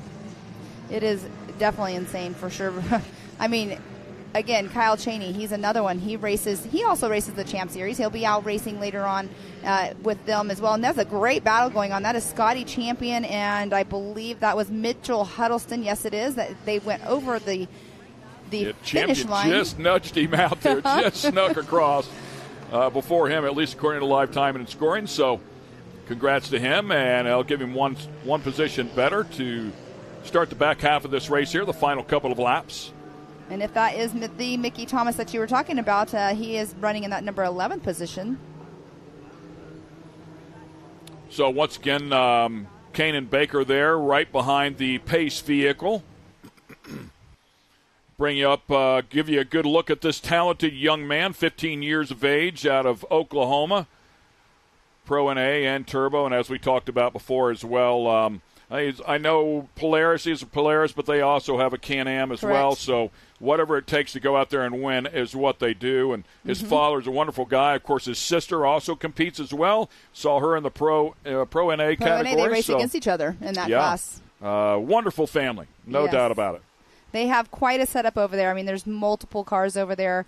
They do a lot of stuff around the park as well. So, everybody out here, we love all of our families out here, and they come out with a show, and here we are, Kanan Baker in that number 1 spot, and his white, I call it looks like a space, it should be on like a Star Trek or something, and the way his car is shaped, it's a different shape than anybody else out here.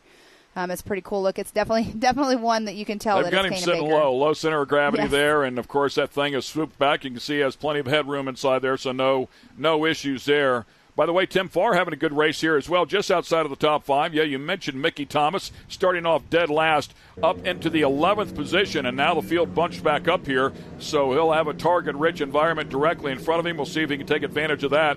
Kanan Baker really taking his time through there, through that pond, that big, gigantic mud hole, if you will, as to not bring up any water and get it on any critical pieces inside of the car. Oh, I was thinking he was just being really nice. Keep his feet dry. Honestly, I mean, you don't want water on the shoes either. Your feet slip off the pedals. There's a lot going on whenever you load these cars up and you get them inside of a turn. Your feet can slip off the pedals for just a second. It can get you in trouble and help you flip if you're not on the throttle. So a lot of stuff to think about that you typically might not think about. And, of course, one of the best, and Kyle Chaney right behind him. I mean, the guy's a machine. Not much that guy hasn't won over the course of time in every form of racing and side-by-side.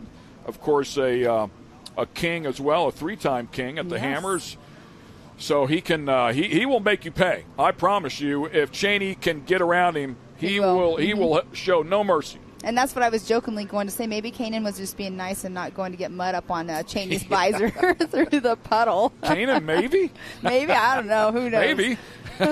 He's 15. He hasn't learned to hate at that special level that some of these veterans can do when they're inside of a race car. Put that helmet on. Exactly. And Hunter Miller right there, he was on screen as well. He is also one that's been up there, at Hammers as well, racing against Chaney. Chaney, kind of a not funny but not funny story. He technically could be a 4-time winner in a row, but he had an incident one of the years. He had a flat tire or something had happened, and they didn't put his car in gear, and it ended up rolling over his foot and breaking his foot. And he ended up finishing in 2nd place, but he was leading the race on the last lap when it happened. But Chaney's definitely a machine, like you were saying. He is won in a lot of stuff, and he shows it right here. But up against Kanan Baker, they're getting ready to take that green flag to finish out the last 2 laps of our Pro Turbo race. Corey Willis back there in 4th as well. Has had some great moments. Always a solid top 5 player. They throw the green flag. Kanan Baker brings them back to the stripe, stands on the throttle.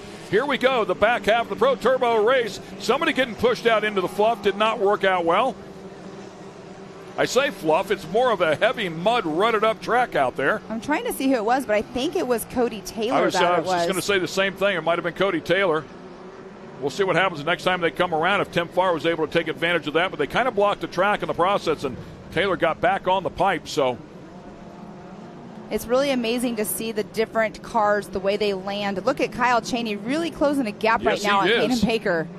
Chaney coming on here, showing he's got something to hang with the 21 car. We'll see if he can make it last. The PPEI car of Corey Willis back there in 3rd place. Nice move for him on that restart, picking up a spot.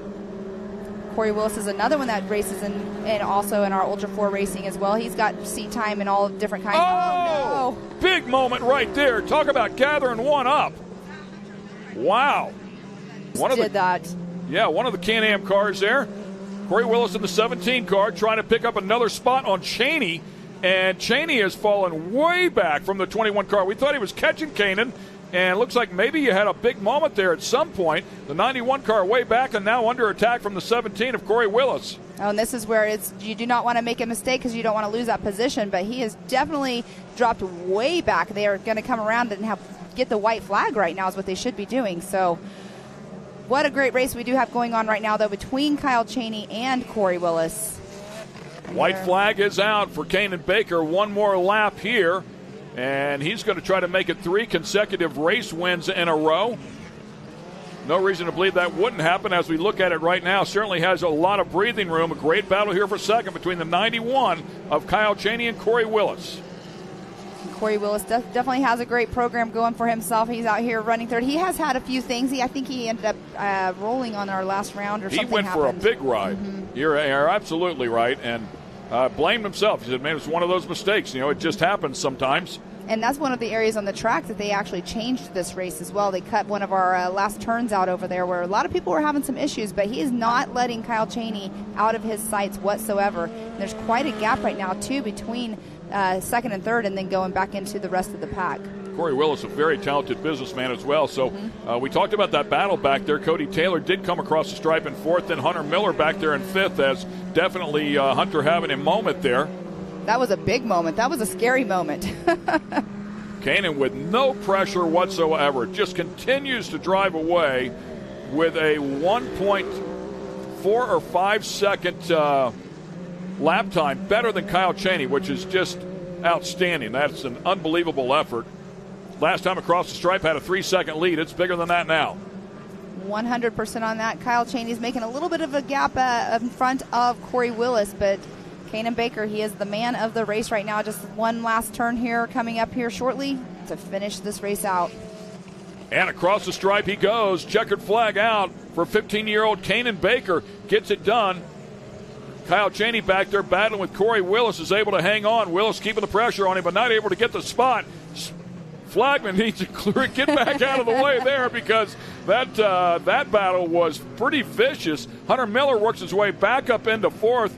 Geisendorf and Cody Taylor going at it there as well for fifth and sixth. So once again, a great battle here in the Pro Turbo category. That was a great race right there. That's really, though, unfortunate for our points leader, Cody Miller. I mean, the points were only 9 between him and Hunter going into this race, and that's very unfortunate that he ended up not finishing the race because that's going to definitely hurt him in points. Yeah, and if my drop math is correct, really only 6 right after the drop. So this could be, I mean, it's far from over. As we take a look at the unofficial results here, we have another race that has to happen tomorrow. Any one of these guys can have the same fate be dealt to them. So, but congratulations to Kanan Baker. He now makes it 3 consecutive wins out here. Kyle Cheney doing a great job there, staying right there in the hunt, and will be a player here in the points for the championship now. Corey Willis keeping the pressure on Kyle Cheney. It was a lot of fun to watch that battle. Yes, it was. Hunter Miller back there in our number 4 spot, our second place in points overall for the season. Jacob Geisendorf in that number 5 spot. Cody Taylor, we saw him battling it out there a little bit too, and he's sitting in that number 6 spot. Tim Farr in that number 7 spot. Our 2022 champion, Mr. Scotty Champion, back there in our 8th position. Cody Martin in that 9th. Here we have Zach Beavers is now in that 11th position. Chad Dusich in that number 12th. Mickey Thomas in that 13th. And then we had Austin Vanover, and Cody Miller didn't even make a lap, so very unfortunate.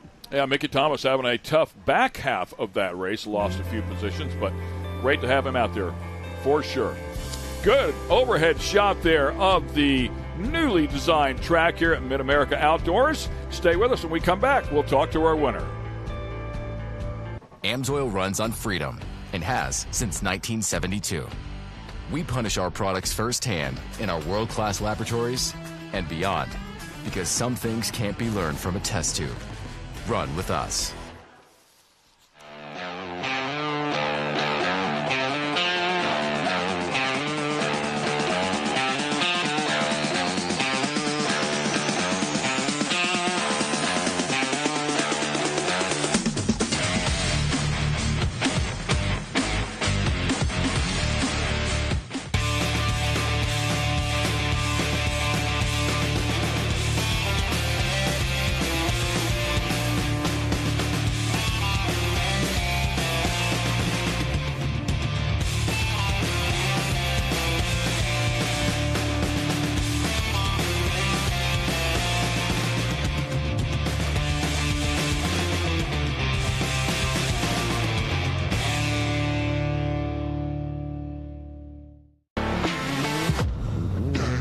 Lightweight, agile, and strong, the Pitbull is perfect for the job.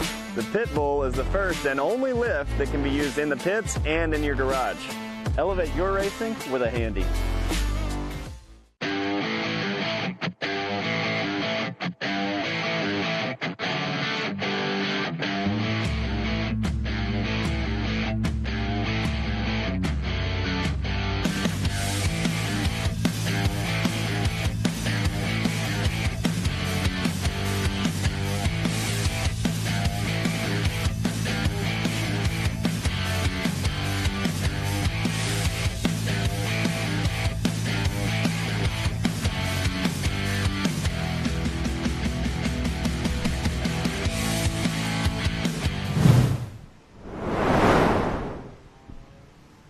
And we welcome you back here to Mid-America Outdoors. Of course, day one, wrapping it up here of a 2-day event here for round number 6 overall of a 7-round season.